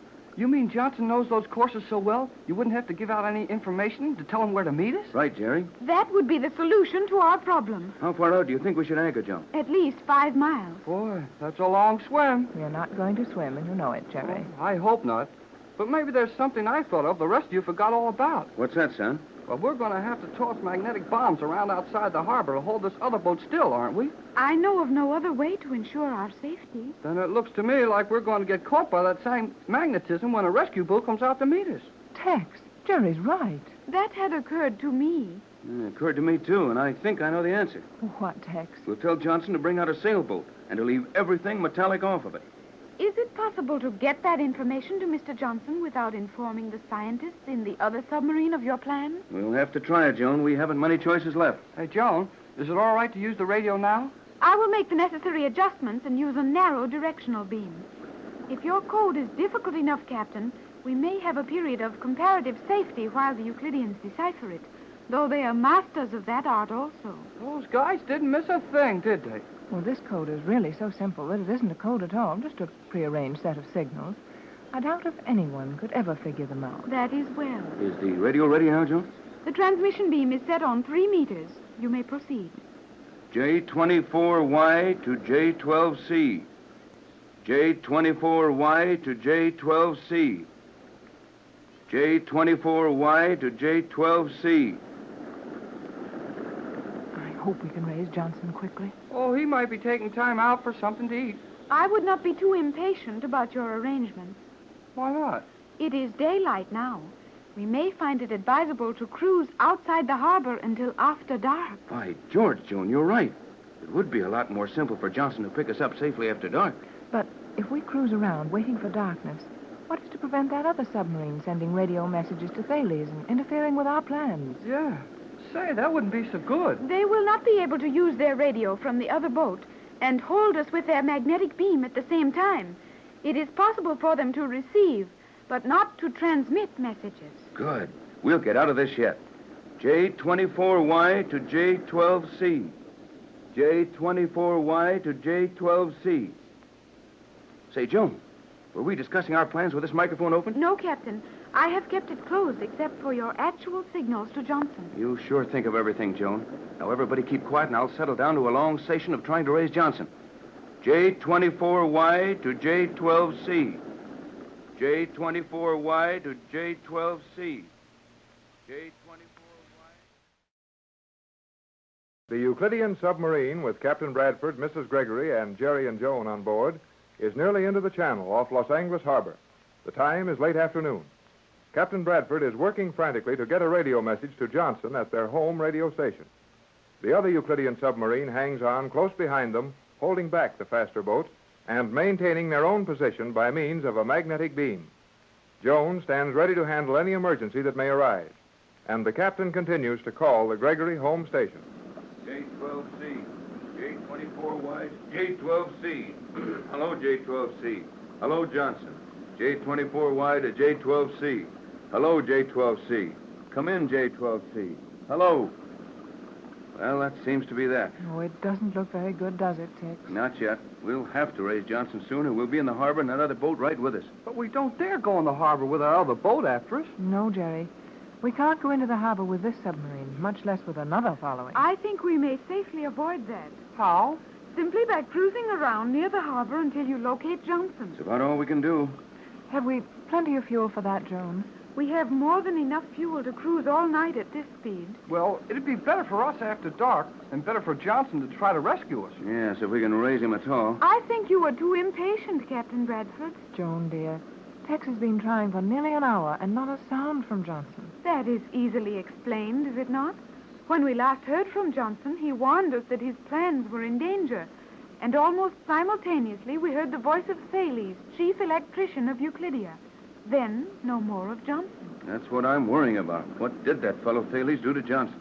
Well, they sure spoiled Johnson's radio set. We know that. And it would take some time to repair or replace that radio set, would it not? But, Joan, why doesn't Johnson get to another set somewhere and start calling us again? You say you're sure Thales wouldn't hurt Johnson any. It is not reasonable to think that he would harm the one man who is the connecting link with Captain Bradford. Then, if Johnson is unharmed, as you believe, I agree with Jerry's question. Why doesn't Johnson get to another radio set and let us know what he's doing? Well, I know one answer to that. Johnson is probably sure that we were getting his message at the time Thales interrupted it. And he will figure that Thales will be watching for another call from us. It might sound reasonable from Johnson's point of view that he could do us more harm than good by calling and forcing us to answer him. I quite agree with you, Captain. Well, so do I. But I don't see where that helps us very much. Isn't there some way we could send a message to Johnson, telling him something more of our situation than he can possibly guess? Boy, now would be a swell time to use those homing pigeons. Yes, wouldn't it? But old G-47 has them safely hidden away on the island. There is nothing to be gained by speculating on the impossible. Can't you try to get Johnson to answer you, Tex? I've been doing that for over an hour. Well, I mean, try to tell him in code that we'll be floating around loose in the water off San Pedro after dark tonight. That should get some kind of an answer out of him. It would also let the Euclideans know a great deal about our plans. Now listen, Joan. Just listen to me for a minute. You're scared to death of old G-47 and the rest of the Euclideans on the Magic Island. Well, I'm not saying they can't do plenty of tricks, but we may just as well be prisoners back on the island if we've got to run around the bottom of the ocean in a submarine for the rest of our lives. And I feel very much the same way, Jerry. We took a chance when we even set out to look for that island, and we've taken many chances in escaping twice. And I can't think of anything that would make the Euclideans more angry than stealing this submarine.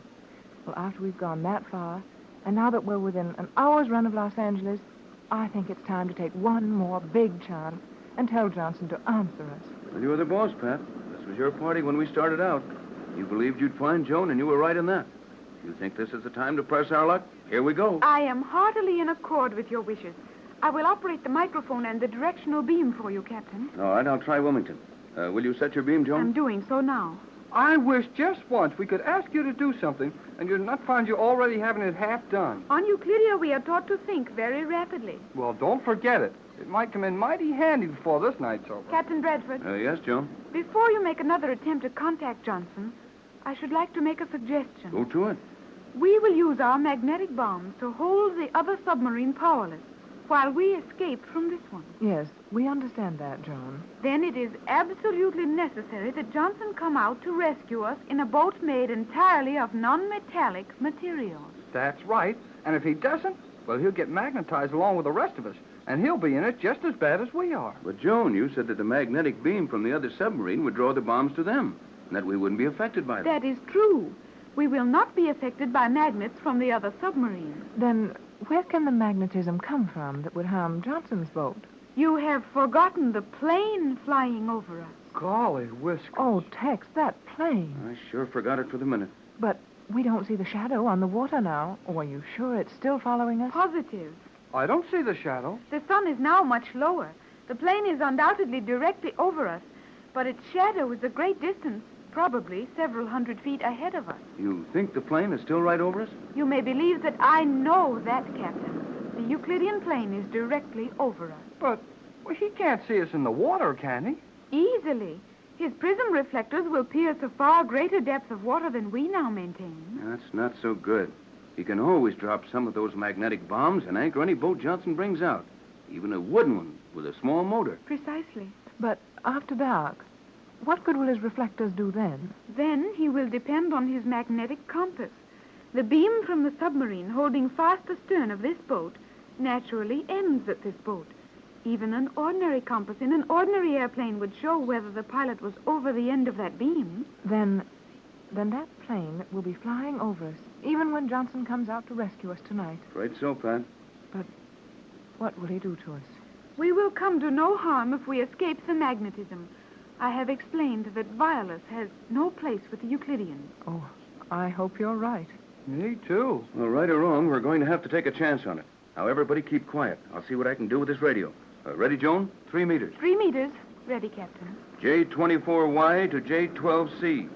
J24Y to J12C. Get this, J12C. Answer at once. J12C. Answer J24Y at once, regardless of reason for your silence. Answer at once. J24Y calling J12C. Answer at once. He may not even be hearing you. Oh, keep trying, Tex. We've got to raise him very soon, or it'll be too late. Right, Pat. Joan, we may need more than one wavelength. There's no way of knowing what sort of set, if any, Johnson has now. Will you try various bands? Change the set over after I complete each call and wait a few seconds for an answer? I will make the changes, Captain. Ready? Ready. J24Y to J12C. J24Y to J12C. Answer at once, J12C. J24Y to J12C. J24Y to J12C. Answer at once, J12C. J24Y to J12C. J24Y to J12C. Answer at once, J12C. J24Y. Go ahead. It's Johnson. Oh, Tex, it is. Silence. J24Y to J12C. Get every word of this. May not be able to repeat. Using only 3/4 of our power. Ready. Copy. Remember, the wooden vessel. When you bring formula to the fusing point, greatest danger, intermediate point, when you see one ingredient, precipitate, wholly black, move fast, limited time. That's all. No questions. J24Y to J12C. That's all. J12C. J24Y. Got your message. Will follow instructions. Will have formula completed when you call for it. That is all. J12C. Well, he got it. Every word of it. Did you actually send Johnson a code message then, Captain? I certainly did. A little slow about it, as I had to figure it out and jot it down as I went along, but he got it. That's more than I did. You sure think fast, Tex. I told you, Joan. Tex and Johnson are the 2 finest men in the world on extemporaneous code messages. A few months ago, I would have questioned that, as the Euclideans claim they are the finest. But now, I believe you. Well, I didn't get anything out of it. All I got was the 3/4. Careful, Pat. Joan, is it safe to talk now? Perfectly safe, Captain. I have insulated us against all possible communication. All right, then here's the message. Now, look. I told Johnson we were using only 3/4 of our power. And that means the 3rd and 4th words in the message. That's right, Pat.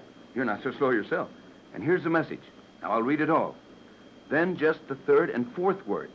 Remember the wooden vessel when you bring formula to the fusing point. Greatest danger, intermediate point, when you see one ingredient, precipitate, wholly black, move fast, limited time. Now, did you get it? Not me. You concealed it well, Captain. What is the message? Well, now watch. I'll cross out every first and second word and read what's left. Wooden vessel, bring formula, fusing point, intermediate point, C1, wholly black, limited time. I got it. Johnson's going to meet us halfway with a wooden boat as soon as it gets dark. Oh, splendid work, Tex. It is indeed excellent, Captain Bradford. But I fail to understand the appointed place. Well, intermediate point means halfway. And C1 means our old pigeon training course. Course number 1 to Catalina. Oh, that covers it, Tex. Johnson will be prepared to meet us with a sailboat, halfway to Catalina, on our old training course as soon as it's completely dark. That's it, Pat. I don't see how it can miss. Oh, it seems almost too much. We're within a few minutes of the harbor, and Johnson will be out to meet us. And in a few hours, it'll be all over. Remember that it is still daylight, and we have several hours before the appointed time. That's a swell thing to bring up, just when I was feeling good. We've got to chase around for hours with that other sub hanging on our tail. Yes, I had nearly forgotten that. No, I hadn't, but it doesn't matter one way or the other. We're in no danger from that boat now. What was that? I didn't notice anything. Neither did I. Silence. I heard it then, all right. That is another musical note from Euclidia. Octavo is near our keynote with his beam. We must put on emergency speed and try to shake off that beam. You mean they're finding us with one of those destructive musical notes? I thought I felt the submarine shake. You did. Our only hope lies in changing our position constantly until after dark. If that note finds us squarely, Johnson will never find us. Just outside the entrance to the Los Angeles harbor at San Pedro, a strange adventure is nearing a climax. The stolen Euclidean submarine with the Gregory party on board is racing across the Catalina Island Channel, and another Euclidean submarine, filled with scientists from the Magic Island, is hanging grimly to the Gregory boat by means of a magnetic beam. Joan is at the controls as total darkness covers the channel. The time draws near for their attempt to escape from the submarine. Hey, Joan, we're picking up a little speed. We do seem to be moving faster, Jerry. Why is that, Joan? It is barely possible that the magnetic beam of the following submarine is weakening slightly. Well, I wouldn't be surprised. They've used that thing continuously for 7 hours. How about our getting the magnetic bombs back to them if that beam gets too weak? Do not worry about that, Captain Bradford. The magnetic bombs will follow a line of electrical impulse no matter how weak. Then we are absolutely sure we can hold that boat helpless, and we're ready to escape from this one? Yes, Mother. What's our position now, Joan?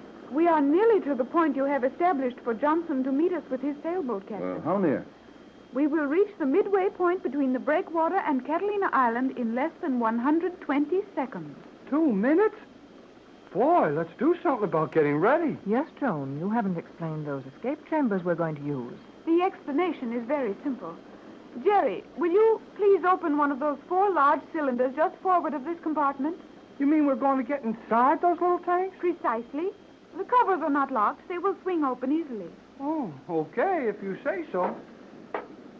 Now, Mother, if you and the captain will step over there near Jerry, I will make the explanation from here, as I must remain at the controls to stabilize our boat and release the magnetic bombs the instant we are in position. Very well, Joan. Come on, Pat. I'm a little nervous, Tex. This is getting very near the end of our journey. Only the beginning of Magic Island, though. Wait till we go back and with some help and take the island away from old G47. It would be well to get out of here first, if you will allow me to explain these escape cells. Go to it, Joan, and keep still, Jerry. I'm still. One moment. All hold firmly to your stations. I must now release the magnetic bombs. I think 2 would prove sufficient. However, I will use 4 to guarantee our safety.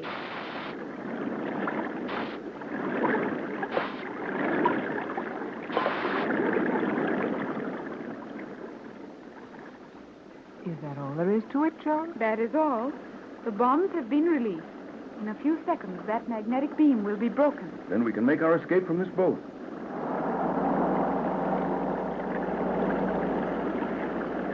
Hey, what's going on here? We're being tossed around. I will take care of that. Those bombs sure travel half a mile and nothing flat.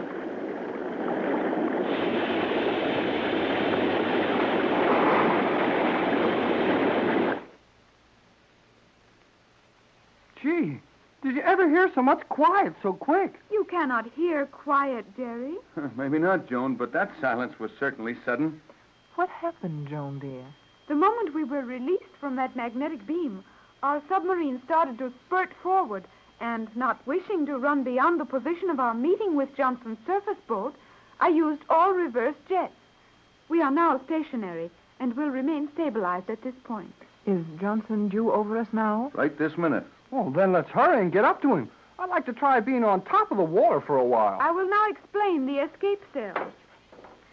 Joan, is it safe for you to leave the controls? The submarine will not move from this spot. Sure got these boats trained. I told you to open these cells, Jerry. Oh, I got excited and forgot it, I guess. You just lift these covers off, Joan? They will not lift off. Open them toward the shell of the submarine, in this manner.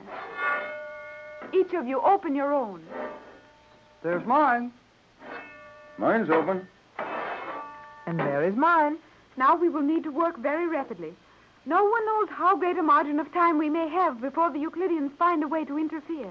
Well, we're listening. We must all take our places in these cells at once. If you watch me enter this one, you may all duplicate the action. Place your foot here, then step up here. Raise your weight by these holes on the shell, so. And lower your body into the cylinder, as I am doing. This is the final position. Well, it's slightly more acrobatic than anything I've attempted for some time. But I think I can make it. Oh, sure you can, Mrs. Gregory. Look, it's like this. Yes, you move a little faster than I can, Jerry. And much faster than I can. Well, I'm in. Right with you, son. And I think, yes, I've made it at last. There sure isn't any room to spare in these tin cans. You will have ample room. Now, listen carefully. The procedure is this. We will ascend one at a time. You will find a small valve directly in front of your chest. With that, you may regulate the speed of your rise. Opening the valve wider accelerates the rate of speed. When you reach the surface, open the cover of the cell as it is now. And if the water is smooth enough, you may leave them open. Otherwise, keep them closed and watch through the ports for our rescuer. Suppose you go first, Joan, and show us how it's done. No, you will go first, Captain. I want you to be in a position to take charge of the rescue work with Johnson. Right, Joan. We will all close the covers of our cells. I will close mine last, so that I may open the valve flooding the submarine and opening the locks above us. You will leave first, Captain. You next, Mother. Then you, Jerry, and I will follow, after making sure the submarine is properly flooded so that it may not be easily moved from this spot. Well, here I go. Good luck, everybody. Oh, good luck, Tex. See you on top, folks. Hurry, we are losing time. Close your covers so that I may flood these locks and release us.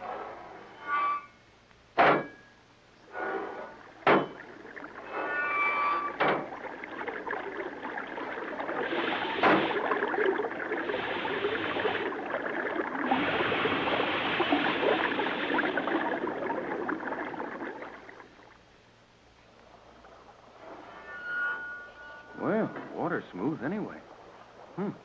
Not a soul in sight. Is that you, Tex? Yes, Pat. Do you see anything of Johnson? Hey, anybody else floating around here? Not so loud, Jerry. It's impossible to swim with these things. Just stay where you are for a minute. Well, where's Joan? I don't know. Did you hear that? Johnson. Over here, Johnson. Coming right up. I still don't see Joan anywhere. What could have happened? Now, take it easy. She said she had to stay a few seconds behind us to make sure the sub flooded. I'm getting worried about her, Tex. Ready to come aboard? Yes, Johnson, thanks. I'll have to hang on to the gunwale and let this steel cylinder sink out from under me as I flood it. We've got room for them here. If you want to keep one for study. Don't dare. Magnetism. Tell you all about it later. Here I come. You can reach Mrs. Gregory over the stern. And I'll swing the bow around to catch young Hall. Go to it. Now, coming up, Pat. Can you reach the valve to flood that thing? Yes, Tex. I'm all ready. But where's Joan? We'll take care of that later. Here, give me your hand. Now, open that valve up. Now, hang on to my hand. Ready, Hall? As soon as I flood this tin can.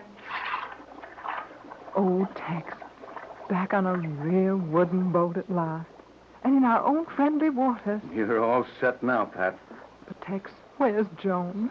Hey, come here quickly. Tex, Mrs. Gregory, get over here, quick. Must have seen something. What is it, Jerry? Go for that dark spot, quick. I'll help you. What did you see, Jerry? I don't know, but something came up out of the water, and it didn't look like one of those escape cylinders. Joan. Oh, Joan. Take it easy, Pat.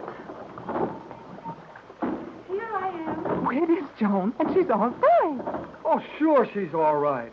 That girl can take care of herself. I'll say she can. Here, let me give you a hand aboard here, Joan. Yes, Captain.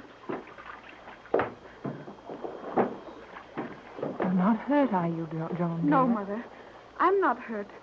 But my cylinder was caught by the magnetic bonds. Hey, then how did ours get away? I released the balance of the bonds in order to ensure the stabilization of our boat.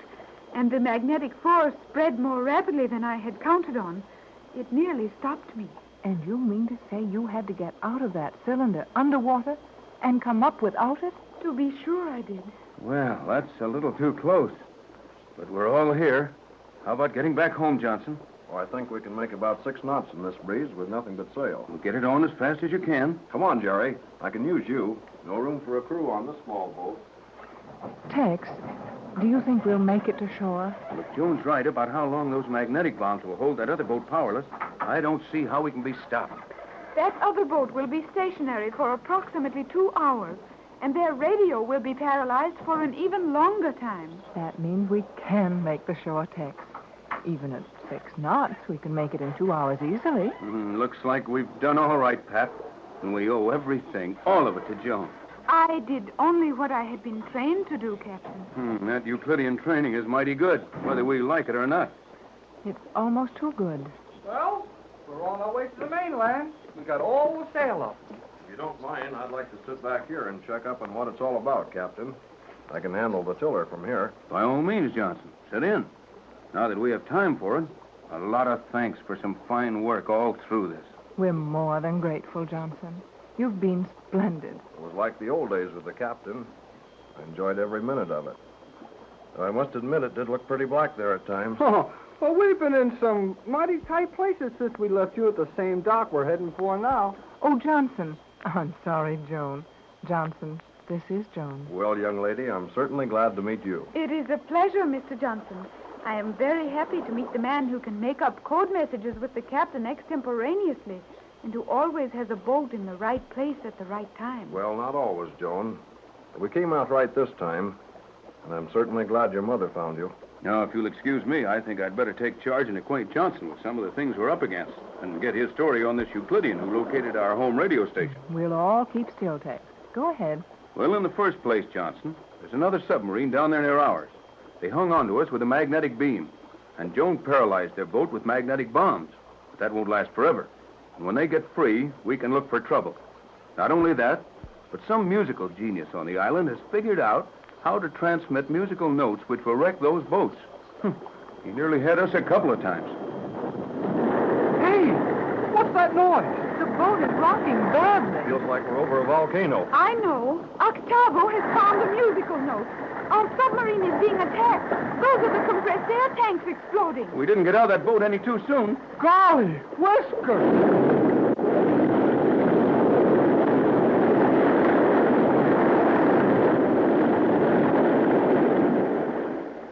The Gregory party is very near to their home port at last.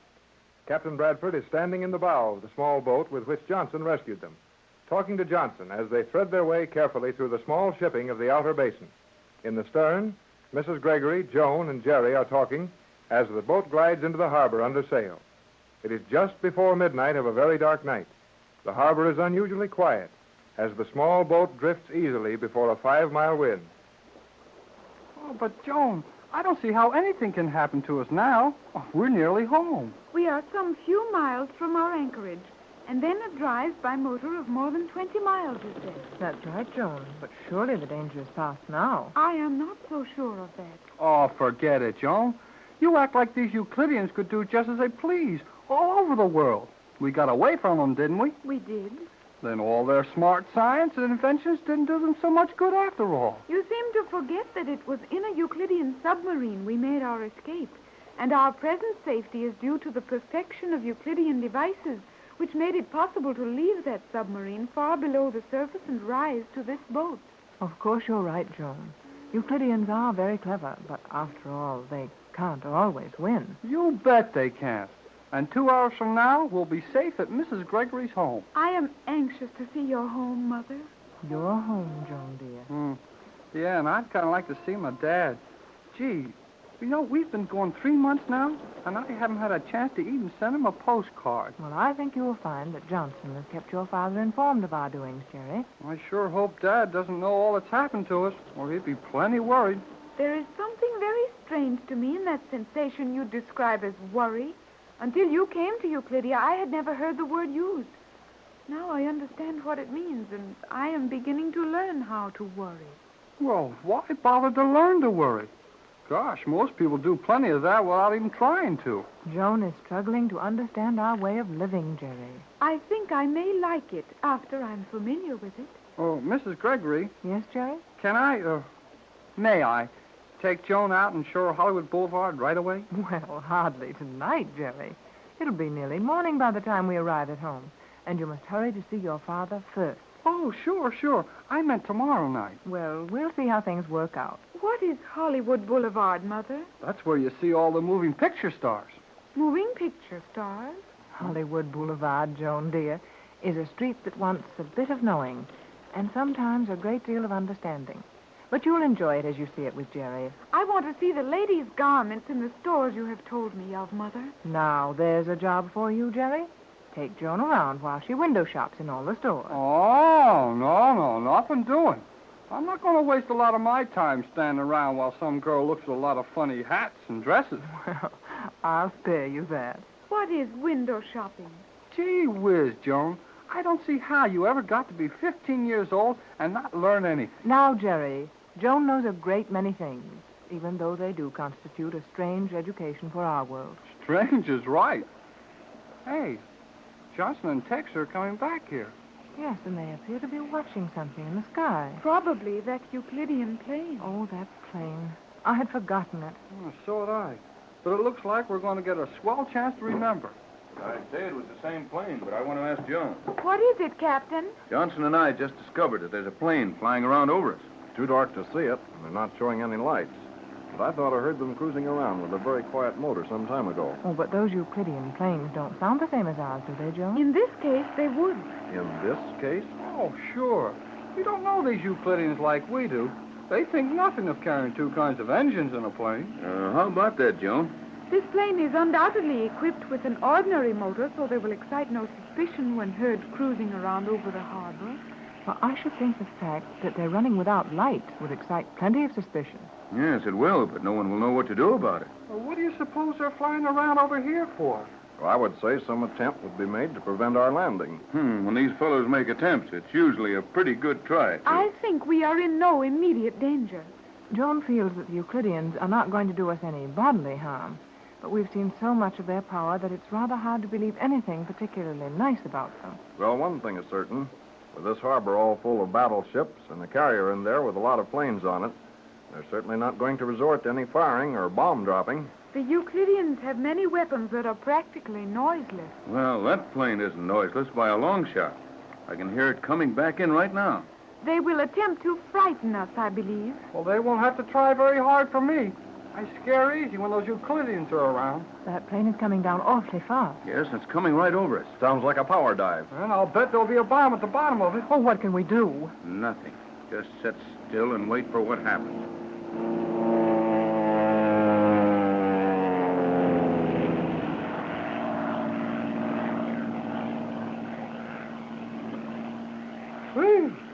Well, they didn't hit us. They didn't try to hit us. They dropped something just as the plane passed over us, though. I'm sure of that. Yes. I thought I heard something hit the water. Have no fear. If they were using bombs, it would be only the magnetic type. Got any metal on this boat, Johnson? Not unless you brought it along with you. I even ripped out a small capstan head forward. Well, then we can keep moving. But if there's one little piece of metal on this boat, we'll stay right here. Johnson, your anchor. We have no anchor, Mrs. Gregory. You are very thorough, Mr. Johnson. It pays to be thorough in this sort of business. Well, we seem to be going smoothly along, and nothing's happening. Yep. But those fellows from the Magic Island fool you. Just when you think you've seen the whole show, they dig out one more trick. Well, they must have dug one out then. Here they come back to try it out on us. Sorry we haven't any protection on this little boat. Oh, don't worry about that, Johnson. A battleship doesn't carry enough protection to save it from a Euclidean plane if they're attacking in earnest. I would suggest we all sit perfectly still, make no move as the plane goes over, and concentrate on trying to discover their purpose in these repeated dives. That's right, Joan. Now, everybody sit still with your eyes wide open.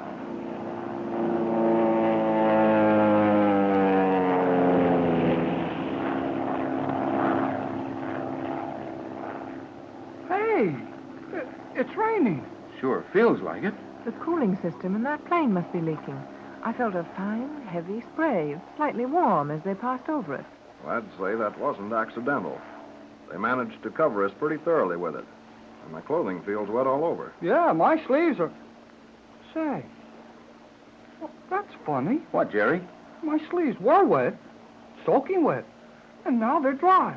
Why, you're right, Jerry. They have used a chemical of some kind with which to spray this boat. Well, what for, Joe? The reason is not apparent to me as yet. It can't be anything very destructive. It didn't burn where it touched the skin. And it doesn't seem to be affecting the fabric of our clothing. If we could only smell the blame stuff, we might get an idea. Euclideans are far too clever to allow an odor to identify any of their preparations. Well, whatever this stuff is, I'll bet we find out a lot about it mighty quick. Look, that plane's coming back. What can they do to us? Anything they take a notion to, I guess. I believe I understand the purpose of this liquid spray now. Well, what is it, Joe? I will not tell you. Oh, but Joan... No, Mother. If the effect will be as I think, you might do something foolish in attempting to escape from it when our greatest safety lies in doing nothing. Well, I hope you know best, Joan. Here he comes.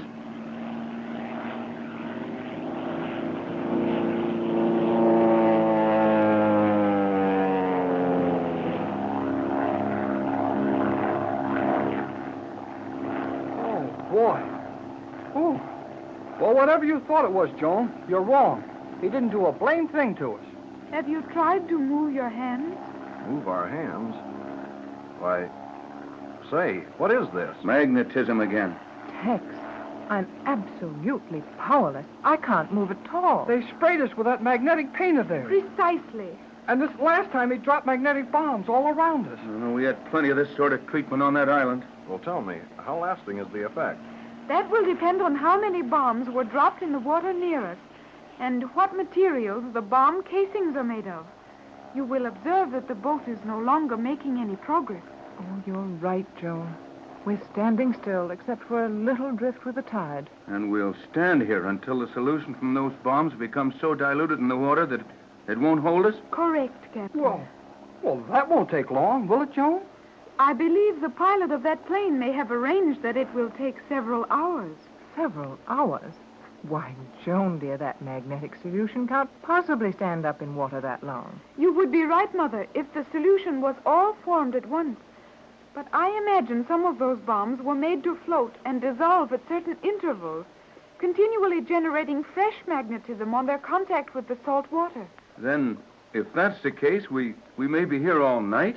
At least we may be here long enough for the submarine we left magnetized to free itself and come up after us. Well, you mean to tell me that all we can do is just sit around here like a bunch of statues and let this boat drift around with us? That is all.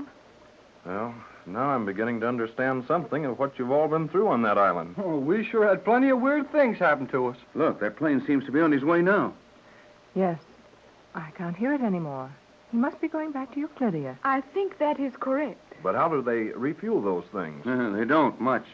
We've learned a lot of things, Johnson.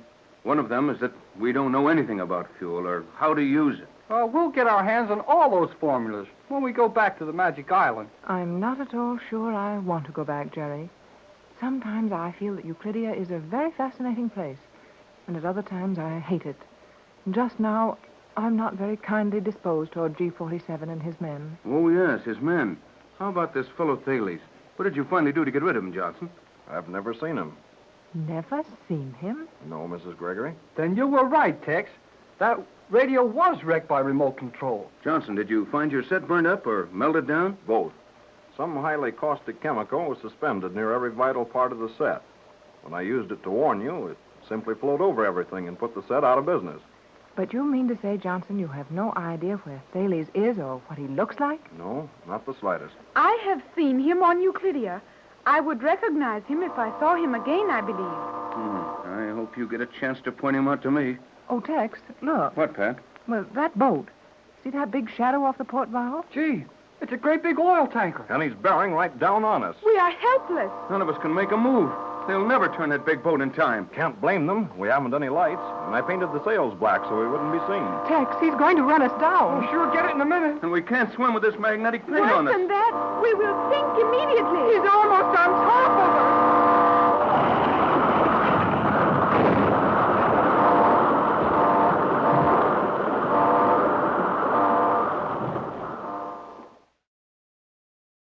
When the small boat carrying Johnson and the Gregory party was run down by an oil tanker, things looked bad for our friends. Covered with magnetic paint, which had been sprayed on them from a Euclidean plane, all were powerless to help themselves in any way, and the little boat was badly smashed, throwing them into the water. However, they were all prepared as to what to do. As the boat broke up, each member of the party managed to get some part of their bodies across or on a piece of the boat, and the tanker put about at once and picked them up.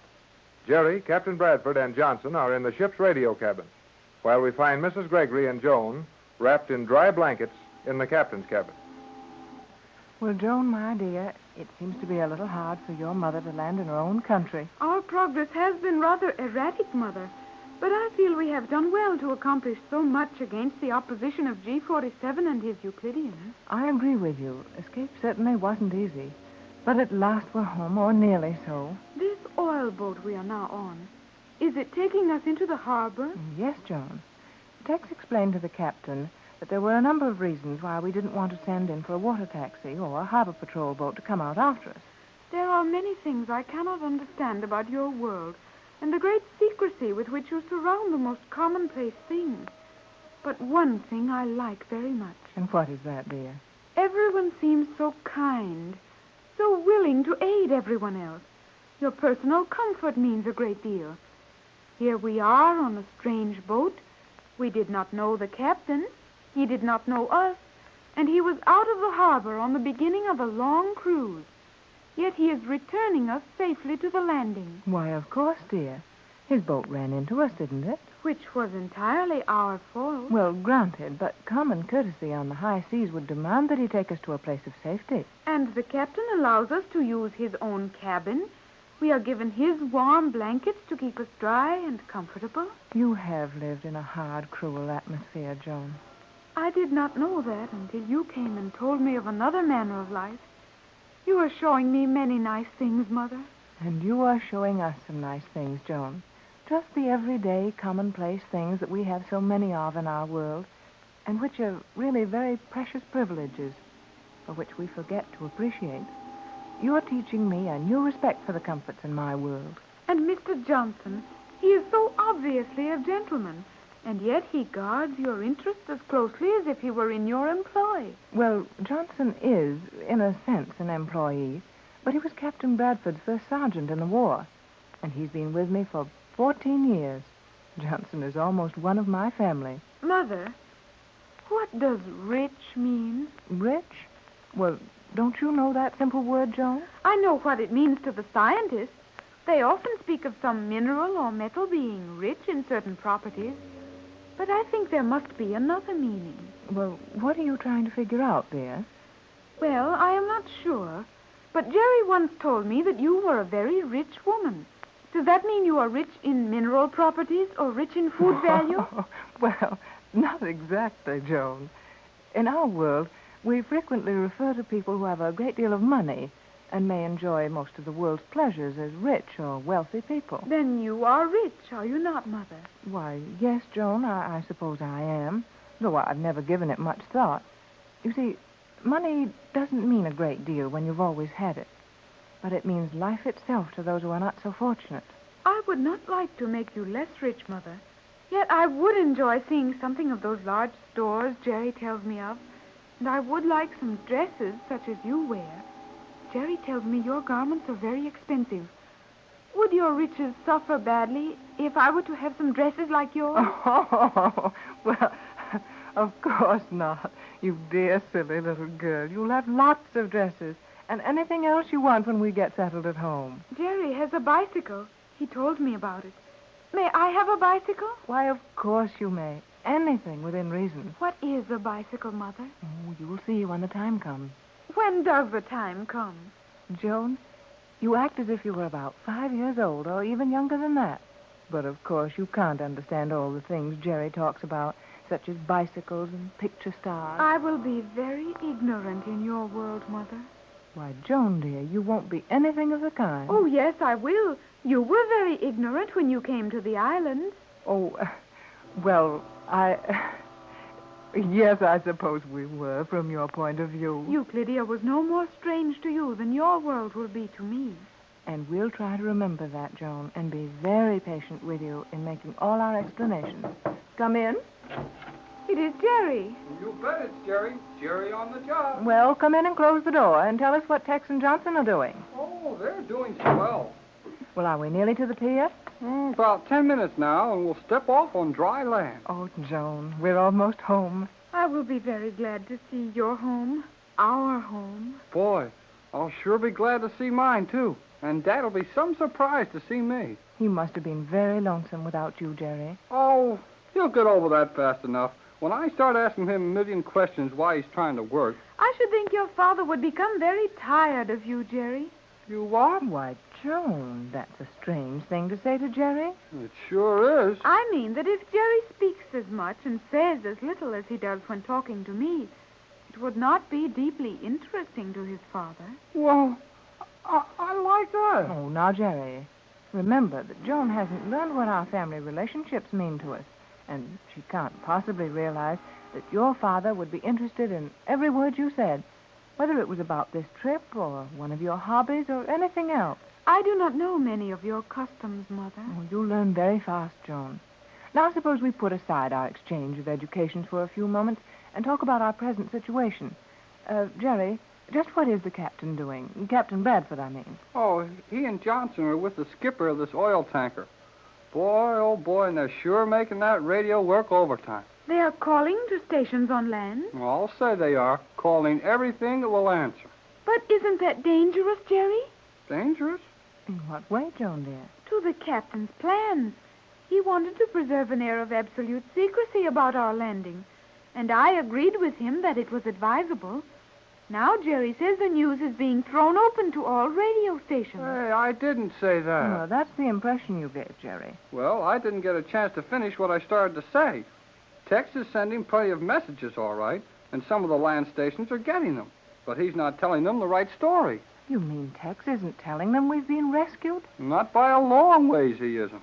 He's telling them that we're on a tramp steamer, 300 miles out, and that we won't be in here for a couple of days yet. That would be a very clever story if it were not for the fact that your land stations will be able to localize those messages and know exactly where they are coming from. I don't believe we need to fear that, Joan. You see, there aren't a dozen stations in the country with equipment to do that, well, even possibly well. And Tex is staying away from those stations. You can be very, very sure of that. I should think that would be advisable. And that's just what he's doing. The only stations they're talking to and the only wavelengths they're using are a lot of hams the captain knows. They'll pass the story out just as they get it, and nobody will be any wiser. And if that story is generally circulated, we should have a good many hours of privacy before any of the Euclidean agents discover that we're in town. Hey, that's an idea. And those hams will be excited over the story enough that they won't be worrying about where it came from. What is a ham, Jerry? Huh? A ham? Yes, what do you mean by a ham? Oh, a ham is an amateur radio operator. A fellow who has a radio station of his own and works it just because he likes to. That is interesting. Are there many hams? Oh, thousands of them. Oh, yes. Jerry is a ham, aren't you? You bet I am. You see, my dad and I have got one of the best sets in Southern California. Come in. Oh, come on in, Tex, and join the powwow. I'll do that. It looks like a powwow at that, with you two all wrapped up in blankets. Well, now, Captain Bradford, we're warm and dry and comfortable, and our Indian appearance isn't bothering us one little bit. I say, as far as I'm concerned, you look fine. Sure do to me. Oh, what'd you find out? I think my story got over all right. No one suspects we're landing from this boat? Not a soul. How will we go ashore without being observed, Captain? Well, the captain's taking care of that. He's really got more supplies on board than he needs. And the men who helped load the stores, they'll remember that. So there won't be any suspicion aroused when the captain says he picked up some stuff by mistake. And as it looks like large cases in which most anything might be contained, he's just going to drop a few cases back on the pier. And we'll be in them. You don't mean we'll be in the cases? Right, and we won't get hurt. That should not be difficult. Well, I wasn't thinking of the difficulty of landing in those cases. But, Tex, what about the rescue? Well, surely someone in the harbor must have heard that crash and knows about this boat running us down. Yeah. Say, I forgot about that. What are they going to say to the captain when he comes in without any survivors from that wreck? And after all, Tex, the packing case thing isn't much of an excuse for turning an ocean-going tanker around when he's out in the open channel. That's all taken care of. Johnson will be the survivor. In fact, the only survivor. And as Johnson went out alone on that boat, it's going to look perfectly all right for him to be rescued alone, isn't it? Gee, that's smart. Why, it certainly is. Johnson is a survivor, just as he should be. That is a very clever plan, Captain Bradford. You are indeed the most resourceful man I have ever known. Aha, flowers for you, Tex. And thank you, Joan. But I can't take the credit for that. Johnson thought that one up. You sure did a good job. Now, Jerry, look, I want you to run along up and see what you can do to help Johnson, the skipper. I'll join you in a minute and give Pat and Joan a chance to dress. Okay, Tex. I'll see what goes on. Hey, don't be long. You know, we're mighty near the pier. Right, Jerry. You'd better get out of here, too, Tex. If we're that near the pier, Joan and I had better be dressing. Yes, I know that, but I want to get Jerry out of here long enough to tell you something I didn't want him to hear. Oh, yes, Tex? Is there any trouble, Captain? No, Joan, just something to smooth out. Oh, what is it, Tex? Well, one of the amateur radio operators I talked to, and thank heavens it was after Jerry came back here, was Jerry's dad. Jerry's father? Oh, how wonderful, Tex. Then he knows Jerry's safe. Yes, on the contrary, he thinks Jerry's on the high seas, still in danger. Oh, of course, your message. But what a shame to worry him like that. Well, I didn't dare tell him the truth. Anyone could have heard it. But that should be a simple matter. We will be in Los Angeles soon, will we not? In about an hour. Then Jerry's father will know he is safe in an hour. Well, that won't be so bad, Tex. After waiting all this time. Oh, I know that part of it, but I just wanted to ask you if you'd phone Jerry's dad as soon as we land and sort of break it to him gently. Might be quite a shock if he runs in on his father and, well, I can't do those things. Don't worry, Tex. I'll break it gently. Hey, hurry up. We're there right now. Oh, Joan, Tex, we're home, safe and sound. The magic island of Euclidia is over 4,000 miles from Los Angeles, California. And now our friends of the Adventuring Gregory party are just that far from the magic island. Yes, they're safely home at last. However, as well as we've learned to know Mrs. Gregory, her daughter Joan, Jerry Hall, and Captain Bradford, it doesn't seem likely that they'll stay safely at home very long. In fact, as we pick up the story now at Mrs. Gregory's mansion in Los Angeles, plans are being discussed which haven't anything to do with staying home and being safe. Captain Bradford, Mrs. Gregory, and Joan are talking in the library while waiting for Jerry to join them. But, Mother, why must we hurry about our plans to return to Euclidia? Because, Joan, dear, the Euclidians are hurrying with whatever plans they're making about us. I will concede that. And another thing, Joan, which is not as apparent to you as it is to us. Something has to be done about that island, and done quickly, or it'll be too late.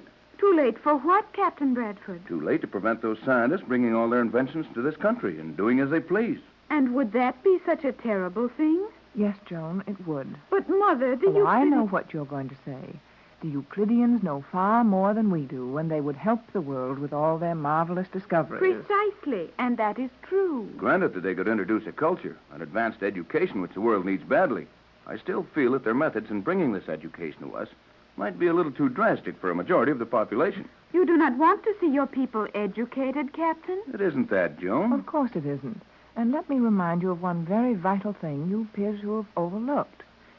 There are a great many kinds of scientific education we can do nicely without. Now, for example, I think most people prefer sitting down to a good meal, to one of those concentrated food tablets we had on board the submarine. Yet you admitted the concentrated food pellets provided adequate nourishment. Sure they did, Joan, and they certainly served their purpose, but that was an emergency. Exactly.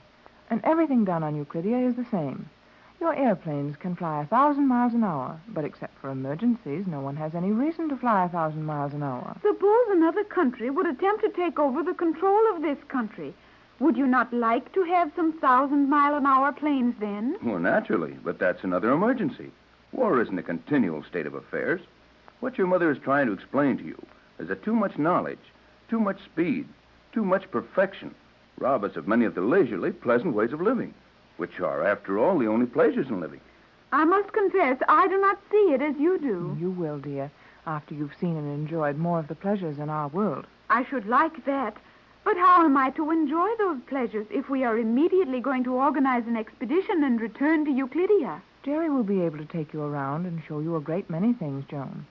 And even though you know far more than any of your instructors will be able to tell you, I want you to attend school. School? I am to be taught to read and write when I have known that since I was 3 years old? Not quite that bad, Joan.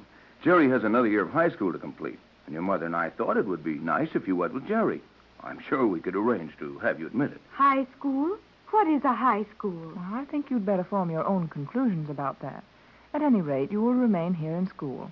I'll have a housekeeper and guardian look after your interests while Tex and I are gone. You and the captain are going where? Back to Euclidia. We've got to take charge of that place, Joe. Put those scientists under some sort of regulation where their discoveries can be used only for good and protect the world against any wild ideas they might have. But you would not go back there without Jerry and me. Yes, Joan, dear. You and Jerry must stay here. Why should we stay here? Oh, many reasons. Your safety, for one. But what of your safety? Oh, I'll be safe enough. Tex and I are going to take along sufficient equipment to ensure our safety. And we'll turn the tables on Euclidia this time. Yes, don't worry about us, Joe. We'll be as safe as we would be right here at home. You are very definite about that. Why, of course, Joan. We'll be perfectly safe. Then why would not I be safe with you? What? If you will be safe, why would I not be safe with you? Yes, of course. I think if you'll excuse me, Pat, I'll run along. Oh, no, you'll do nothing of the kind. Sit right down here and help me get out of this. You will not be able to extricate yourselves so easily. The fact remains that if you will be safe on a trip to Euclidia, I will be equally safe. Well, there's a certain amount of risk connected with any such expedition. And we feel that you and Jerry will be safer at home. Would you not be safer at home? Why, yes, I suppose we would. Then I do not want you to go. You what? I do not want Mother to go if she will be in danger. But, Joan, I am your mother, and I will say what we will and will not do. That I do not like about your world. Older people are always allowed to do as they please, even if they are wrong, while younger ones are forbidden to do the things that are quite safe, proper, and harmless. Well, now, Joan, you're getting into the oldest discussion known to modern parents and teachers. No one has ever settled it to anyone's satisfaction yet. I realize that your training on that strange island has given you a great many ideas which do not fit in any too well with the conditions as you'll find them here. But I think I can explain why parents are allowed to give orders to their children and why children should obey. I will be very glad to hear your reason, Mother. Well, as I see it, parents give orders and children respect their wishes, not because parents are so wonderfully smart or have any more rights than the children, but simply because parents are older and their judgment should be better in a majority of cases. Parents make mistakes, lots of them, but their mistakes should be fewer because of their greater experience. That is entirely reasonable, and I can understand how that might hold true in your world. Good for you, Pat. You sure made that clearer than I would have. Now, are you satisfied that your mother is competent to arrange your activities, Joan? While we are living here, yes. But on a trip to Euclidia, no. But, Joan, dear... The situation is entirely reversed, Mother. On matters pertaining to the island, my judgment is better than yours. Now, where do we go from here? I give up, Tex. We'll have to try it again tomorrow. I thought Jerry was coming over tonight. Jerry is to be here at 7 o'clock. He'd better hurry. It's 1 minute of 7. Then he will be here in 60 seconds. I'm afraid, my dear, that you won't find things in our world running exactly on schedule as they did on the Magic Island. Why should they not? Time isn't quite as precious around here. But Jerry said that he wanted very much to see me. And if he wanted that so very much, he would be on time to look at me. Well, perhaps you'll learn that a young lady can't always depend on all a young man says. I do not like that. 7 o'clock was the time agreed upon, and I shall expect to see Jerry at 7. Well, I hope for Jerry's sake he gets here on time. But after all, Joan, dear, the time is not so very important. Indeed it is. Jerry is going to take me to a motion picture show. I don't know about that. Decidedly not. But, Mother, you said Jerry might show me some of the things he enjoys so much. Yes, and at the right time, you may see them all, but not tonight. What reason have you for that? Well, we're being watched a little too closely now. And there's 7 o'clock. Looks as if Jerry had played you false. Jerry will be here. Hello, everybody. Here I am, right on the dot. Figured it mighty close, though, Jerry. Well, how come? I said 7, and the clock was just striking as Johnson showed me to this room. Now, what is your opinion as to Jerry's punctuality? Better than I had hoped for. Won't you sit down, Jerry? Oh, thanks. Gee, but you look nice, Mrs. Gregory. Thank you, Jerry. Do I not look nice, Jerry? You're off to a bad start, son. Oh, sure, you look nice. But, well, so does your mother. She comes first. There, Joan. Now, that's a good example of what we were discussing. Jerry came to see you. We all know his interest is more in you than the rest of us. Yet he addressed me first simply because I'm older. No, I didn't. I said it because you look nice. I couldn't see anything else. Jerry. Go right ahead along those lines, boy, and Joan will ask Johnson to throw you out. Well, gee, you know what I mean. Oh, of course, Jerry. Now, you two forget your eternal quarreling for a few minutes and listen to what Tex and I have to say. Oh, sure, Mrs. Gregory. But we got to go pretty quick, or it's going to make it too late to go to a show. We are not going to a show. Huh? What's wrong? Nothing definite, but Tex and I have decided that it's not any too wise to allow you youngsters to run around at night just now. Is that not silly, Jerry? Well, it sure makes me feel like a baby, but maybe there's a reason for it. There is, and a good one. Don't forget that there's one of the Euclidean scientists running around loose in this town. Or at least he was the last time we heard anything about him. You refer to Thales? Yes, dear, that Euclidean electrical wizard. And you think Thales might try to do something to Joan or me? Don't you think he might? Well, yes. I guess so. Jerry, I am disappointed in you. Joan, don't forget that these Euclideans are still after my formula. Don't forget that they may not feel any too kindly disposed towards us after we left a couple of their submarines helpless out in the Catalina Channel. And above all, don't forget that they know we're planning another expedition to the island. Oh, I know all that. Well, I guess you're right. We ought to stick pretty close together until this thing is over with. If the danger is as great as that, why was it not dangerous for Jerry to come over here tonight alone? Well, it was dangerous, Joan, and I should have thought of that during the day. Well, you're here now, Jerry, and we'll see that you get home all right. But in the meantime, suppose we do a little planning. About what? Our return to Euclidia. You and Joan might have a lot of ideas that would prove helpful to us. Yeah, and this time we'll know a lot more about what we're running into, won't we? Jerry. Yes, Mrs. Gregory? Well, I know this isn't going to be pleasant news to you, or at least you'll think it isn't. But you won't be going with us when we return to the island. Huh? I mean, what? That is what Mother and the Captain have told me, Jerry. You and I are not to be allowed to accompany them on their trip to Euclidia. But, gee, why not? Too dangerous, Jerry, and you should be in school. Oh, but it's just as dangerous for you folks. That was my argument. Joan will remain here, and you may spend as much time with her as your studies will permit, Jerry. But even here, you must be very careful. Remember that there is at least one Euclidean in California, and he might decide to strike at you and Joan after we're gone. Well, you bet he might. And that's why I think Joan and I'd be a lot safer if we were with you. Now, Jerry... Yes, Mother, Jerry is quite correct. It would be most unwise to leave us here. Nevertheless, we're going to do just that. But what if somebody kidnaps Joan while you're gone? That's your job, Jerry, to see that nothing of the sort happens. That is not fair to Jerry. It is entirely too much of a responsibility for one so young. Huh? Hey, how old do you think you are? I know that I am right. It is not wise for us to remain here. Well, we'll be the judges of that, Joan. Well, Mrs. Gregory, I'm not trying to be rude, and I know that you're trying to do what you think is best for Joan and me. But we could be a lot of good to you. And if you leave us behind, well, we'll get a boat of our own and come down there anyway. Steady, Jerry. Jerry is correct. He does not mean to be disrespectful to either of you. But our place is with your expedition. And with your permission, or without it, we will return to Euclidia. Joan, dear, do you realize what you're saying? Oh, sure she does, Mrs. Gregory. We'll do anything you say. And we don't mean to be arguing with older people.